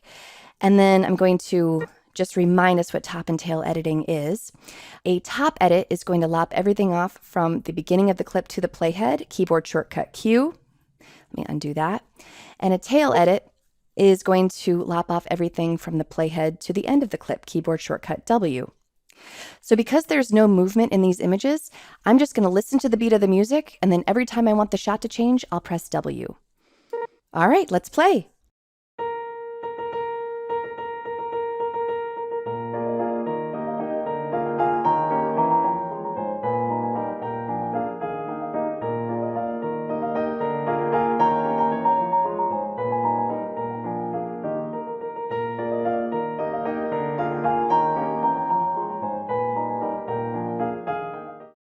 All right, so I've cut to the beat of the music. Now let's add the animations. I'm going to come to the first image in my timeline here, and let's select it. And then I want to make sure that I'm on the Effect Controls panel. If you're on the source monitor, just click on Effect Controls. And again, if that's not there, just pull it up from Window and make sure that Effect Controls has a check mark. All right, so I'm going to just make sure that that's selected. And I want to come over to my position and scaling parameters. If you don't see those, make sure to just twirl down motion.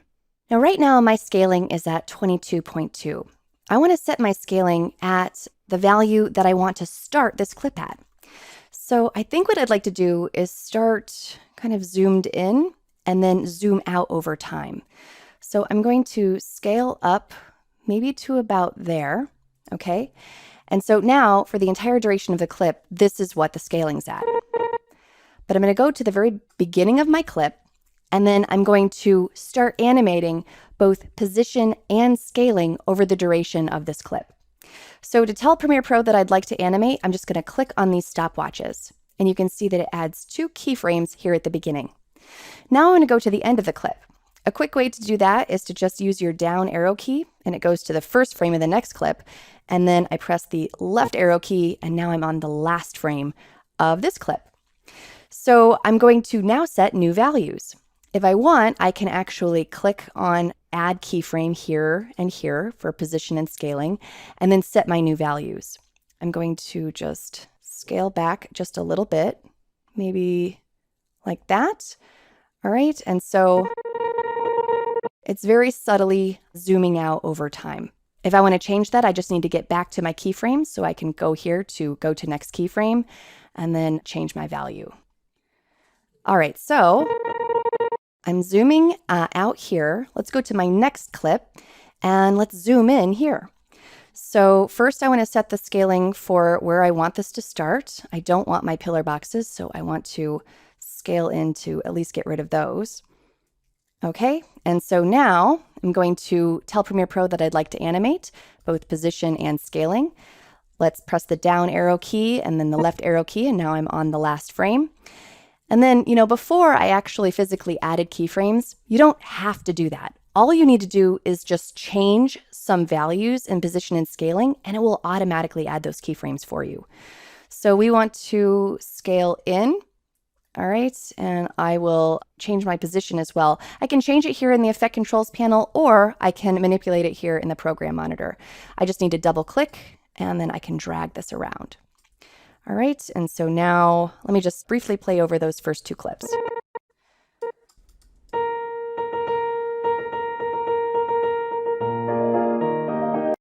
Okay, I think that this zoom happened a little quick, so let's change those values. I'm going to come to this set of keyframes, and I'm at 60 here, and let me go back to my first set of keyframes, and I'm at 51. So let's change this one to maybe 55 and see how that works. All right, I think that worked a little bit better. It's such a short clip, so large differences in numbers can result in fast animations. I'm going to go to my post-image animate sequence, and I want to show you how this ended up.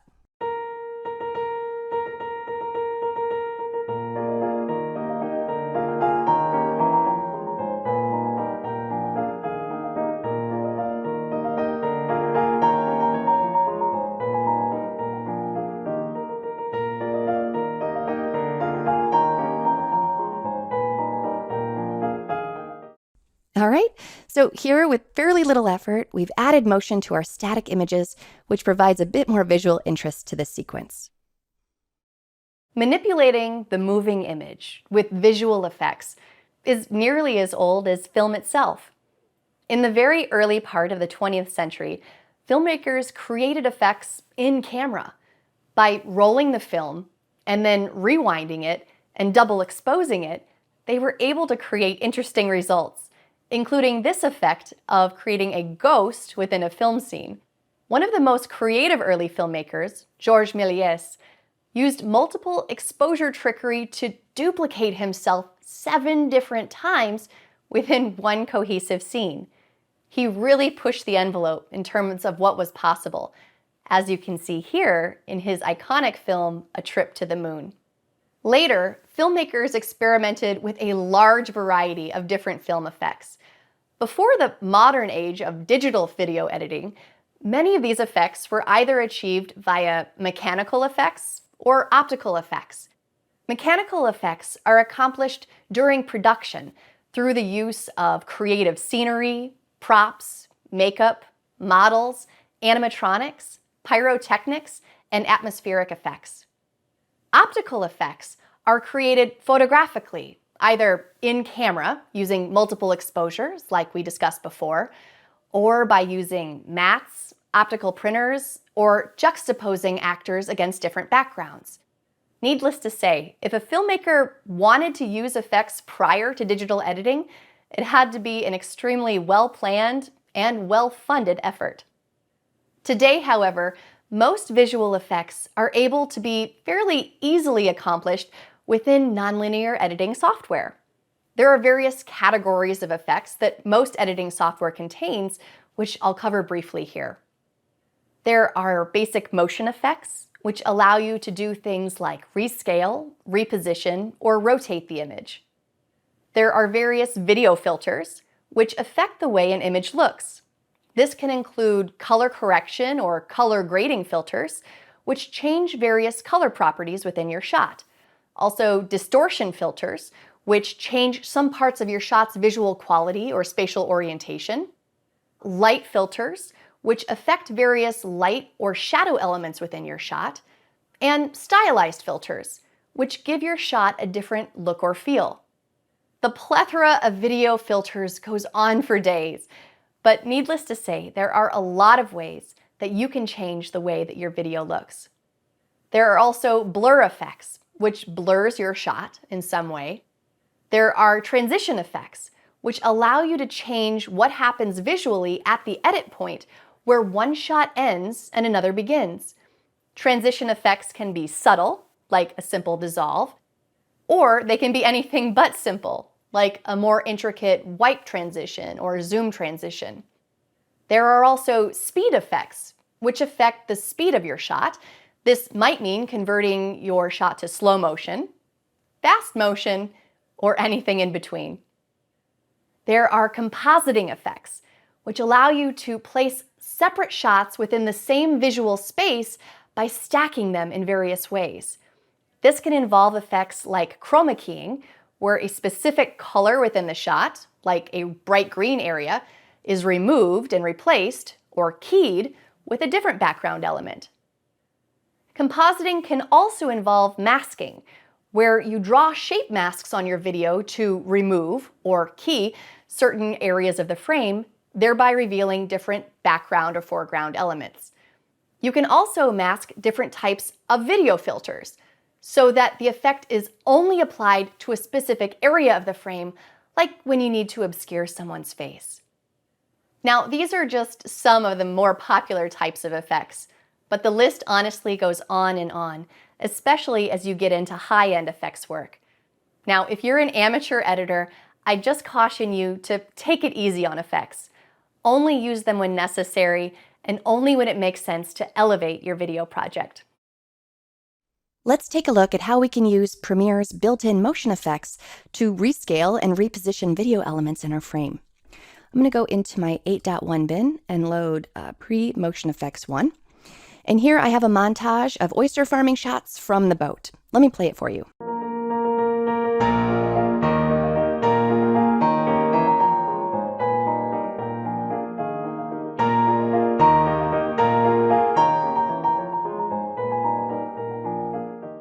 All right, instead of having them appear one after another, I'd like to create a composite where we have a grid of 9 images appear one at a time until we've filled the entire video frame.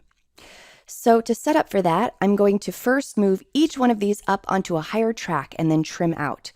And so I'm just going to drag all of these up. I can either drag or I can use my keyboard.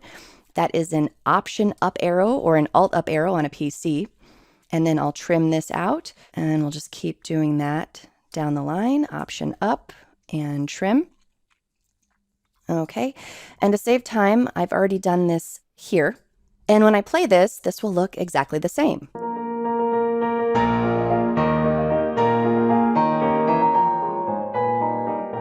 All right, so let's edit our motion effects so that we can create our composite.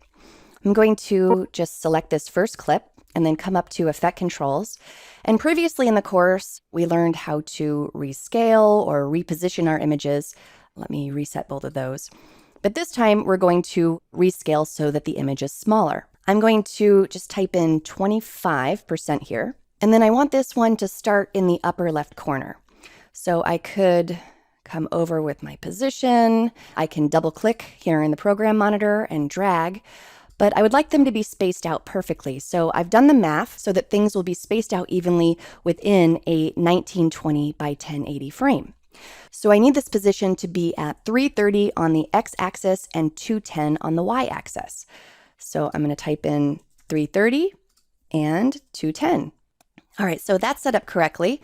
And I'm going to actually copy the motion parameters from this clip and paste it onto this one. And I'll show you why. So I'm going to just click on motion and press Command C.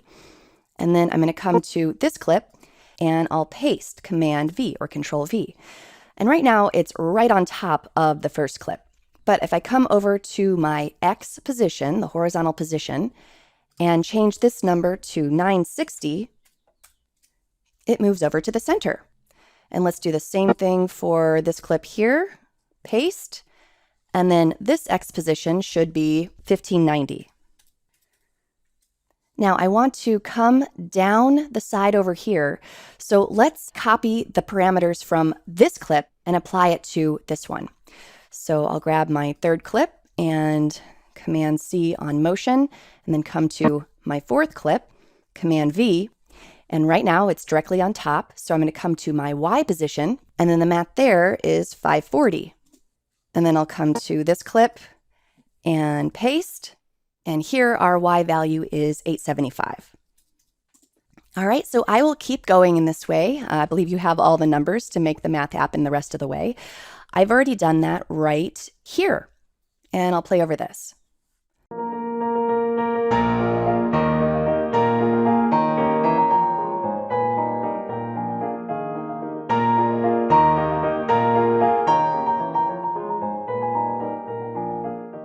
All right, so as you can see, it's pretty easy to affect the scaling and position of your clips. And as you're changing the motion effects of your clips, realize that you can also change a few other parameters. For example, you have rotation, okay? And right now it's rotating through the center of this clip. But if I was to change my anchor point, you can see that rotation now rotates around a different point within that clip. Let me reset both of those. There are also some other built-in effects like opacity. You can introduce some transparency into your clip. And then every clip also contains time remapping parameters. This is where you can animate the speed of a clip over time. We will be covering keyframing later on in this chapter, so keep a hold of that. For right now, I'll twirl those up so we can just focus on our motion parameters. Now, if you like, you can also add additional effects to these clips. If I want a thin frame around each of these, I'm going to come over to my effects palette, and there are many, many, many video effects you can explore. But I want something called beveled edges thin, all right? And I'm just going to select all of these clips and then drag and drop bevel edges thin on my stack. And I won't play the whole thing, but I'll show you how this looks.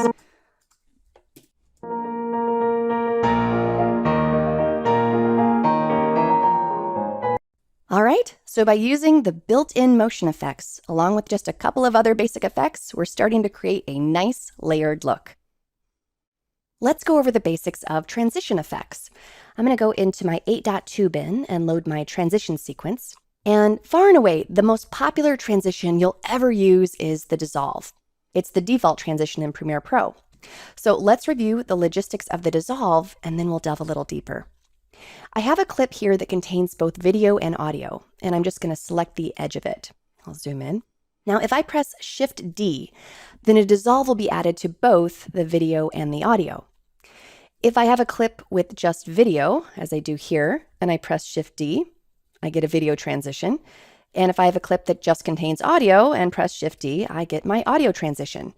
So in that sense, Shift D adds the default transition to whatever you have selected. That said, you have no idea how many editors will add a dissolve to a married video and audio clip and then simply delete the transition that they don't need. So to avoid that, let me teach you some modifiers to use if you need to isolate things a little bit more. So if I have a married video and audio clip, I select the edge, and if I just want to add the transition to the video, I press Command D or Control D on a PC. If I just want to add a transition to the audio, that's Command Shift D or Control Shift D on a PC. Now let's talk about the duration of the transition. Let me add it one more time, Shift D. And by default, the video transition is 30 frames and the audio transition is 1 second. And in a 30 frame per second project, these would be identical. But this is actually a 24 frame per second project, so that's why the video transition is a little longer. Let me play over this so you can see what a 30 frame video transition and a 1 second audio crossfade looks and sounds like. But oysters are all about a good experience. You can, of course, come in and trim this to make this longer or shorter. And if you have a transition in between clips, I'll press Shift D, you can not only trim, but you can also move the transition back and forth between the A side and the B side. Also, just so you know, you can do this in the Effect Controls panel as well. If I go up to Effect Controls, you can trim in here and watch that it's reflected in the timeline. And you can move the transition, and you can change the alignment to start on the cut, end on the cut, or anything in between. Now, for something as simple as a dissolve, most editors don't edit transitions in the Effect Controls panel. You're much more likely to manipulate in the timeline. You'll save working in the Effect Controls panel for more complex transitions with more parameters. But I did at least just want to show it to you. Now, if you'd like your default transition length to be something other than 30 frames or 1 second, you can redefine that. I'm going to go up to Premiere Pro, Preferences, and Timeline. This is in the Edit menu on a PC. And then you can see that video transition default duration is 30. Let's make that something shorter, like 8. And I'll say OK. And now I'll delete these. Let's add it again, Shift D. And here is an 8 frame video cross dissolve and our 1 second constant power audio crossfade. If you would like to add transitions to many clips at once, like in this montage, I can just select all of my video clips and I'll press Shift D. And let's take a look at what 8 frame cross dissolves look like in this montage.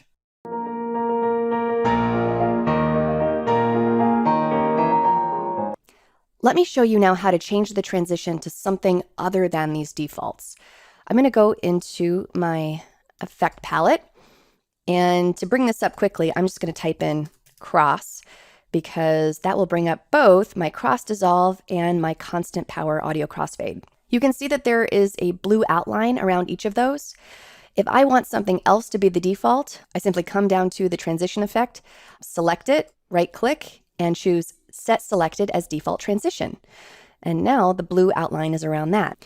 So I'm going to just select all of these clips and then press Shift D.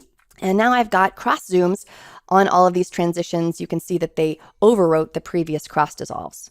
I'll play and you can see what this looks like.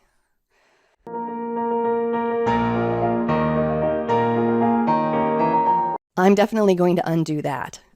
And if I do come over into the effect palette, there are many, many video transitions that you can explore and try out. All you need to do is just drag and drop it onto an edit point. So I'll let you explore those if you like, but remember, less is more. Most of the time, you're not going to go nuts applying these types of transitions unless it stylistically calls for it. That said, I do want to show you one pretty cool transition, and that is the morph cut. I'm going to just delete this transition, and then I'm going to come over here and just type in morph, and here's my morph cut. This is going to allow me to put a transition between two similar clips, like 2 talking head clips, and then smooth out the resulting jump cut. Let me play over this so you can see the jump cut. I've really enjoyed spending time with. So that's an obvious jump cut, and I'd like to smooth that out. So I'm going to drag and drop the morph cut on this transition, and by default, it is 8 frames. Okay, we reset that. And then I get this analyzing in background, and you need to let that happen. So it's analyzing the frames on the A side and the frames on the B side. It's finding the face and it's blending everything together. 8 frames is usually a pretty good duration for a morph cut. 6 or 8 frames is usually my recommendation. And let me play over that. A good experience. I've really enjoyed spending. All right, so his face warps just a tiny bit, but if you didn't know it was there, it could probably work. Let me play it one more time. I've really enjoyed spending. Sometimes if the effects are too warpy, just make the morph cut a little bit shorter, can bring it down to 4 or 6 frames. And then when you do that, you need to let it reanalyze, and then you can try it out again. I've really enjoyed. And I think I like that a little bit better. All right, so whether you're applying morph cuts or just regular dissolves or one of the other myriad of transition effects in Premiere Pro, it's pretty easy to add and manipulate them however you like. Applying video effects is a great way to fix, enhance, color correct, or stylize your clips. Let's take a look. I'm going to go into my 8.3 bin and load my pre-video effects sequence. So I'm going to be working on this shot here. I'll select it. And then I'm going to go to my effect controls panel and we'll go to the effect palette. And when we're dealing with changing the way that our clips look, we're mostly going to be dealing with this category here, video effects. There are categories and categories of effects in here. It can be a little daunting, but I encourage you to play around with them to see what they do. There are a lot of really exciting ways you can affect your video. For our purposes, I'm going to be adding a very specific set of effects to teach you something about the order of operations, since it's important to know how different video effects work together. All right, so this is more of a lesson in logistics. We're going to be doing mostly different types of color corrections, which, as you'll learn later in the course, is typically done in a separate, more powerful color correction tool. All right, but bear with me for now while we learn about the behavior of video effects. I'm going to start by adding a black and white filter. I can search through it through all of these categories, or I can type it up here as you'll normally do. I'm just going to type in black and then an ampersand, and there's black and white, and I'll drag and drop right on the clip. And this video effect is about as simple as it comes. As you can see here, here's black and white, and there are no parameters. It's either black and white or it's not. If I would like to bypass the effect, I can click on this little effects toggle. All right, and I turn it off and then back on. If I'd like to delete it, I just select it and press delete. I'll undo that. Now I'm going to add another effect and I'll type in tint. All right, and another way to add an effect to a clip is to simply drag and drop up here in the effect controls panel. And this effect has a little bit more going on. We do have some parameters that we can change. Specifically, I would like to change the map white 2 value to like a golden hue, maybe something like this. All right, and I'll say okay. And then I'm also going to change the amount to tint to maybe something about like that. All right, and the reason I picked these 2 effects is so that I could show you a few things about effect interaction as well as order of operations. First, notice what the black and white filter does for me. If I click on my little effects icon here and strip away the black and white, you'll notice what the tint looks like without first stripping the color. Next, I'm going to switch the order of these effects. So I'll move the tint first. I'm just dragging up through the stack in the effect controls panel. And now you can see that because the tint is applied first and the black and white is applied last, the result is very different. However, that doesn't mean the tint isn't doing something. Let me turn off the tint. Take a look at the image. All right, so the effects are still very much interacting with one another. I'm going to move black and white back up into the first position. Now I'm going to come down here and add an auto contrast. Right here, I'll drag and drop. And here you can see that the image is definitely popping a bit more. There are parameters, so I could come in and adjust these if I want to, but for now I'm going to return that back to its default. And then I also just want to show you that if I move the auto contrast up through the stack, it's going to change the way the image looks. Okay? But for now, I'll bring that back down to the 3rd position so I get my pop. Now I'm going to apply one more effect. I'm going to type in blur, and let's grab the Gaussian blur and drag that up to the 4th position. And there's no blurriness yet because I have not increased my blurriness number. So I'll go ahead and do that. This is a value shuttle, so I can just drag to the right, about like that. And no, I don't want a blurry image, but I want a blurry edge. So the border I want to be blurry. So for this, you may have noticed that we have these shapes underneath each effect. I'm going to just click on my ellipse mask shape, and you can see that it confines the effect inside that mask. And we want the border, so I'm just going to redefine this shape. And I'll click on the edge here and drag out. All right. And you'll notice that when I click, I get my Bezier handles if I'd like to define that shape further.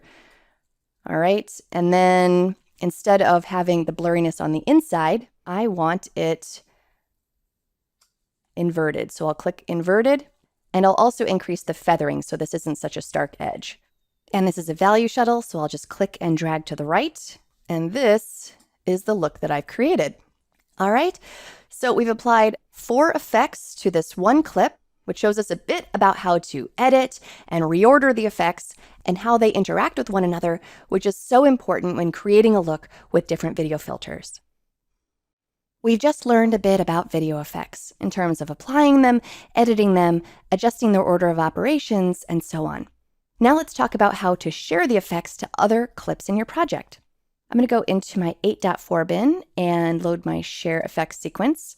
And this is the look that we just created. I'll click on it, and then we'll come up to effect controls and remind us that we have 4 effects applied to this. We have a black and white effect, tint, auto contrast, and Gaussian blur.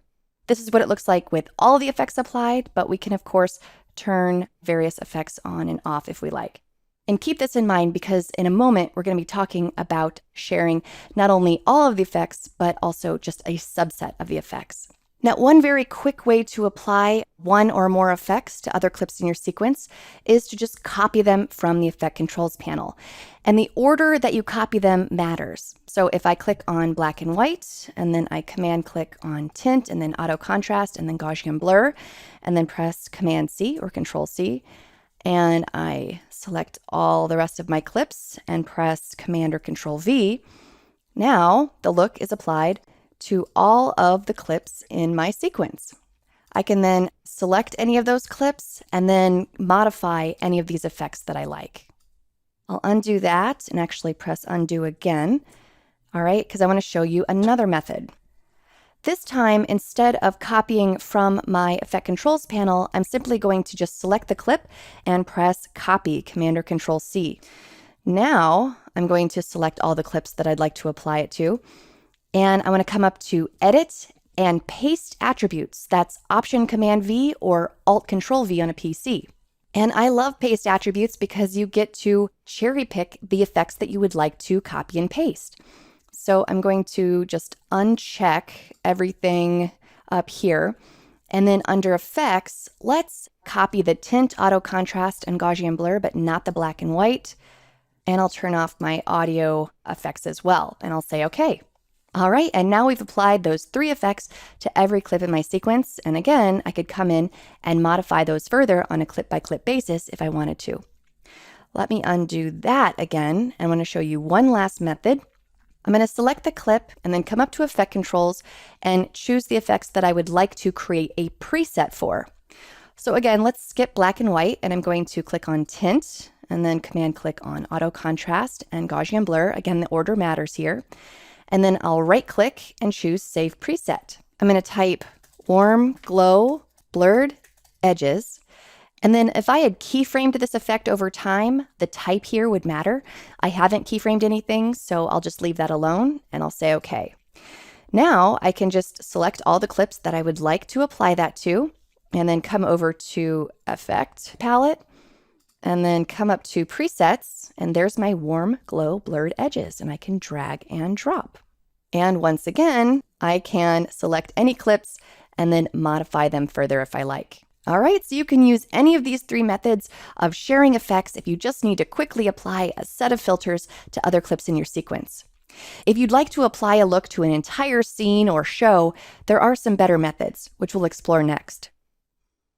When you want the ability to add and edit your effects to many clips en masse, you may want to consider using adjustment layers or nests.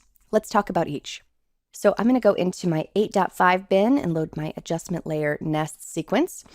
And here is the look that we've created on this clip. If I go to effect controls, again, we have the black and white, the tint, the auto contrast, and the Gaussian blur all working together to create this look. Instead of applying it to each individual clip, I want to create an adjustment layer, which is a layer above everything, and I'll apply the effect to that. So I'm going to come over to this button here, new item, and choose adjustment layer. It's going to set it up to my video settings, and I'll say okay. And then I'm just going to drag and drop this over my sequence. All right, and we know quite a few ways to share effects. One of the ways is a preset. I'm going to go into my effect palette, and we made this warm glow blurred edges preset in a previous movie. So I'll just drag and drop that over. And so that's everything except the black and white filter. We have our tint, our auto contrast, and our Gaussian blur. Now, as I skim through the clips within the montage, you can see that everything's affected by this one filter. So that's a big time saver already. But here's where the huge benefit comes in. Let's say that you show the look that you created to your team or your client, and you get the feedback to change it to a different tint, let's say a cooler tint. Well, no problem. Instead of going in and affecting each one of these clips, all we have to do is edit the adjustment layer. I'm going to come up to tint and twirl that down. And I'll click on my color well, and I'll come down to my blues, all right, and say okay, and maybe back that down a little bit, all right. And now the entire montage has my cool blue tint. So that's nice, but if you need to further tweak individual clips, it can become a little more complicated. So if we just have a couple of shots that need adjusting, I could cut up my adjustment layer. Let's say that, this shot right here, we want to increase the tint a little bit. All right, so I come over to my blade tool, and I have snapping on, so I'll just snap to this edit and cut, and I'll press V to get back in my selection mode. And now I can select this and increase my tint like so. All right, so here and there, that can be fine, but it can be a little bit cumbersome if you have lots of clips that need tweaking beyond the blanket changes of the adjustment layer. Just something to keep in mind. I'm going to undo that because I actually like the warm treatment better. And I'd also like to show you that you can have multiple adjustment layers working together. Let me go back to my project panel, and I'm going to drag another adjustment layer over my sequence on V4. And I don't think I'm going to have this one have a color correction treatment, but let's change the spatial orientation. Go back to my effect palette, and then I'm going to type in 3D. And I'll drag and drop my basic 3D effect on. So let's say this sequence is going to play alongside some credits. So I want it to sort of shrink down and swivel at an angle. So I'm going to come to swivel, and we'll swivel it like so. And then distance to image, we'll sort of back off like that. And I want it all the way over to the left, so I'll add another effect, my transform. And I'll bring my position over like so. Now as I scrub through this, you can see that it has my warm golden glow, and it has this new spatial orientation so that I can have my credits play alongside it. All right, so that's adjustment layers. Now I want to talk about nests. A nest is a container of clips. To create a nest, I just select all the clips that I would like inside of the nest, and then right click and choose nest. I'm just going to call this Oyster Montage and OK.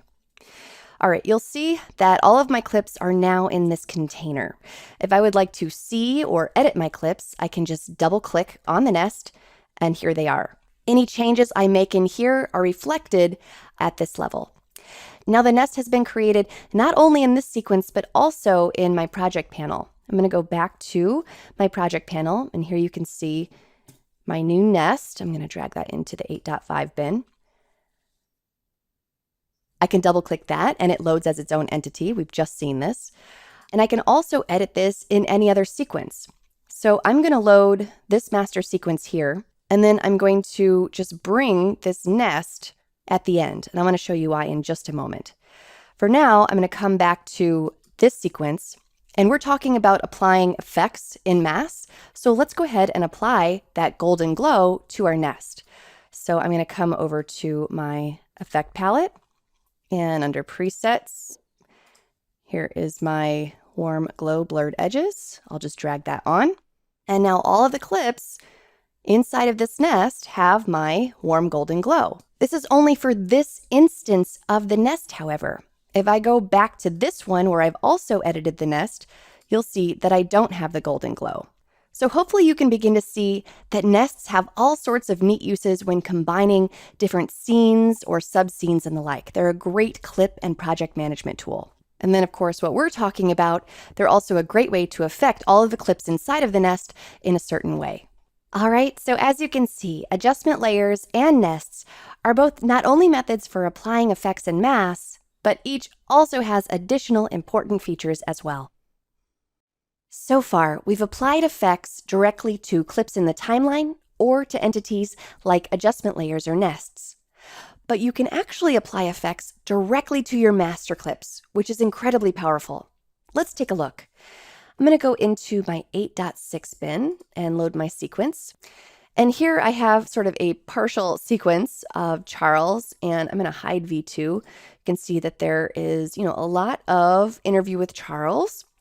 And let's imagine that I would actually like to flip my shot of Charles so that he's not facing left to right, but he's facing right to left.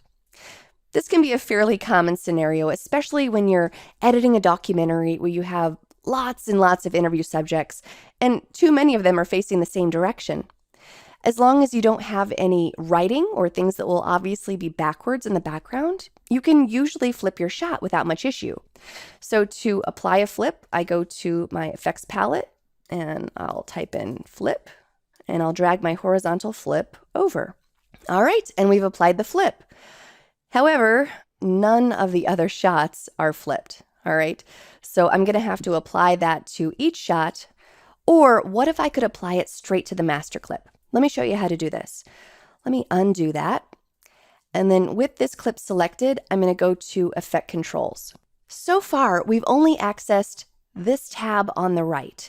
Again, where we have all of our built-in effects, our motion effects, our opacity, our time remapping, and our audio effects. This is where we've added additional effects down here. What we haven't accessed so far is this tab on the left. I'm going to click on this, and this is now adding effects to the master clip. So one visible way that you know you're adding effects to your master clip is that there's no built-in effects here by default.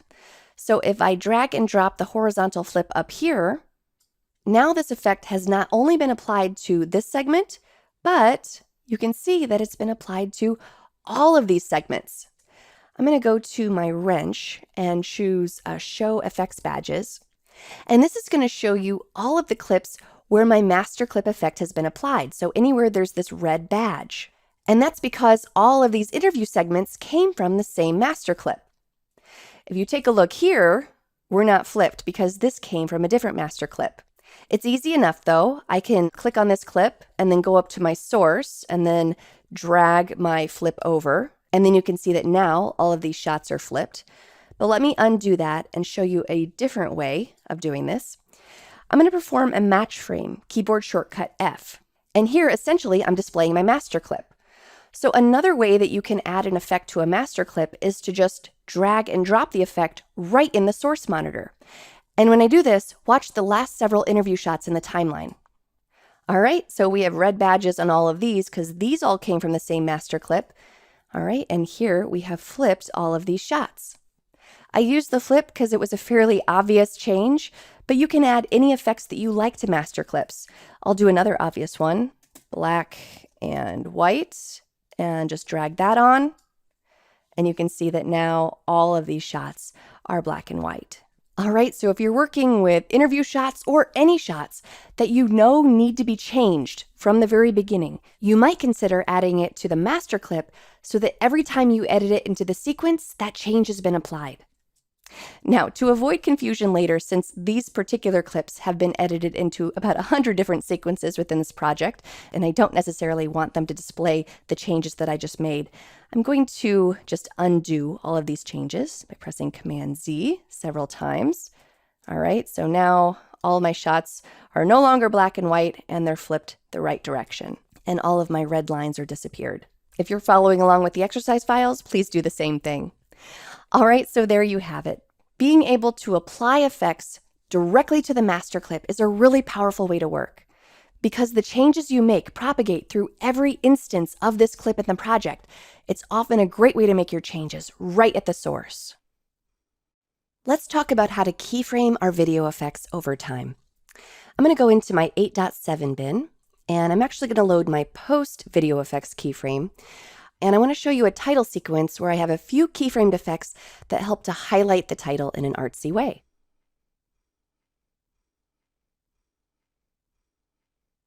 All right, so let's just take a brief look at this. I'm going to just select my time-lapse clip and go up to Effect Controls. So we have two effects. We have a Gaussian blur and bevel edges. And usually beveled edges is just a way to place a frame on a shot. But when you keyframe it, it creates this interesting look. Notice that it animates in, and then when it reaches this point, it stays at this value, and then it animates out. In addition to the moving beveled edges, you have some keyframe values around both light angle and light color.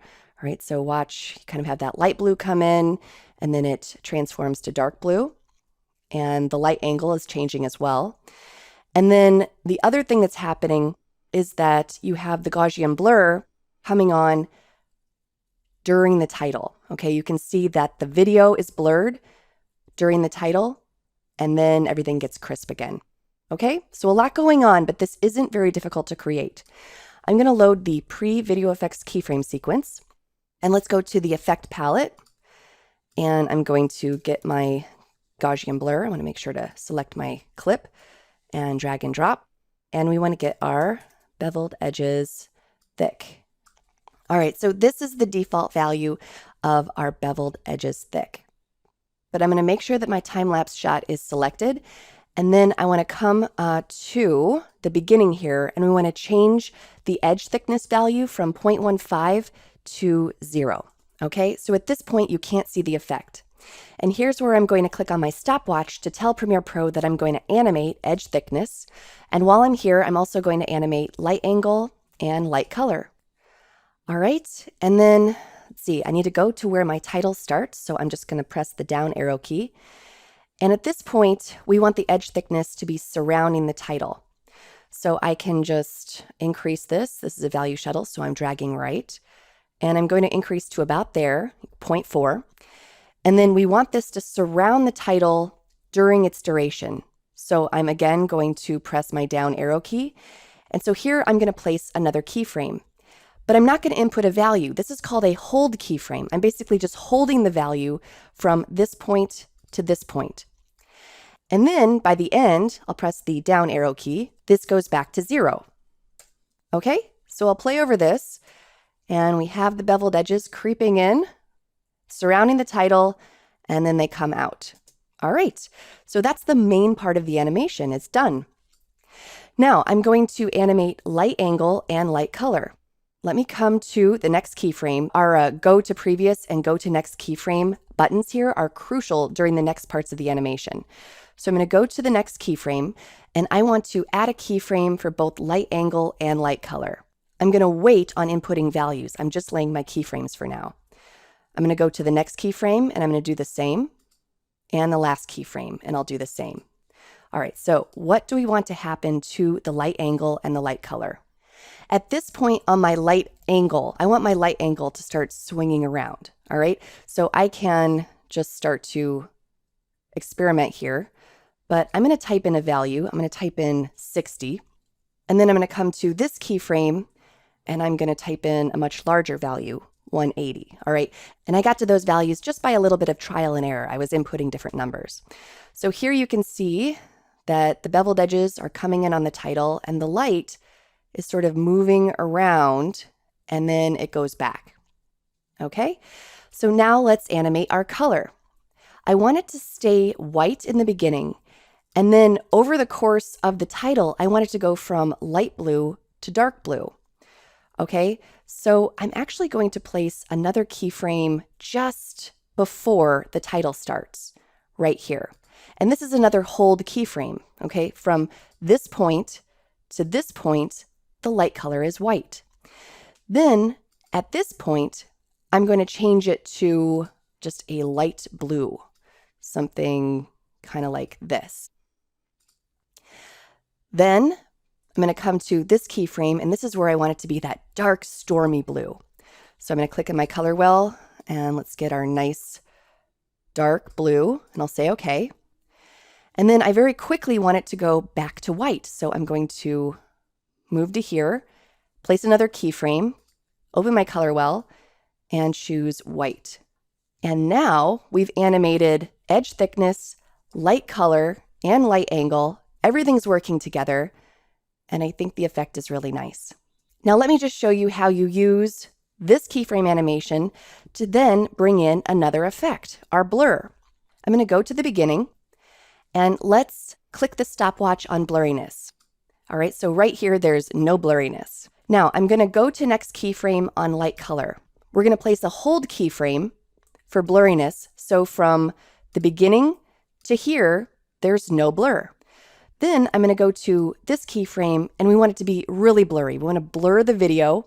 So I'm going to put a value of 40 here. All right, so you can see that my video blurs, and we want it to stay blurred over the duration of the title. So we'll go to next keyframe here, and then I'll put a hold keyframe. So from here to here, it holds on 40.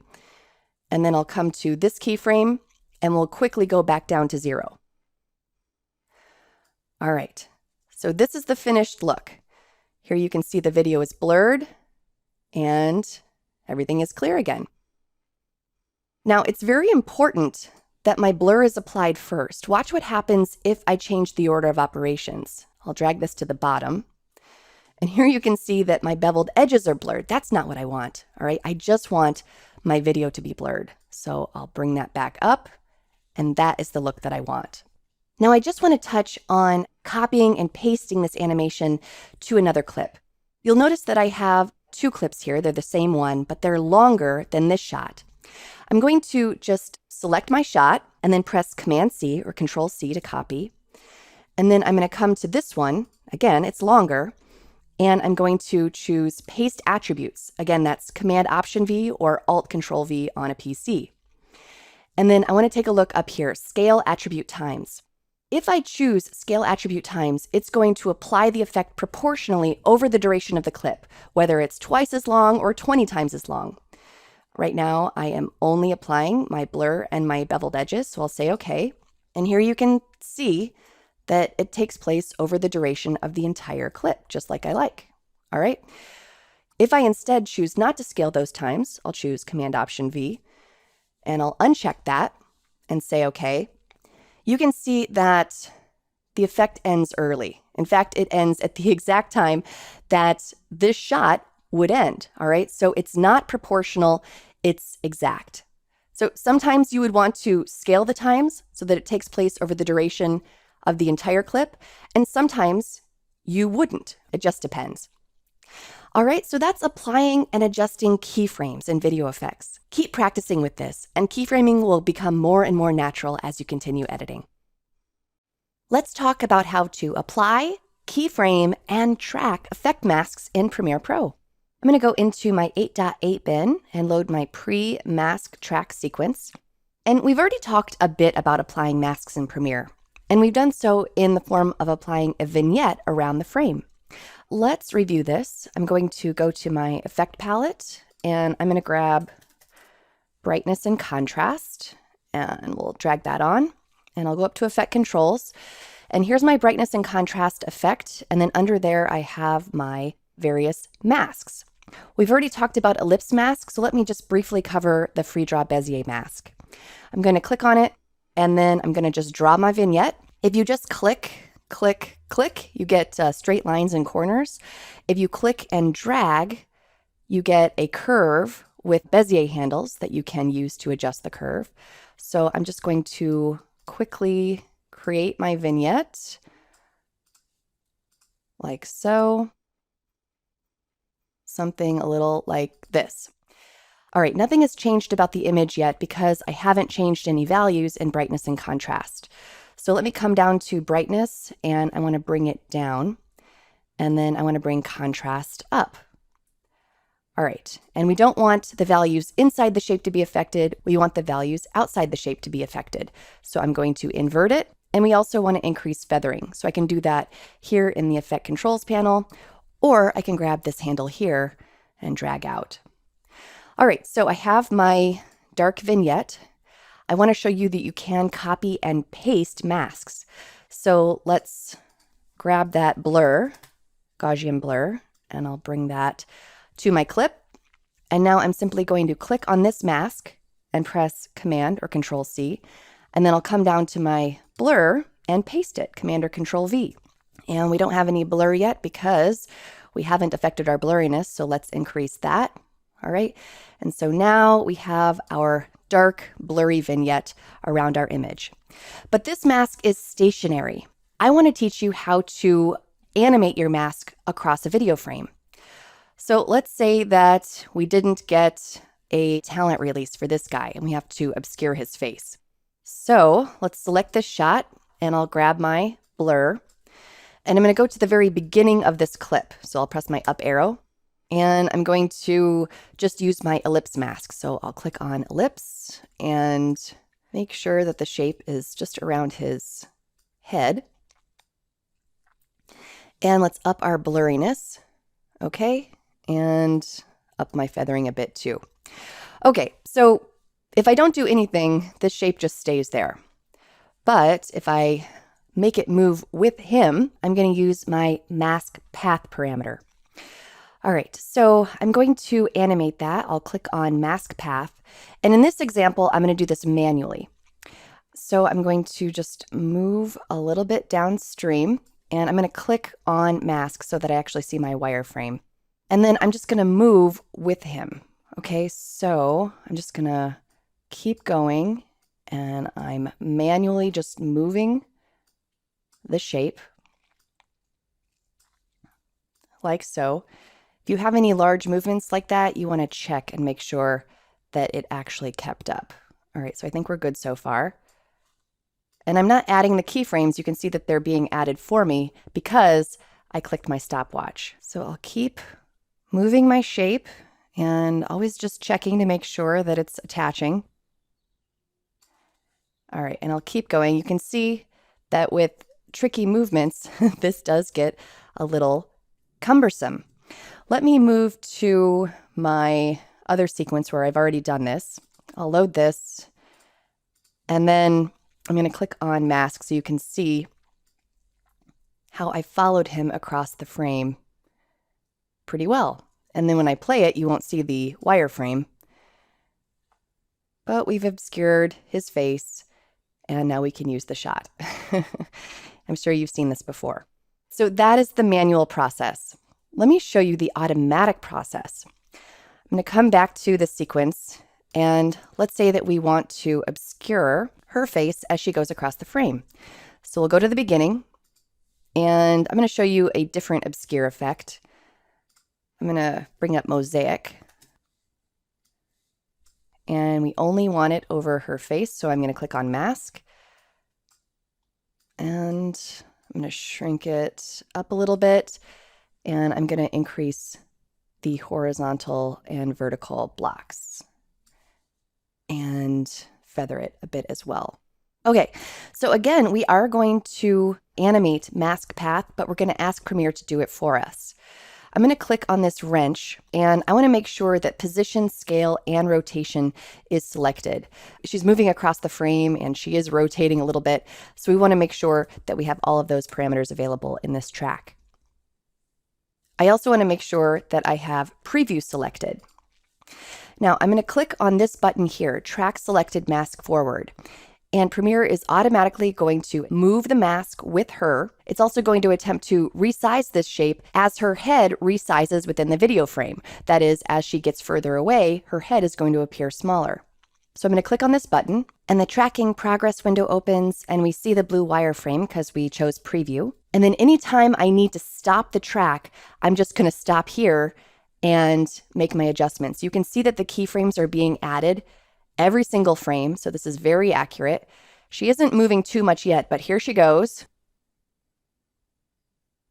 So I'm really going to hover over the stop button and make sure that it's doing a good job. You can see that it's resizing on the fly, still doing a very good job.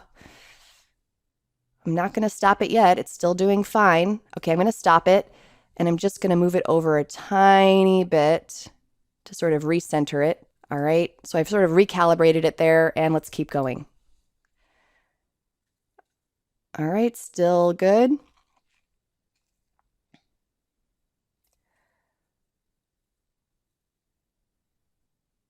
going to stop it and just move it a tiny bit. And I was being just a little bit nitpicky on both of those. I think it would have been totally fine if I hadn't moved it. But if I zoom in here, you can see that it's added a keyframe at every single frame.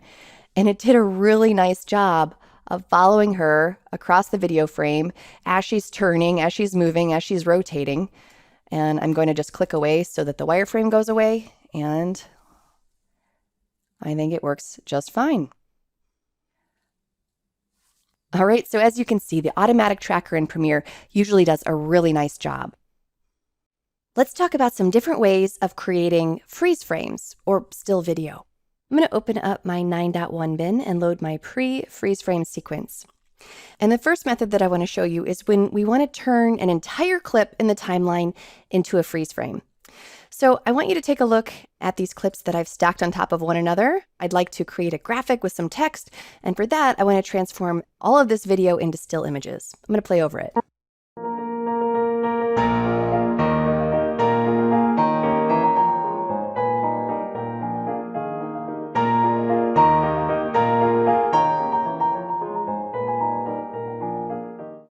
This is all moving video, and I want to turn everything into a freeze frame. So let's do this one clip at a time. I'm first going to come to this clip and decide what frame I want to freeze. So I can scrub through this. All right, how about that one right there? So I can just click on this clip and then right click and then choose frame hold options. And we're going to hold on source time code. Okay. And now you can see that this is a still image. Okay, and let's add that to a keyboard shortcut so that we can do this a little bit more quickly. I'm going to come up to Premiere Pro, keyboard shortcuts. This is in the edit menu on a PC. And then I'm just going to type in frame hold. And here's frame hold options. I'm going to come to the shortcut and I want to map it on F for frame hold. So let's go to F. And what's available here? Option F is available. So I'm going to just click in here, Option F. All right, and now frame hold options is mapped to Option F. And then while I'm here, we're also going to be looking at add frame hold and insert frame hold segment right after this. So let's map those as well. Add frame hold, looks like Option Command F is available. So I'm just going to click in here and press Option Command F. And then what else? Option Shift F is available, and I'll map that to insert frame hold segment. Option Shift F. Okay, so frame hold is Option F, add frame hold, Option Command F, insert frame hold, Option Shift F. We'll say okay. And now I'm just going to come to V2 and find the frame that I would like to freeze. All right, how about that one? So I'll press Option F and okay. And then we're on V3 now. And Option F and okay. And I can keep going. There's quite a few more. Let me load my post freeze frame sequence here, and I'll play over a little bit of this so you can see how it turned out.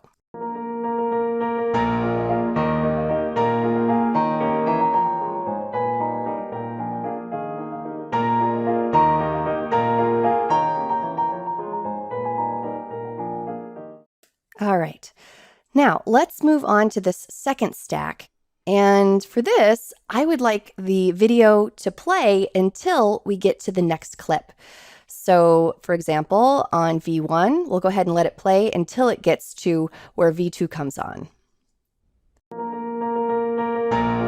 All right, so right there, and I'm going to just shift drag to snap the playhead right to that edit. Okay, and now I'm going to select V1, and I can right click and choose Add Frame Hold. And at that point, the video freezes. Let me show you. Okay, so let's do it for V2. I'm going to shift drag. And then we map that to Option Command F.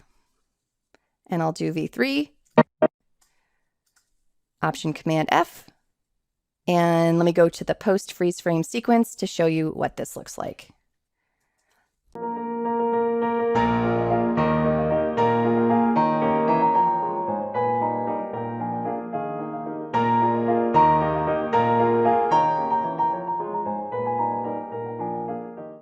All right, so a nice blend of moving video into a freeze frame. All right, now we're going to come to this one. And here I just have a time lapse and then I have a title.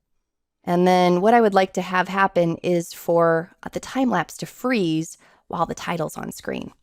So I'm going to shift drag so that it snaps to the title. And then I'm going to select this and I can right click and then choose insert frame hold segment, or again, that keyboard shortcut was Option Shift F, but I'm already here, so I'll just select that. And you can see that it inserted the segment and it moved everything else over. So I'm just going to move my title back and I want to make sure that it's perfect. So I'm going to just ripple this down so that the freeze frame lasts the exact duration as the title. So that's just a command click and release. And let's see how that looks. And now it freezes and it continues. Okay, and the last thing I want to show you is how to export a still frame from your project. So in either the timeline or the source monitor, you just go to the frame that you would like to freeze, and I'll select it, and then I'm going to press Shift E, and then I'll name it. And then my format, let's go out as a TIFF. And then my path, this is where I want it to go. I'll just send it to my desktop. And then this is if you want to import it back into your project, like if you want to edit with it. So I'll select that and say OK. So here you can see that my time-lapse image was imported back into the project. And then if I go out to my desktop, here it is. All right, so as you can see, adding freeze frames is pretty easy in Premiere Pro. Whether you want to freeze a clip, add a freeze frame at the end of a clip, insert a freeze frame inside of a clip, or even export a freeze frame.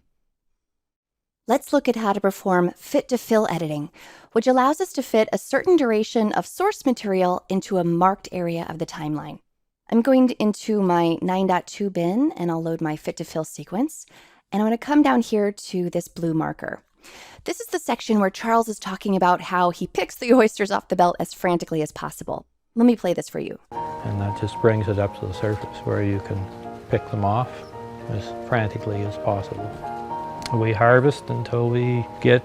All right, so he is definitely picking them off pretty fast, but what if we were really able to emphasize that frantic energy?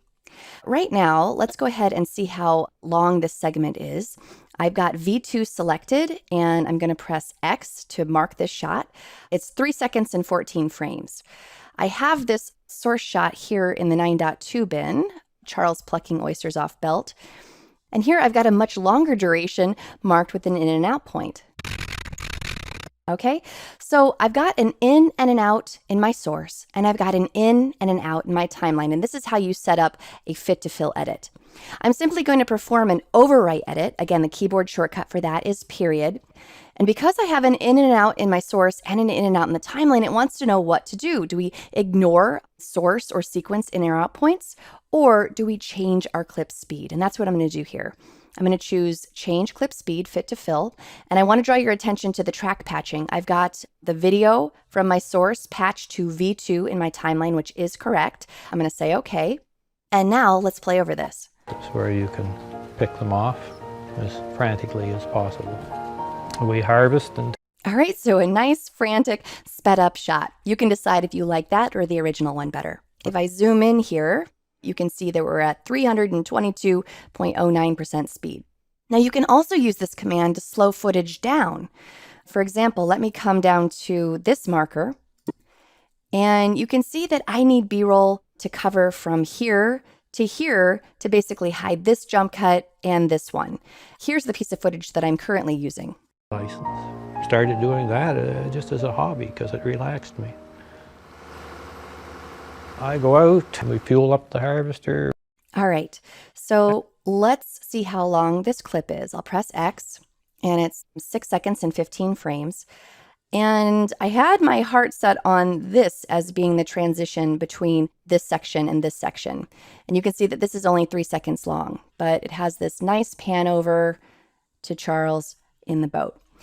So let's do the same thing. I'm going to just set an in and an out, and an in and an out, and I'll press period. I'll change clip speed, fit to fill. Again, I've patched correctly here, and okay. And now you can see that I'm at 45.28% speed. So I've slowed it down, and let's see if it's acceptable. License. Started doing that just as a hobby because it relaxed me. I go out and we fuel up the harvester. All right, so it's very slow, very stylized, but again, you can choose if you like that or the original shot. All right, so as you can see, fit to fill is a nice way to work when you need to change the speed of your clips, especially when you need to fit a certain action in the source into a specific duration in your sequence. Let's take a look at how to use the rate stretch tool to dynamically change clip speed right in your timeline. I'm going to go into the 9.3 bin and open up the rate stretch tool sequence. And we've seen this composite before, all of these different shots of the boat coming on one at a time to the beat of the music. And I want to show you the problem with one of these shots. I'm going to play.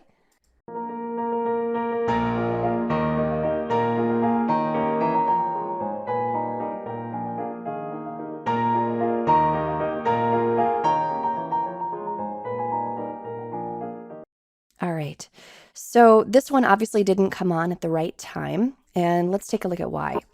I'm going to just perform a match frame. I'll press F. And at this point in the clip, we see the back of the boat. But before this, we see the top of the boat. I don't want this to be in the composite. I want the very first frame of the shot to be right here. So from here to here is edited in the timeline, but I need it to start about right here. So let's use the rate stretch tool to slow down the footage and get it to be exactly where we need to be within this composite. The rate stretch tool is right over here, a keyboard shortcut R. If I click here, you can see that it is the third tool down within this particular menu, okay? It kind of looks like a trim tool, but it has that black arrow throughout. And I'm just going to drag over to the left, all right? And I believe that's about when I need that to come in. If I zoom in, you can see that I have slowed it down to 49.65% speed. But now the portion of the clip that I need to be in the timeline is there, and it comes on at the right time. We've just slowed it down. And I'm just going to start playing right before that. First of all, I'm going to press V to get back to my selection tool, and let's play.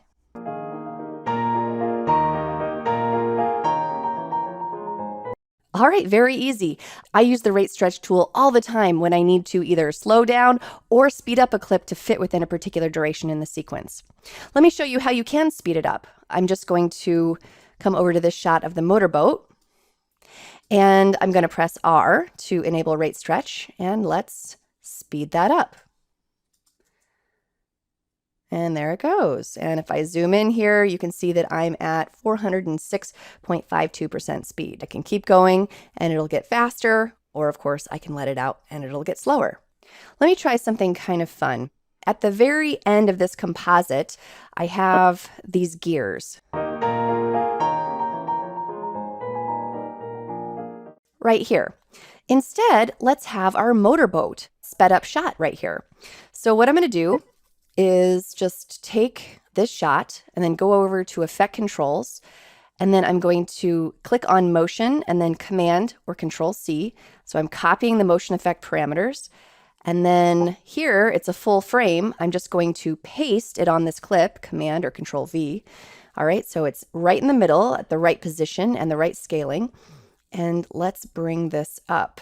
And I'm going to press tilde to maximize, and I'll go back into my rate stretch tool and get that about the right length, and back to selection tool V, and let's move that over like so.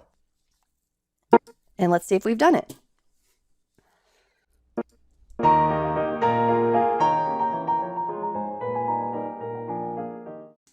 So a fun little replacement shot there. By the way, I want to mention that when you use the rate stretch tool on clips with audio, the audio pitch is affected. For example, take a look at what happens if I rate stretch this interview clip. I'll press R and I'll make it a little bit faster. Places as well. There's so much beauty in the world. And I'll make it slower. Beauty in the world, but Obviously not what I want. Undo a couple times there. So do be careful when using the rate stretch tool on clips containing audio. All right, so that's the rate stretch tool. A really nice tactile way of affecting the speed of your clips right in the timeline. I'd like to show you the speed duration tool, which offers you some additional features for changing the speed and direction of your clips. I'm going to go in the 9.4 bin and load speed duration. All right, and here is a shot of my cloud time lapse. Notice the clouds are moving away from us. Okay, so I'm going to select this clip and then press Command R or Control R on a PC, and my clip speed duration window opens up. Here at the top, I have speed and duration. By default, these are linked. You can unlink them if you like, but most of the time you leave them linked, and that link simply means that these are related. So 100% speed results in a just over 6-second clip. If I double that, the duration is halved, and if I go to 50% speed, the duration is doubled. All right, so that makes sense. But why would I use this tool instead of, say, the rate stretch tool? Well, most of the reasons are down here. One reason is reverse motion. So if I want the clouds to come towards us instead of away, we can select this. Another reason is maintain audio pitch. I don't have any audio on this clip. That's why that's grayed out, but we'll come back to that in just a moment. This is another benefit, and I'm going to address that in just a moment, so hang on to that. And then finally, time interpolation is yet another benefit. When you are creating a very slow motion clip, the default frame sampling might result in some choppy motion. So there are additional time interpolation methods that you can take advantage of. Frame blending can be good. It actually combines adjacent frames into a single blended frame, but this can often result in blurry frames. But this option here, optical flow, is pretty great. Premiere actually creates frames by averaging the two frames before and after them, and this usually creates a nice, smooth result. So let's choose that, and let's go to something much slower, maybe 30%. Okay, so I'm at 30% speed in reverse, and I have the optical flow time interpolation. I'll say okay. And we have a red line here, and if I play this, you'll see that it's not very smooth. It is, in fact, pretty choppy. So I'm going to need to render this. I'm just going to render a portion of it. That way we'll be able to see the smooth section and the choppy section. So I have an in and an out, and I'll come up to sequence, and then I'm just going to render into out. All right, and now this is a nice, smooth result. Okay, so let me actually play it from the rendered portion into the unrendered portion so you can see the difference. Nice and smooth and pretty choppy. All right, now let me come to these clips. This is just an interview of Charles. Wow, there's so much beauty in the world, but Now, Charles is speaking fine, but sometimes if someone is speaking just way too fast or way too slow, you might want to tweak their speed just a bit. More often you do this, though, to fit a specific number of words into a specific duration, like if you only have 30 seconds for a particular video. Now, I will say you don't have a lot of leeway with this in terms of maintaining audio pitch. I would say to keep it anywhere close to realistic, you should stay between 90% speed and 110% speed. Anything outside of that range is very obviously affected, and I wouldn't recommend it. So let me show you this. I'll select this and press Command or Control R. And let's go at, maybe 95% and maintain audio pitch. And I'll say okay. And we'll come here and Command R. I'll go 105% maintain audio pitch and okay. And I'll play through both of these. beauty in the world, but I don't know. This is just the one that I'm so connected with. All right, so that's 95%, and here's 105%. I've found it other places as well. There's so much beauty in the world, but All right, so they're not horrible. It could possibly work if I needed it to, but probably not up against other actual real-time audio. It's better than the rate stretch tool, though, which didn't have the ability to maintain audio pitch. Now let me come down to this series of shots. Here I have Charles speaking, and then there's B-roll of him. The B-roll is in slow motion. it's just the one that I'm so connected with. I started out with a license to recreationally fish oysters, because that was relaxed. All right, so this footage was shot slow motion in camera, and I do really like the look. But let's say that we want to speed it up so that it plays more in real time. Well, I can just select all of these clips, and then I'm going to lock V1, A1, and A2, which I need to do for this to work correctly. But I'll select these clips, and then I'll press Command R. And if we want this to play in real time, I'm going to move this to 200% speed. And then this is the option I want to talk about, Ripple Edit Shifting Trailing Clips. Let me first just show you what happens if I don't select this. I'll say OK, and you can see that we have all of these gaps. So yes, it doubled the speed, but this is not what we want. Let me undo, and then Command R. And now I'll check the option, and again, 200%. OK, and you could probably guess what's going to happen now. I'll say OK, and I'll play over this here. I don't know, this is just the one that I'm so connected with. I started out with a license to recreationally fish oysters, because that was relaxing and I loved oysters. All right, so now our footage is in real time, and we've made the change, and all of my gaps have been closed. All right, so that's the speed duration window. A nice tool to get some extra features in the world of changing the speed and duration of your clips. Color correction and color grading are crucial phases of the post-production process. Although for beginners, these steps are often overlooked. Let's talk about why they're so important. First, color correction. Really, much of it is just about correcting the image so that it matches what we would naturally see with the human eye. After all, there are countless cameras, lighting conditions, and production environments, each of which can alter the look of recorded images. So it's during post-production that you go back through each shot and perform those corrections. This is a fairly methodical, multi-step process where you first correct the shot's contrast, or light and dark values. Then you correct the shot's color balance issues, so the shot doesn't contain an unwanted color cast. And then you correct the shot's saturation, where you adjust the intensity of color within the shot. So you can take a look at the shot before and after color correction to see that it's a big difference in how the shot appears and feels. Now, it's important that you know that this process is not done in a vacuum. That is, you not only correct each individual shot's contrast and color values, but you also look at all shots as a group to ensure that adjacent shots match to create a consistent look for the entire project. So take a look at this same shot in conjunction with the shots that appear in the same scene. You can see that things are just not matching up visually. Now examine the same scene once all the shots are color corrected. Again, it's an incredible difference to the way that this scene looks and feels. All right, so that's color correction, returning shots to their natural state and also perhaps enhancing them beyond their natural state if needed. Color grading comes after color correction and is an optional part of the color post process. Color grading is about creating visual aesthetics. It allows you to further affect the image to create a visual tone or mood. So take a look at the same shots that we just corrected. Now let's add a color grade that makes the scene look warm, bright, and saturated. And here's the same scene with a cool, dark grade. And here it is again with what is called a bleach bypass grade, which provides a stark tone and mood.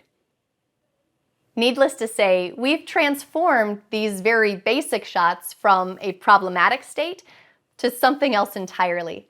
And we've done it all through the careful, creative art of color correction and color grading. Color correction is an essential part of the post-production process. During this process, you should follow a workflow to achieve best results, starting by correcting individual shots for proper contrast, color balance, and saturation. You then go through and establish shot-to-shot consistency, making sure that each of the shots within a scene look like they belong together. And finally, you have the option of stylizing your footage to add a particular look or style to your project. We'll touch on the first part of this workflow in the next several videos, which should give you some solid skills in the art of color correction. And at the end of this chapter, we'll also touch on the second phase a bit. And to learn more about color grading, the third part of this process, you can follow up with some courses in our library, including my course, Introduction to Video Color Correction. Now, in order to go through the color correction process, you need two main things to do it right. First, you simply need to look and analyze with your eyes. And then second, you need a series of video scopes to measure various values. So here we're going to talk about analyzing the footage with our eyes. And in order to get an idea of that process, I'm going to take a look at several shots here in the 10.1 bin, Color Correction Analyze. And the first one is of Charles on his boat. And then we've got a shot of Charles's wife and daughter working. And then here we have them again with a customer. These shots need a lot of help. But honestly, it's not uncommon for you to work with images like this. And the first thing that we need to do is to look with our eyes to determine what exactly needs to be done. So let's start with this first shot. We want to ask ourselves a series of specific questions. First, what part of the image is supposed to be white and what is supposed to be black? Well, we've got the white clouds, and because it's so sunny, some of the bright reflections on Charles's skin might register close to white. As far as our black values, we've got some of the darkest shadows in Charles's clothes, but other than that, not too much in the way of black in the rest of the image. Next, how are the brightness and contrast? Well, this image is overall too bright and washed out. The highlights are probably pretty accurate, but the shadows and midtones are far too bright. This makes the image too flat, which means that it lacks proper contrast. Next, how are the colors, and is there a color cast? Now, the colors are fairly muted. Overall, it's fairly accurate in terms of color, but there does appear to be a bit of a cool color cast. And finally, how is the saturation level?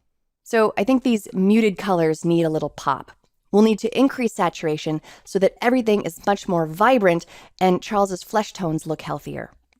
Let's now take a look at this second image, and we'll go through the same process. What part of the image is supposed to be white and what is supposed to be black? So the lightest values of her hair are the whitest part of this image. And her black shirt, specifically a lot of the shadows in her black shirt, are the blackest values in this image. And that's what will register as white and black. Next, how are the brightness and contrast? So this image is too dim, too muddy. The highlights are too dark and the shadows are too light. Again, this makes the image too flat, which means that it lacks proper contrast. Next, how are the colors, and is there a color cast? Overall, it's just a grayish image, not too detectable of an obvious color cast, but I think it probably could use some warming up. And then finally, how is the saturation level? Again, the saturation is very low. We'll need to bump up the saturation a lot to bring this shot to life. Now we'll take a look at the third shot, and this time, instead of being so methodical about it, I'll just look at it and give a brief summary on what I see. So this image is generally just kind of dull. The darkest parts of the image need to be darker and crisper, but we could also use a little more detail in our shadows. And then the highlights do need to be brighter. And when we adjust those, I think it'll open up our tonal range nicely, which will improve the contrast. Overall, I think there's a warm pinkish color cast, so we'll likely need to cool things off to neutralize that. And then once we do that, we'll need to increase our saturation because, again, things are a bit too washed out right now. Boosting the color will add some nice vitality. All right, so again, even before we begin measuring our video signal, we already have a jump start on what we need to do. This analysis part of the process will get easier and quicker, and soon you'll be able to perform the analysis in a matter of seconds before you dive into each correction. I'd now like to combine what we just learned in terms of analyzing the image with our eyes, and now introduce the second part of what we need, and that is our video scopes, which allow us to measure the corrections that we execute. I'm going to go into my 10.2 bin, and I'll load my color correction scope sequence, and we're going to be looking at this image of Charles in conjunction with our video scopes. So I'm going to select the clip, and then I'm going to come up to Window, and then I'm going to choose Lumetri Scopes. I'm going to come over to my wrench, and right now I have waveform checked, and then under waveform type, I have Luma checked. So make sure you have that. And then I'm also going to display the vector scope, as well as the RGB parade. And when you check parade, make sure that under parade type, it says RGB. Okay, and we're not seeing anything. We're having a little bit of a redraw issue, so I'm going to click off the clip and then back on and scrub through. All right, and there we go. Now let's learn about what each of these scopes is telling us. In the Luma waveform, I'm looking at just the light and dark parts of my image, so no color information. Down here at 0 is video black, and up here at 100 is video white. And the scope is read left to right, corresponding with the image. So you can see that the highlights, the white clouds, are all these values up here. And the darkest parts of the shadows of Charles's clothes are these values down here. Now, if that was read as a true black, that would need to be down here near 0. Now, we probably won't go all the way to 0, but we'll need to bring our shadows down significantly, and that will open up the contrast of our image. Also, we have a big swath of highlights in between 80 and 100. When we bring down our shadows, our midtones will come down as well, and so we'll start to spread that out. Now, I want to try to identify where his flesh tones are. And a good way to do that is to just scrub through the image. And you can usually tell where the flesh tones are because people move and backgrounds don't move as much. So as I do this, hopefully you can see where maybe his shirt values are, and then also where the values of his face are. All right, so here are the values of his shirt, and then here are the values of his face. And then also as I scrub, you can see that this is the water. All right, so we're getting a sense of where all of these values are falling on a spectrum from black to white. Most of the time you want your flesh tones to hit right between 65 and 75.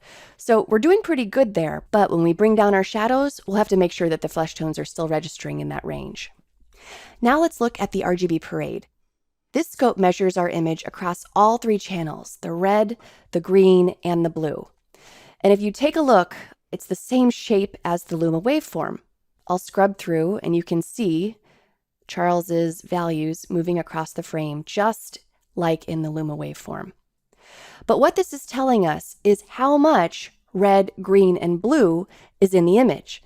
And as we stated in our analysis, the image has a little bit of a cool color cast, particularly in the highlights. You can see that the blue channel measures above the green and the red channel in the highlights. If we look in the shadows, these are balanced fairly well between blue and green, maybe a little bit high in red, so we might need to address a little bit there as well. But the reason I'm looking at my whites and my blacks is that in general, when color balancing an image, you want to make sure that the image is balanced in the areas that are supposed to be color neutral, which are your blacks and your whites. All right, so just a slight adjustment there in warming up our highlights. Now let's look at the vector scope. Now, this scope just measures color values. It actually corresponds with the color wheel: red, magenta, blue, cyan, green, and yellow. I will expand this by pressing tilde so we can see it a bit better. Values near the middle of the vector scope measure very desaturated, whereas values along the edge of the vector scope are very saturated. So this image has some values in the yellows and greens and cyans and blues, but mostly in the red. And that makes sense because he has that red shirt on. But we've also got our blues here and our greens. We have some yellow values in the vest and in the skin tones, all right? But in general, our values are mostly hanging out towards the middle, so we'll need to increase the saturation across the board. That will really help bring some life into this shot. And then one more thing I want to mention about the vector scope is this line right here. This is called the flesh tone line. When you're correcting an image of a person, regardless of race, you want the flesh tones to reside along this line. So as we adjust our hue and saturation, we're just going to make sure that we're keeping the flesh tones right here.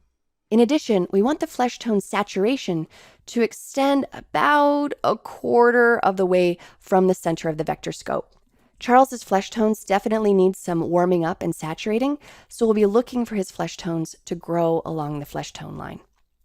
So all of this said, I'd just like to describe the workflow that we're going to take every time we correct an image. First, we're going to correct the Luma range, our light and dark values, and we'll do that in conjunction with reading the Luma waveform so that we can accurately map the dark and the light values accordingly. It's at this point we'll also make sure that our flesh tones are registering around 65 to 75. Then we balance our color channels using the RGB parade to do that. This is where we make sure that the neutral parts of the image, the shadows, and the highlights are in fact color neutral. So in an example like this, we'll lower the blue slightly in order to remove our blue color cast. Then we make further hue and saturation adjustments, and we use the vector scope to help us out there. This is where we do things like make sure our flesh tones are residing along the flesh tone line and adjusting our saturation levels for the image.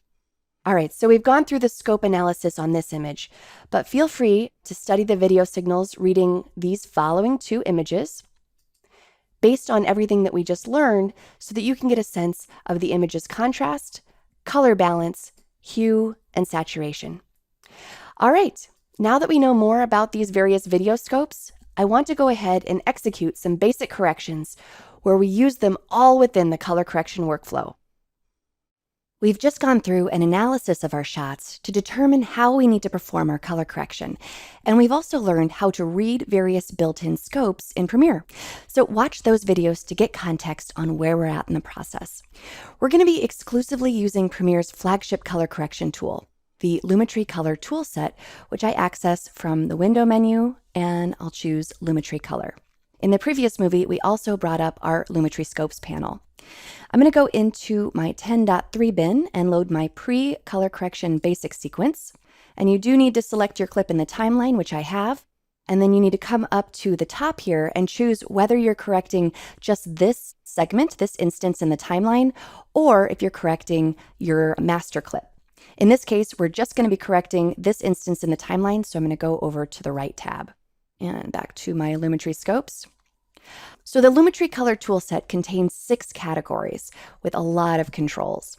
The workflow is built so that you can begin in the basic category and then move on to additional categories for further adjustments. For now, in this movie, I'm just going to stay entirely within the basic category so that you can get some very basic skills under your belt. We'll explore some of the other categories later in this chapter.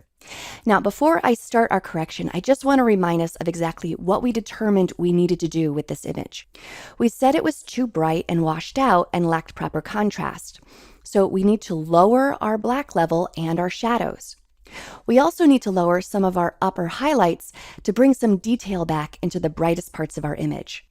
Also, the image is just a tad cool, so we'll need to warm it up a bit, and we'll need to increase saturation across the board.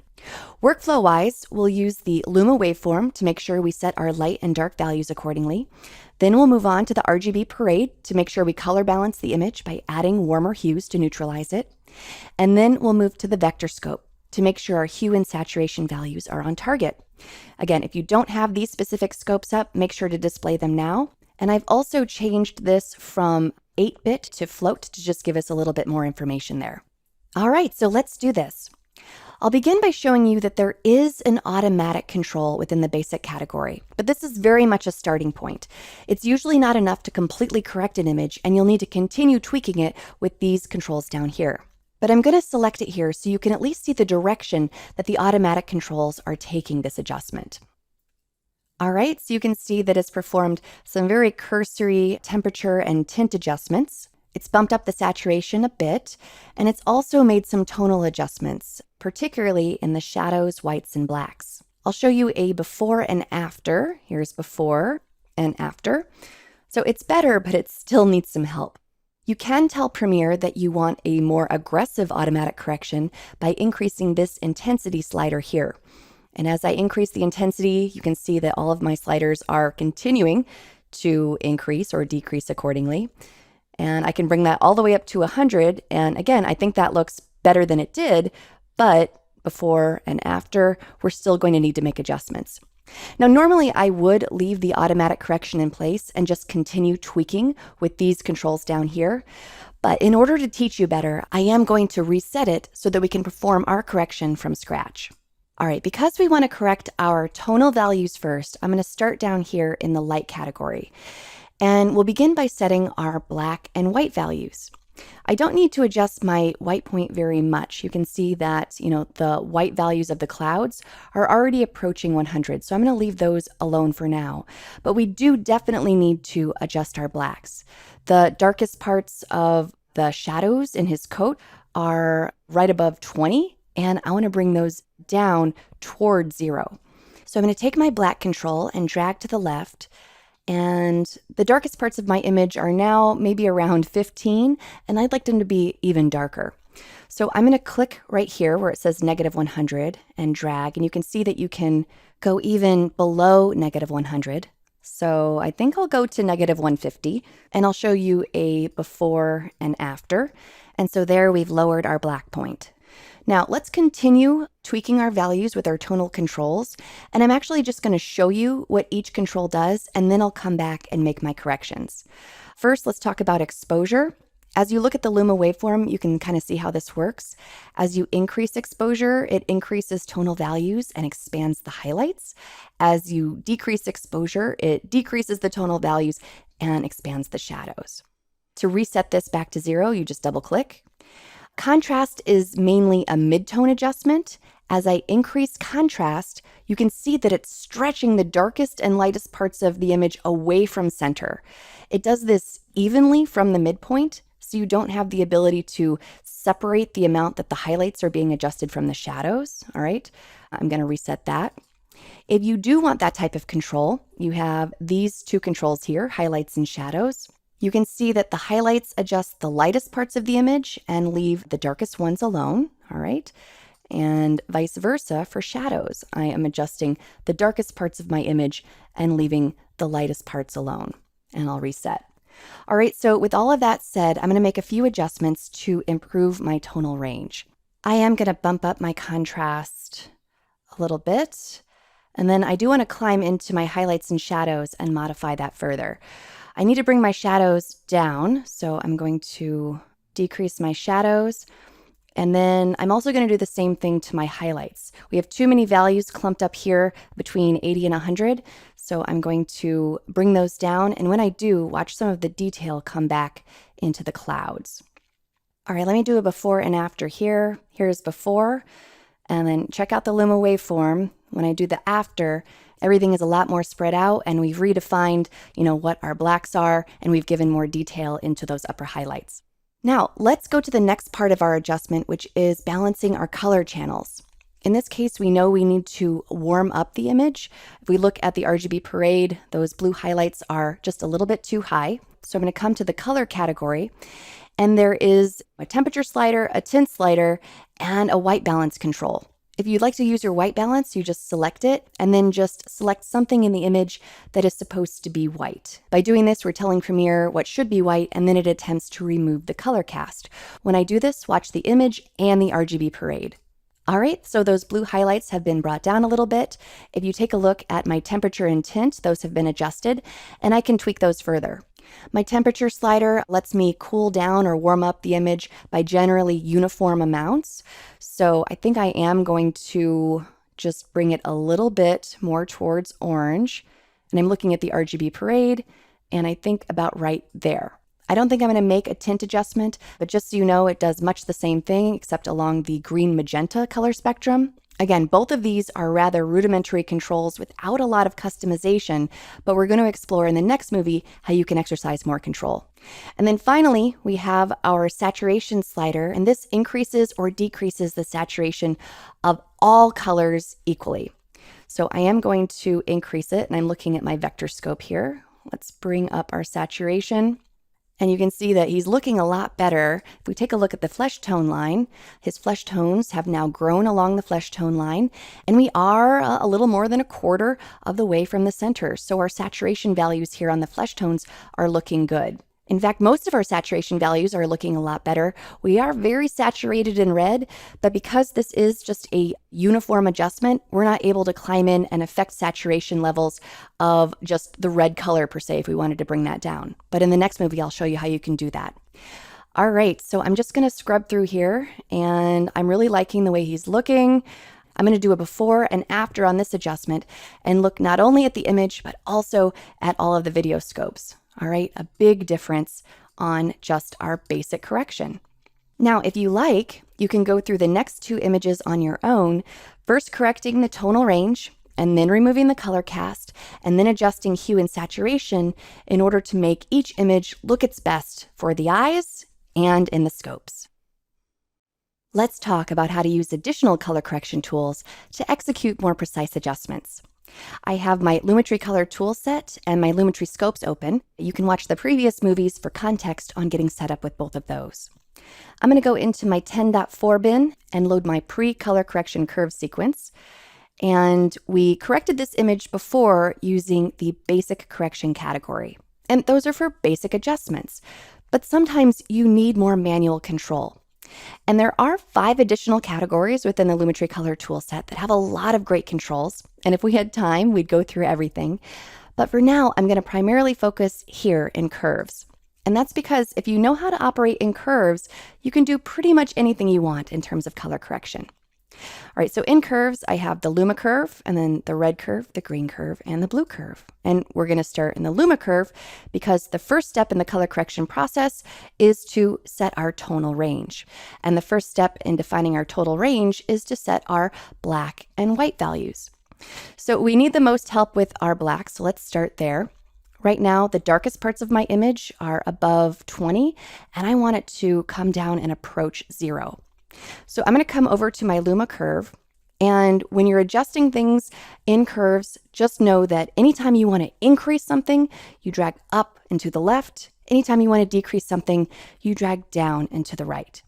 So I'm going to come down to my black point, and if I wanted to raise it, I would drag up, but I don't. I want to lower it, so I'm going to drag to the right, and I'm looking at the Luma waveform, and I'm seeing when those darkest shadows are going to approach 0, and I'm going to stop right there.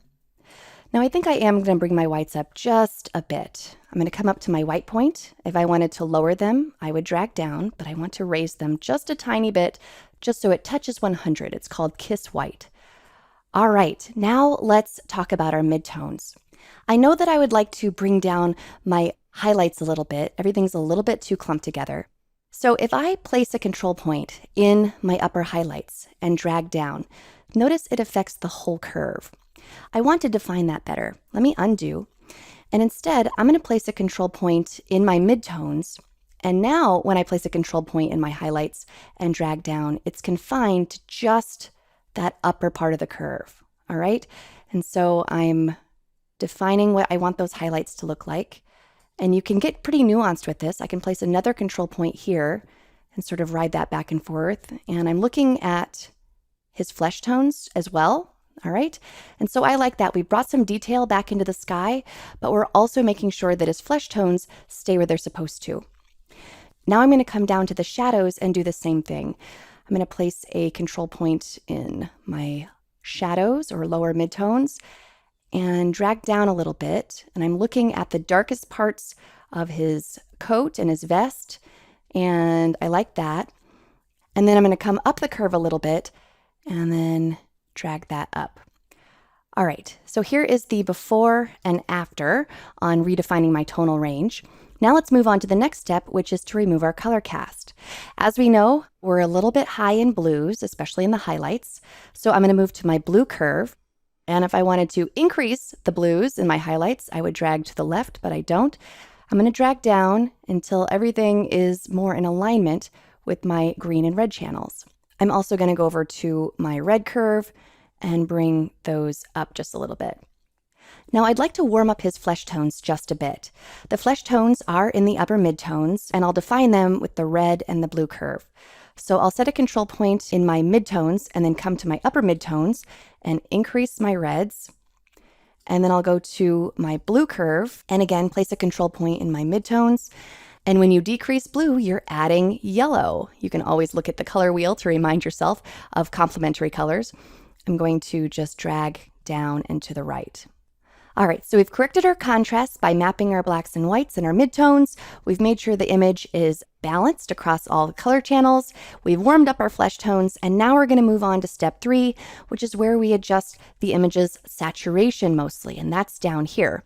There are actually quite a few hue saturation curves, And the one that we're going to be working with is hue versus saturation. If I would like to increase the saturation of the entire image uniformly, I can place a control point anywhere I like and then just drag up. This is a continuum, so if I drag all the way up, he's super saturated. If I drag all the way down, he's desaturated. So I am looking at the vector scope and I'm watching his flesh tones climb along the flesh tone line.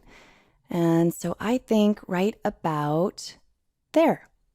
Let me do a before and after, and he's looking a lot better.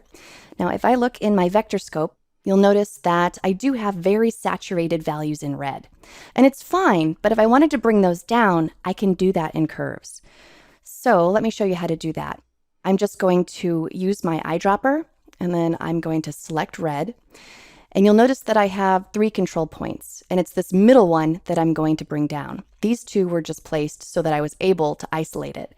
So I'll bring that down, and you can see in the vector scope, the red saturation values decrease. Personally, though, I don't mind a nice red coat, so I'm going to show you how to delete control points. I'm just going to command-click on this point. All right, so I like our image of Charles. Now I'm going to come to this image, and I'm going to go through the entire workflow again, but in real time. All right, so we're going to first set our blacks and whites. I'm going to drag over and to the right until my blacks are at 0. And then I'm going to come up to my white point and drag up into the left. And I'm going to stop right about there. The lightest values of her hair are now right at 100. Now I'm going to come into the upper midtones and bring those up a bit. And I'm going to go to the lower midtones and bring those down a little bit, just the slightest S-curve. Here is before and after. Now I'm going to come into my RGB parade, and I'm just a touch bit high in the blues. So I'm going to go to my blue curve and bring this down. And I think I'm also going to warm up her flesh tones. So let's place a control point in the midtones and then drag down in blue and do the same thing for red, but we're going to drag up in red. Okay, and then we're going to come down to the hue saturation curve and bring up the saturation. And I'm just going to scrub through and make sure the whole shot looks good. She looks good as well in the background. Here's before and after. And I think I just want to come back over to the Luma curve and bring the upper midtones up just a bit more. All right, and then you can feel free to do this third image on your own. Now that we've learned how to correct individual shots, I'd like to talk about shot-to-shot correction. I'm going to go in my 10.5 bin and load my color correction all sequence. And as I skim through this, you can see that each shot has been corrected so that it individually looks good, but hopefully you can also see that each of the shots looks like it belongs within the scene that it's in. It's important to always make sure you're not correcting in a vacuum, that you're always aware of how shots interact with one another. Let me show you a few before and afters so we can take a little bit closer look at this. Here is before and after, and then here are the shots in the scene. All right, so they all look like they belong together. And then here's another before and after. And again, this all goes together here, all in the same space, the same lighting, the same people. And let's do another one here. Okay, here's before and after. And here are the adjacent shots. All right, now let me load my color correction pre-match sequence. And I have a couple of corrected shots. This one here is corrected. Here's before and after, but the ones around it are not. So let's use what we've done here in order to correct the other shots. Now we already know a couple of ways to share corrections between clips, and it works with color correction as well. If I select this shot and then go up to Effect Controls, here is my Lumetri color effect. I can just copy Command-C or Control-C and then paste it onto another clip. And this is a great starting place. I can take this correction and then I can go into curves and I can make further adjustments if I want. Let me undo that, Command or Control-Z, and I want to show you another way. I'm going to go into Color Wheels and Match, and I'm going to click on Comparison View. The monitor on the left is your reference monitor, and so we need to find our reference shot. And here it is. And then you need to park your playhead on the shot that you want to correct. Now, I'm already on there, but you would basically just find the shot that you want to correct. I'm going to bring up my scopes. The scopes are showing the reference shot on the left and the shot I'm correcting on the right. So it's sort of split down the middle here. Same thing with the RGB parade. Here's the reference shot. Here's the shot I'm correcting, times 3. So when I make the correction, you'll be able to see the correction happen in the current monitor as well as in the scopes. And then all I need to do is click on Apply Match. And when I do, there's going to be adjustments made within this category, all right? So the shadows, the highlights, and the midtones are going to be raised or lowered accordingly. And then there's also going to be adjustments within the color wheels of my shadows, midtones, and highlights. So I'll apply match. All right, and you can see that the image has been corrected. The scopes reflect the correction, and then the adjustments have been made here in the color wheels. You can see that my highlights were raised, my shadows were lowered, my midtones were raised, and then I had slight adjustments within each of these chroma wheels. Now, it's not perfect, but it's a great starting place. I can come in and tweak this further if I want. I can continue correcting here in my color wheels and match category, or I can go up to curves if I want and make further corrections there. I can come to this shot here and perform my correction as well. Apply match. And you can see that it made very similar adjustments. And I could continue tweaking that if I like. And then also here, apply match. All right, so a really nice way to get a starting place to continue tweaking your shot. If I come here, I can just change my reference image, all right? And then I just come to the shot that I want to match and apply match. Now, one thing I will mention is that yes, it changes the values of my shadows, midtones, and highlights, but what it doesn't do is adjust my saturation. So if I want to also adjust saturation, I'm going to need to do that separately. So I could come into curves, bump up my saturation, like so. All right, and now those look like they belong together a lot more than they did.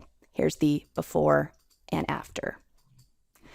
All right, so this is a nice strategy to get started on matching your shots. It gets you close so that you can spend your time tweaking your shots rather than starting over from scratch with each correction.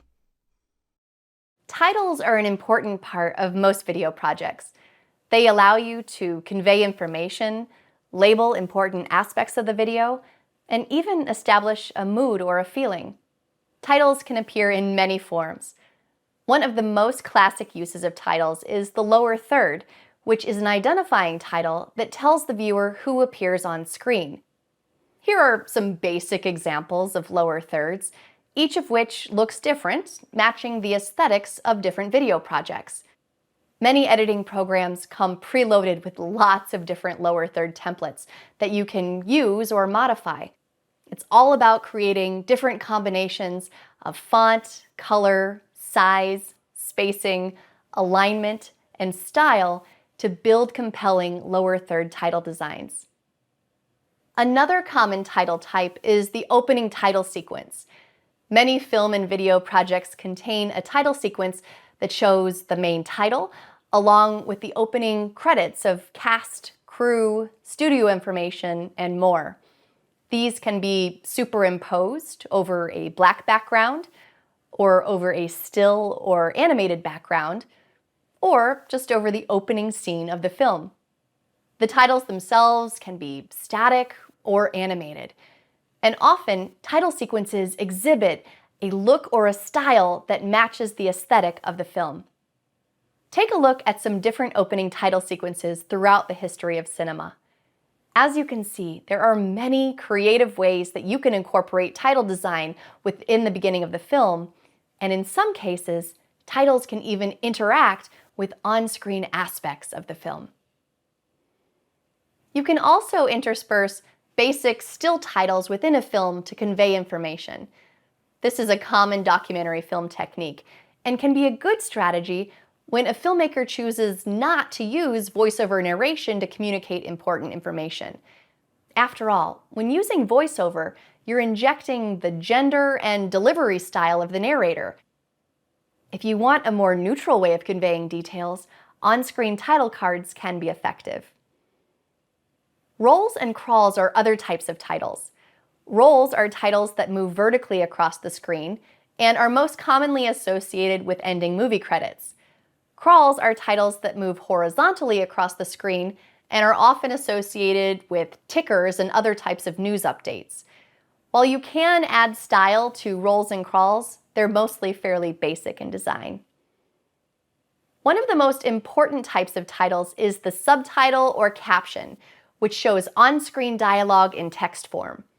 Traditionally, they've been a great resource for deaf or hard of hearing audiences, but in the modern days of social media video, they are crucial, as more than 80% of videos are watched without sound as viewers scroll through their news feeds. Although subtitles and captions are often used interchangeably, there is a difference.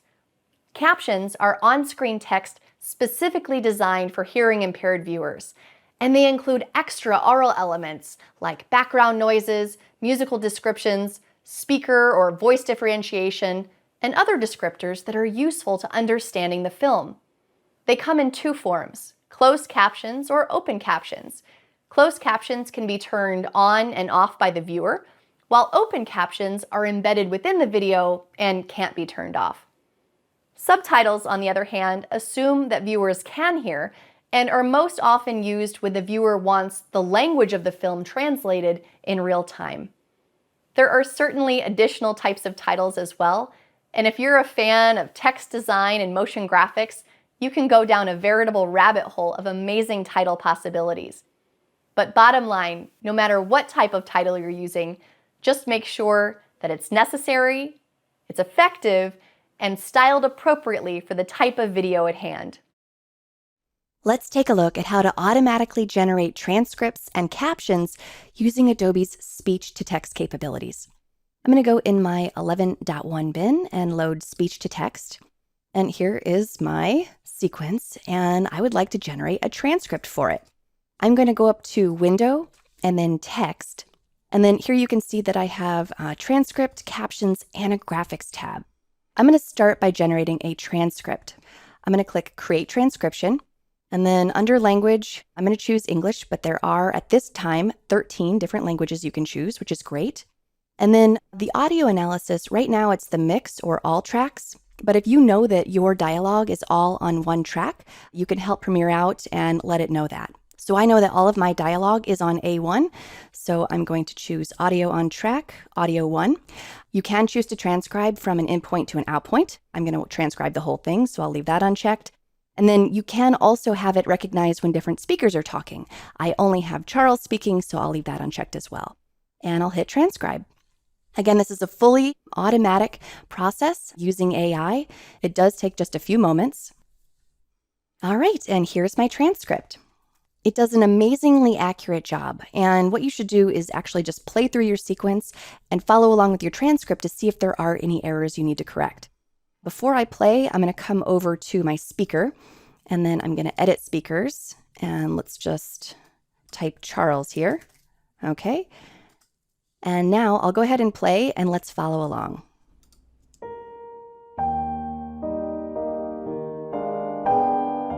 It's the first thing I look at that bay every morning. It's never been the same twice, but yet it's always consistently there, you know, always ready to cure your spirit and to look after your needs. I'm going to stop there. I went through the process of creating this transcript earlier as I was preparing this lesson, and it is so amazingly accurate that I am going to need to pop forward to demonstrate how to make a correction. The first real error you need to correct is right here.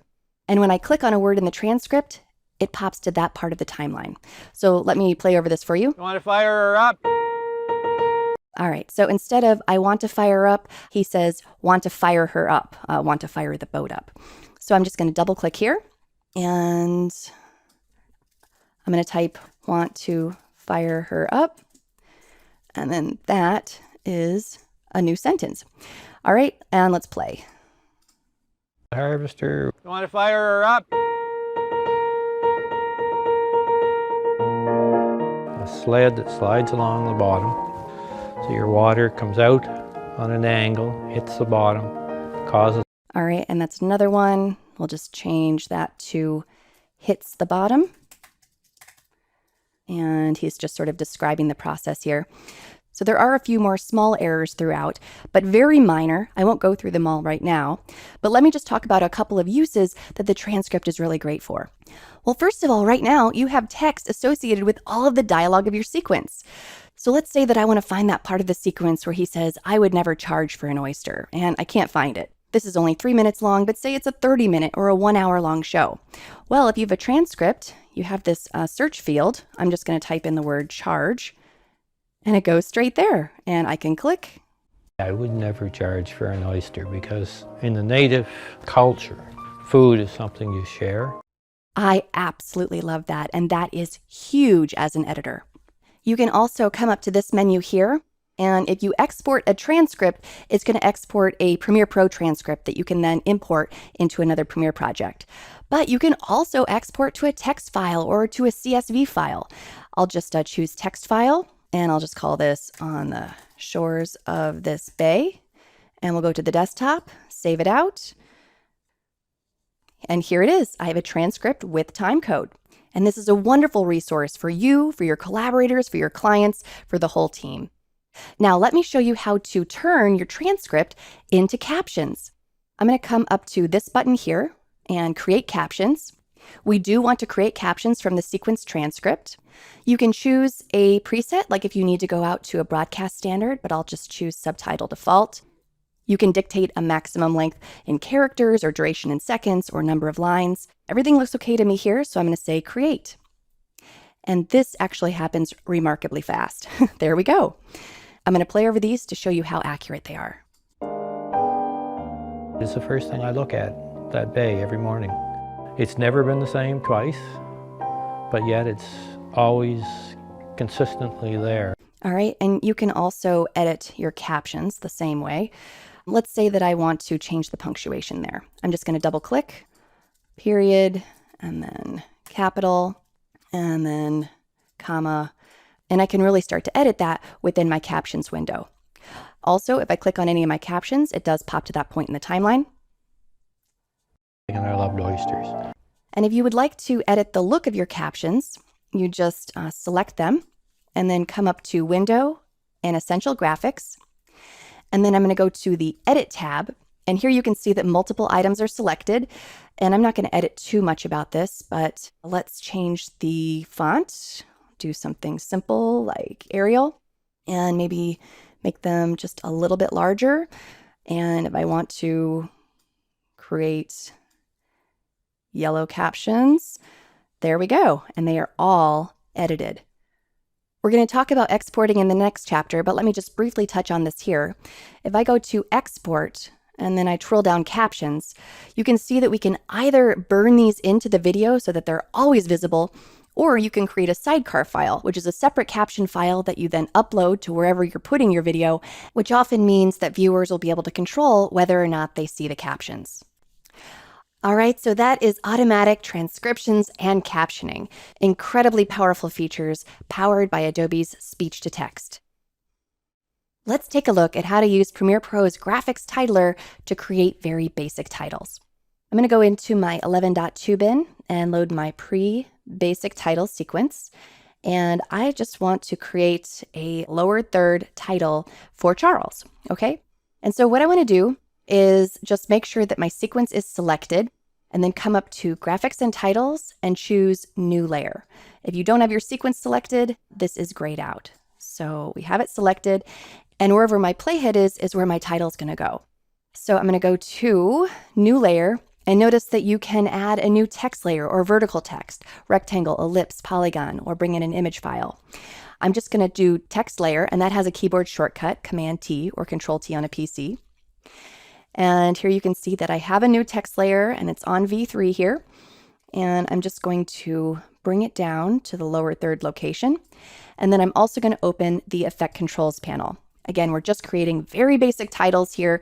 In the next movie, we're going to talk about how to use the Essential Graphics window to create a little bit fancier titles, but here we'll keep it pretty basic. All right, so I'm going to twirl up vector motion, and then here is my new text layer. And I just want to show you what we have inside of here. we have source text, and here are most of the things you might imagine in terms of picking your font and your size and your alignment, your justification, tracking, kerning, leading, and so on. Let's just type our text, and then I can make a few changes here. Charles Purdy. And when I start typing, notice that my tool automatically goes to the type tool. If I want to then move this around again, I'll just go back to my selection tool, and now I can move it around. All right, so now my new text layer says Charles Purdy, and I can make some changes. Again, I'm just going to make very basic changes here. I'm going to change my font to Arial, and I'm going to increase the size about like that, maybe actually 85. If I wanted to come down and change my color, I would just click in this color well and change my fill. I want to leave it white though. I can add a stroke, which is an outline around my text. I can add a background, or I can add a shadow to help separate it from the background. For now, I'm not going to make any more changes, so I'm going to twirl up source text. And you can see that there are transform parameters down here. I'm going to twirl that up for now, but in a moment, we'll use some of these. Okay, so I want to have Oyster Farmer right below his name. If I don't have my title selected, and then I go up to new layer, I'm going to show you what happens because this is extremely common. I'm going to say text, and you can see that I have a whole new title added. That's not what I want. Command Z or Control Z. Instead, I want to select my title, and then I'm going to add a new text layer. Again, the keyboard shortcut for that is Command T or Control T. And here is my new text layer, and it's contained within this title. So here it is, and I'm just going to type Oyster Farmer, okay?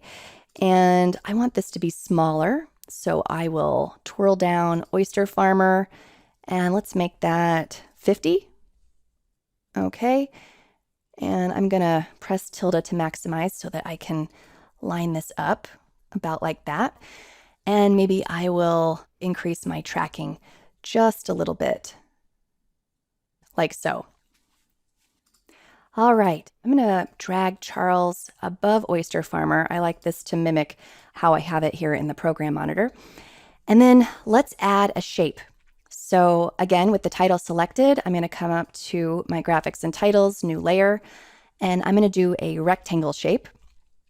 I'll drag this down through the stack, and I'm gonna move this right here around Oyster Farmer.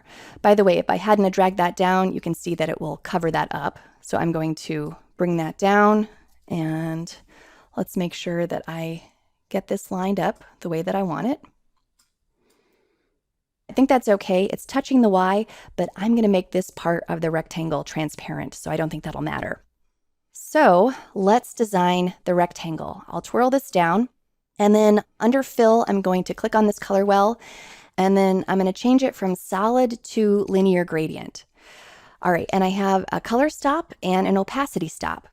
I'm going to click my color stop, and then I'm going to come down to this eyedropper, and I would like to get this color of the wood right here.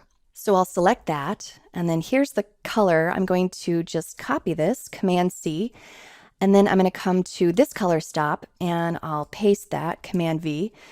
I'm going to drag up so that it's a much darker but related tone. And then I'm going to come to opacity stop, and I'm going to make this 90%, and I'll make this one 10%. Okay, and I'll say okay. And so now you can see what this looks like. It goes from a nearly opaque gold color to a nearly transparent, much darker brown color. All right, so this is my very simple title, but right now it's static. Morning. It's never been the same twice. Let's just add a little bit of movement. All right, so we have our two text layers and our shape layer. What I want is for this text to come in from the top, this text to come up from the bottom, and then for our shape layer to just appear. So I'm going to start with text, and I'm going to twirl that down. And we've already been in source text. We don't want that, but we do want transform. So I'm going to park where I want the text to be in position, which is about right here. And then I'm going to animate my position parameter and my opacity parameter. So I want it to look like this at this point, but at the very beginning, I want it to come up from above, which is my Y parameter. And so I'm going to drag up to about there. And then I also want it to be transparent. It's never been the same twice. And I actually think I want it to go faster. So let's bring those keyframes closer together. It's never been the same twice. Okay, so let's go to this set of keyframes. I'll twirl that up, and then I'll grab my oyster farmer text. And then here's the transform. I'm going to keyframe position and opacity. And we want to go back to the first keyframe here. And at this point, I want the position to come on from about right there and our opacity at 0. So now they should be reaching their final point at the same time. It's never been the same twice. All right, and then finally, I'm going to get my shape, and we need those transform parameters. I'm not going to animate position, but I will animate opacity. So I'm going to click on my opacity stopwatch. And then if we go to the beginning, I want that to be completely transparent. So now all three should be working together. I'll play. It's never been the same twice. All right, so each of those layers I was able to manipulate separately, but then you also have your vector motion up here at the top. Let's say that I want everything to animate off screen at the same time. So I'll just twirl that down, and now these are global parameters. So I'll go to the very end, and I'll animate position, and let's go to the end. And here I'm going to manipulate my X parameter to go off screen this way. All right. So let's play it all together. It's never been the same twice, but yet it's always consistently there. All right, so a very simple title. At this point in time, it's only in my timeline. You'll notice it didn't create anything in the project panel. But if you do want to promote this to be able to work with again, that's easy. You just select it and then come up to graphics and titles and then upgrade to source graphic. And so here we have it in the project panel. Now this is this instance. So if I was to bring it to another point and edit it, it would also edit this one. So what I recommend that you do is to just duplicate it. And I'm just going to call this Charles template. And now I can come in, change something about it. For example, I'll delete my shape. And this one remains unaffected. So a nice way to create templates if you want to use or modify them again. All right, so that's a little bit about creating and animating your titles using the Effect Controls panel. Now we'll take a look at how to work within the Essential Graphics window. Let's talk about how to design titles in the Essential Graphics panel, which offers some more options and capabilities than the basic titler we just explored. I'm going to go into my 11.3 bin and load my Essential Graphics sequence. And here is the very basic title that we just designed. It's never been the same twice, but yet it's always... All right, so I'm going to select it and then go to Effect Controls. And then I'm also going to open my Essential Graphics window by coming to Window and Essential Graphics. And I just want to start by drawing some comparisons between these two spaces. In Effect Controls, I have 3 layers. I have my Charles Purdy text layer, my Oyster Farmer text layer, and my rectangle shape. And you can see that I also have these 3 layers here in Essential Graphics. The structure in Effect Controls is that if I would like to edit my Charles Purdy text, I twirl down, and then I have my source text and my transform categories, and I can edit in there. And then if I would like to edit a different layer, I often just twirl up and then twirl down to edit my Oyster Farmer text, and so on and so forth. A little bit cumbersome with all of the twirling. I think the structure in Essential Graphics is a little bit cleaner. It's sort of the accordion structure where I select my Charles Purdy text, and then all of the parameters are associated with that, and then I just select my Oyster Farmer text, and then the same set of parameters now apply to that text, and then the same thing for my rectangle. So it's a little cleaner, and many people prefer it for that reason. But I also want to show you some additional capabilities. Most of the parameters contained within are very similar. If you kind of take a look at my Charles Purdy text, I've got under source text and under transform. All of these parameters are contained within this window in some way, but there is an additional category here, responsive design, and that's something that I want to talk about here. Responsive design lets you link elements together.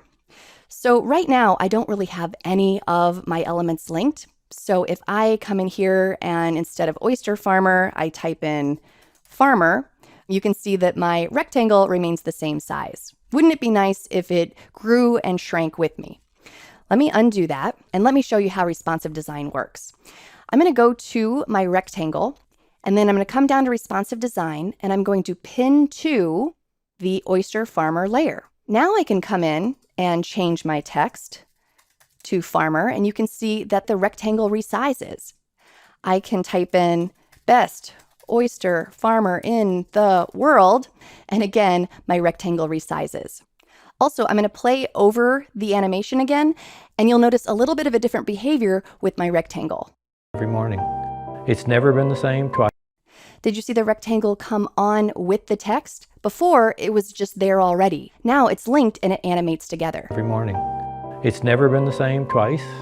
All right, I'm going to change that back to oyster farmer. And again, that's just an additional capability within the Essential Graphics panel that a lot of people use. I'm going to move from my Edit tab to Browse because this is another very big reason why you would use the Essential Graphics panel. I'm going to hide this title and let's just bring in another lower third by browsing for something that's already created. You have many available templates. You can just hover scrub over each of these to get a sense of what they look like. You've got a My Templates tab and an Adobe Stock tab. And you can take advantage of both free and premium options. You would pay for premium options through your Adobe Stock credit. I'm going to choose free, and then I'm just going to type in lower third, enter, all right? And then here are a list of 43 pages worth of free lower third titles that have already been designed for me. So I'm just going to grab this first one. It's as simple as dragging and dropping, okay? And I'm just going to come in and change my text and this as well. And I'll put farmer on the second line. All right. And so here you can see we have our Charles Purdy layer, our oyster farmer layer, and our line. Let me just play over it for you so you can see what it looks like. It's never been the same twice, but yet it's always. All right. And if you look at what's linked together, let's see, oyster farmer is pinned to the line and line is pinned to Charles Purdy. So everything is linked together. If you take a look in the effect controls panel, you can see that we've got a lot of keyframing going on. You can come in here and edit whatever you like. It's fairly simple to do so. Again, I tend to do that right within the Essential Graphics panel. So if I wanted to change my Charles Purdy text to, let's see, the color of that wood there, I can click, I can grab my eyedropper, I can sample that color, and then let's just make our oyster farmer text a little bit bolder. So I'll bring this from thin to black. All right, and there we go. Very easy to edit those templates. Let me go back to Browse, and instead of a lower third, I'm going to add a title over the beginning here. Now I'm going to go into Adobe Stock, again, free. I've already identified a title that I would like to modify. I'm just going to type in Ripple and enter, and it's this one right here. I'm just going to drag and drop my Ripple cinematic title in here. All right, and I don't see it because I have V3 hidden, so I will display that. And by default, it's not exactly what we want, but we can modify this in the Essential Graphics panel. I'm going to go to Edit, and this looks a little bit different. I have global controls, text controls, and background controls. So I'm going to just show you what this looks like, and then I'm basically going to start subtracting things. First of all, let me just put in some text. So what do I have? Main text controls. I am going to put in on the shores of this bay. All right, and we want our text to be white. And I think I'm done with my main text controls. I'll twirl that up. My subtext, which is motion animation, I don't want that at all, so I'm just going to delete that. And I don't want this box around it either, so I'm going to open up box controls and let's bring that opacity all the way down. Okay, and I'm just going to continue to subtract things. Basically, I like the rippling that happens here. I think that'll look really nice over our video, the window of the bay. So I'm going to come down and turn off background so we can actually see the bay. And then let's experiment with vignette on and off and light on and off. All right, I'm going to turn off my light, but leave my vignette on. And I'm just going to scrub through this and let's see what we think. We need to render it to actually be able to see it in real time, which I think I will right now. But basically, I just took a template, started to edit and subtract things until it looks like something that I want for this show. So let's render it. I'll go to Sequence and Render Selection.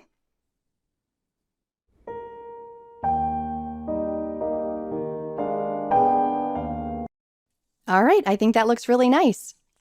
So that's just a little bit about using the Essential Graphics window in terms of editing, and most of all, browsing templates and editing those for further use. Once you've done the hard but rewarding work in creating your video, you're ready to share it with the world.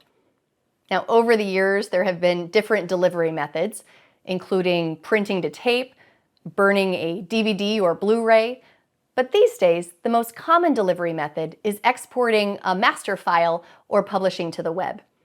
Regardless, it is often very helpful that you find out what the final deliverables are going to be as early in the process as possible, so that you can set your project up for success and avoid hiccups when it is time to deliver. When performing an export, ask yourself, who is going to be viewing the video? What quality does it need to be? Does it need to be transported from your system to another system? And if so, are there any size limitations? Do you need to broadcast it, publish it to the web, or project it at a cinema? Depending on the answers to these questions, you'll choose different export options.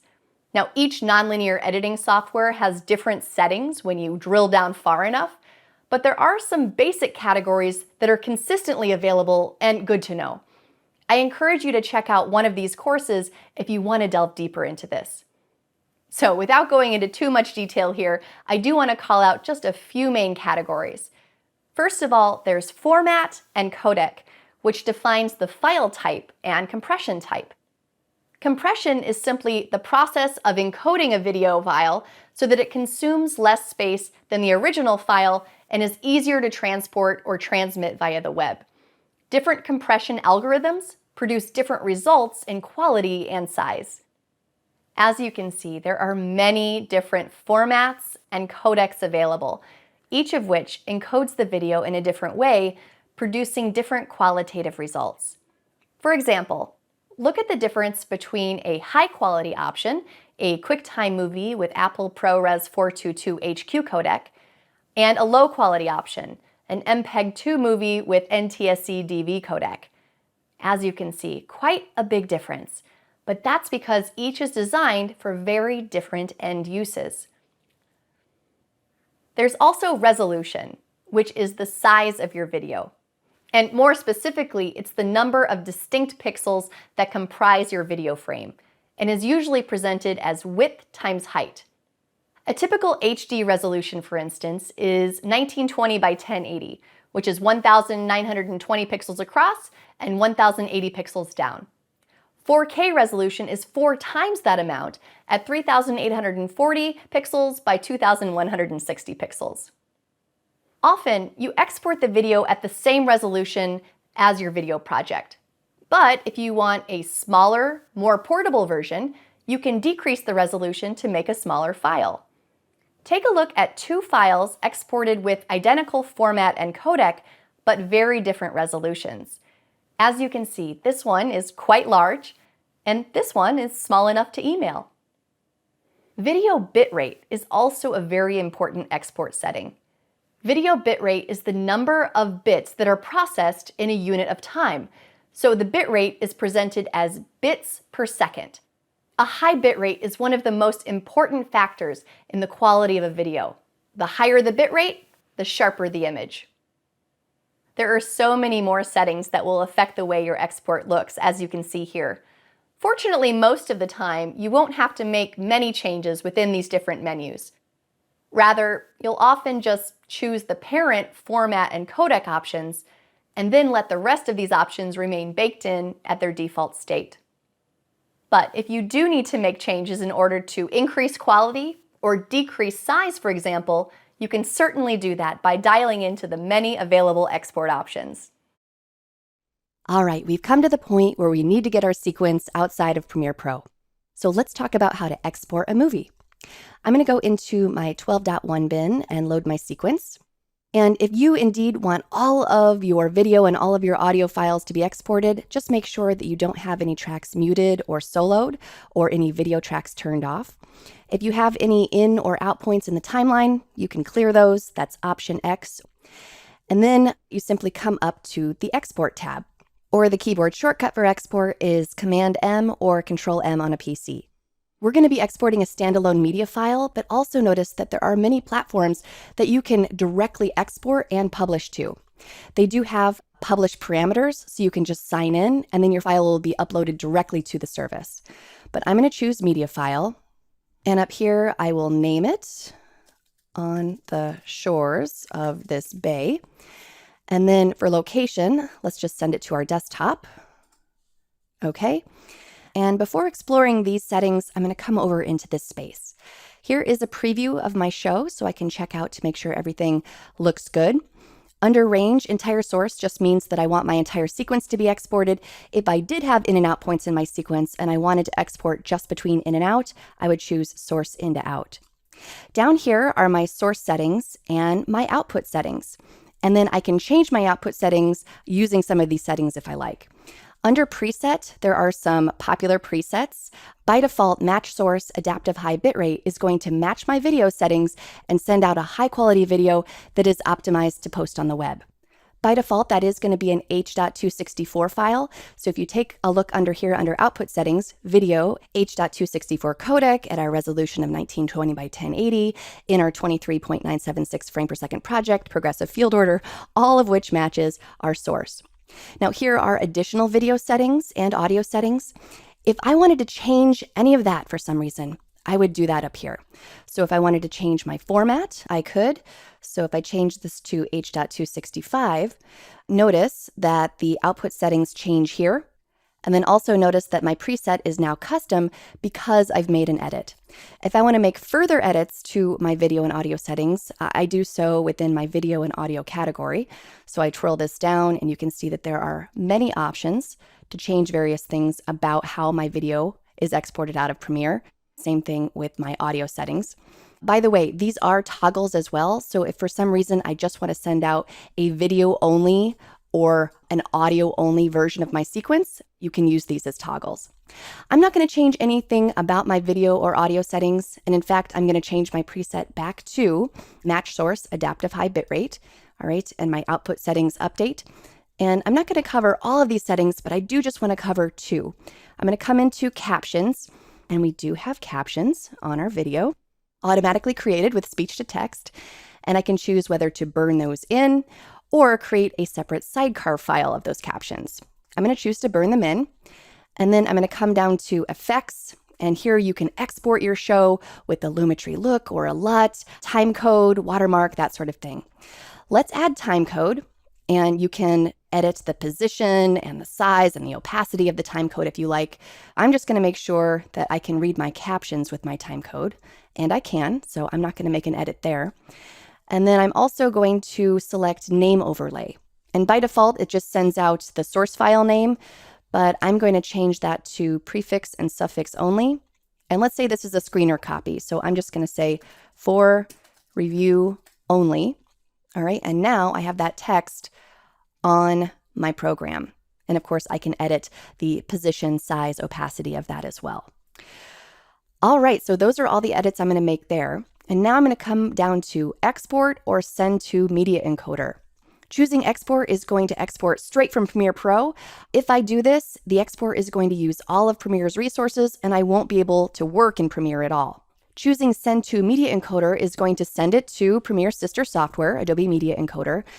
And if you're exporting multiple files or if you want to keep working in Premiere, this is a really convenient option. We're going to explore this in the next movie. And you know what? Exporting does take some time, so I'm not going to do it now, but I have just exported this exact sequence, which is here on my desktop, and I'll let you take a look.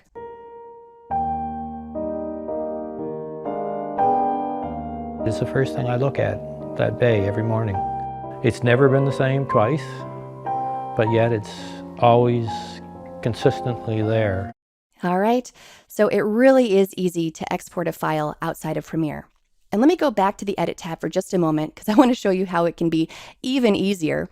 There's this button here called Quick Export, a very small window with not many choices, but here you can see under Preset, you have those popular presets that were available in the export window. So if I know that I'm always sending it out, match source, adaptive high bitrate, I can just use my Quick Export option and export it that way. All right, so hopefully you'll agree it couldn't be easier to export your file out of Premiere Pro. If you'd like to export multiple files, or the same file with multiple formats, or if you just don't want to be locked out of Premiere Pro while you perform the export, then you'll queue up your files and export using Adobe Media Encoder. All right, so let's explore this. I'm going to go in my 12.2 bin, and I've got two sequences. The first one is my full show, and the second one is just a short montage. All right, so I'm going to go to my first sequence here, and then export, and I'm just going to name this full show screener. And match source adaptive high bitrate is fine. Let's go ahead and burn in that time code. And then instead of choosing export, I'm going to send to Media Encoder. All right, and here it is. This drop-down menu shows me my codec, so I can change that here if I like. Here is my preset, so I can change that. Besides just changing to a different preset from this drop-down, if I would like to modify it further, I would simply click on the name here, and then my export settings window opens, and I can, come in here and change anything I like. I'm not going to change anything though. I'll cancel. And then here is my destination, which is going to my desktop, and that's fine. So I'll go back to Premiere, and I'm going to export this exact sequence again, but just the soundtrack. I'm going to come to Format and change to AIFF. And you can see under Output, Video, no video available. And here are my audio settings. We'll send that to Media Encoder. And then I'll come to my second sequence, go to Export, and then I'm going to come to Preset, and I'm actually going to go to More Presets. I want to send this out as an Apple ProRes 422 QuickTime. So I'm just going to type in Apple ProRes, there it is, ProRes 422 QuickTime. I'll select that, and OK. All right, and all that's dialed in. So we'll send that to Media Encoder. All right, I'm going to go to Media Encoder, and all of that looks good. One thing I did forget to do was rename both of those, so you can do that from Media Encoder as well. I'll just select this, and I'll call this Soundtrack, and I'll call this one Montage High Res. And great. So my queue is all set up. I'm going to go ahead and run it by clicking on Start Queue. And the encoding has begun.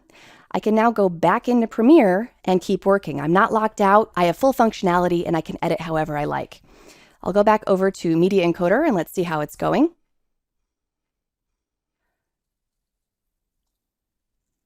All right, and they're all done. I'll go to my desktop. And here is my full show screener. Here's my soundtrack. I don't see my montage, so let me just climb back into Media Encoder, and aha, it went to the Documents folder. So no problem, I'll just grab that from Documents.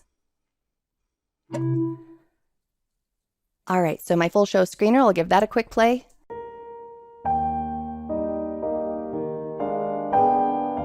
It's the first thing I look at that bay every morning. All right, we're pretty familiar with the beginning of that. Here is the soundtrack. Believe in doing that, but ours is a very good product. And here is my high-res montage QuickTime movie.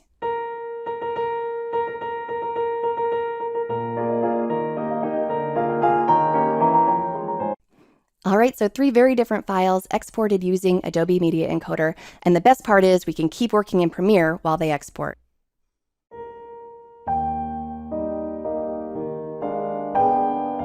It's the first thing I look at that bay every morning. It's never been the same twice, but yet it's always consistently there, always ready to cure your spirit and to look after your needs. I've found it other places as well. There's so much beauty in the world, but I don't know, this is just the one that I'm so connected with. I started out with a license to recreationally fish oysters because that was relaxing and I loved oysters. So then I had the opportunity to move that to a commercial license. Started doing that just as a hobby because it relaxed me. I go out, we fuel up the harvester. You want to fire her up? A sled that slides along the bottom. So your water comes out on an angle, hits the bottom, causes a turbulence, which moves the oysters and the shellfish onto a flat wire belt chain, and that just brings it up to the surface where you can pick them off as frantically as possible. We harvest until we get either how much we need or how much we want for that particular day. We just load them on a pellet. They're taken from the tubs in the plant, dumped on the table, and they're washed, cleaned, graded. And the ones that are ready for market at that time can be sold. My own part in it is to make sure that what I've done in the bay hasn't harmed it, that it's made it, if anything, better rather than worse. So we're try very, very hard to make sure that everything follows the cycles as they should out there. It's a good product. It's a good product. I don't run down anyone else's product. I don't believe in doing that, but ours is a very good product. If I had my way, I would never charge for an oyster because in the native culture, food is something you share, and an oyster was something that was special in the culture and something to be shared at a party or a gathering or a get-together. And it's an experience and it's a sharing of something in common, and it just gives you a good feeling. It's all good fun. That's all that matters. We're only here for a short while. We best enjoy it. I'm lucky enough to do what I love. Keeps me out here on the bay. Follow your heart, man. Follow your heart.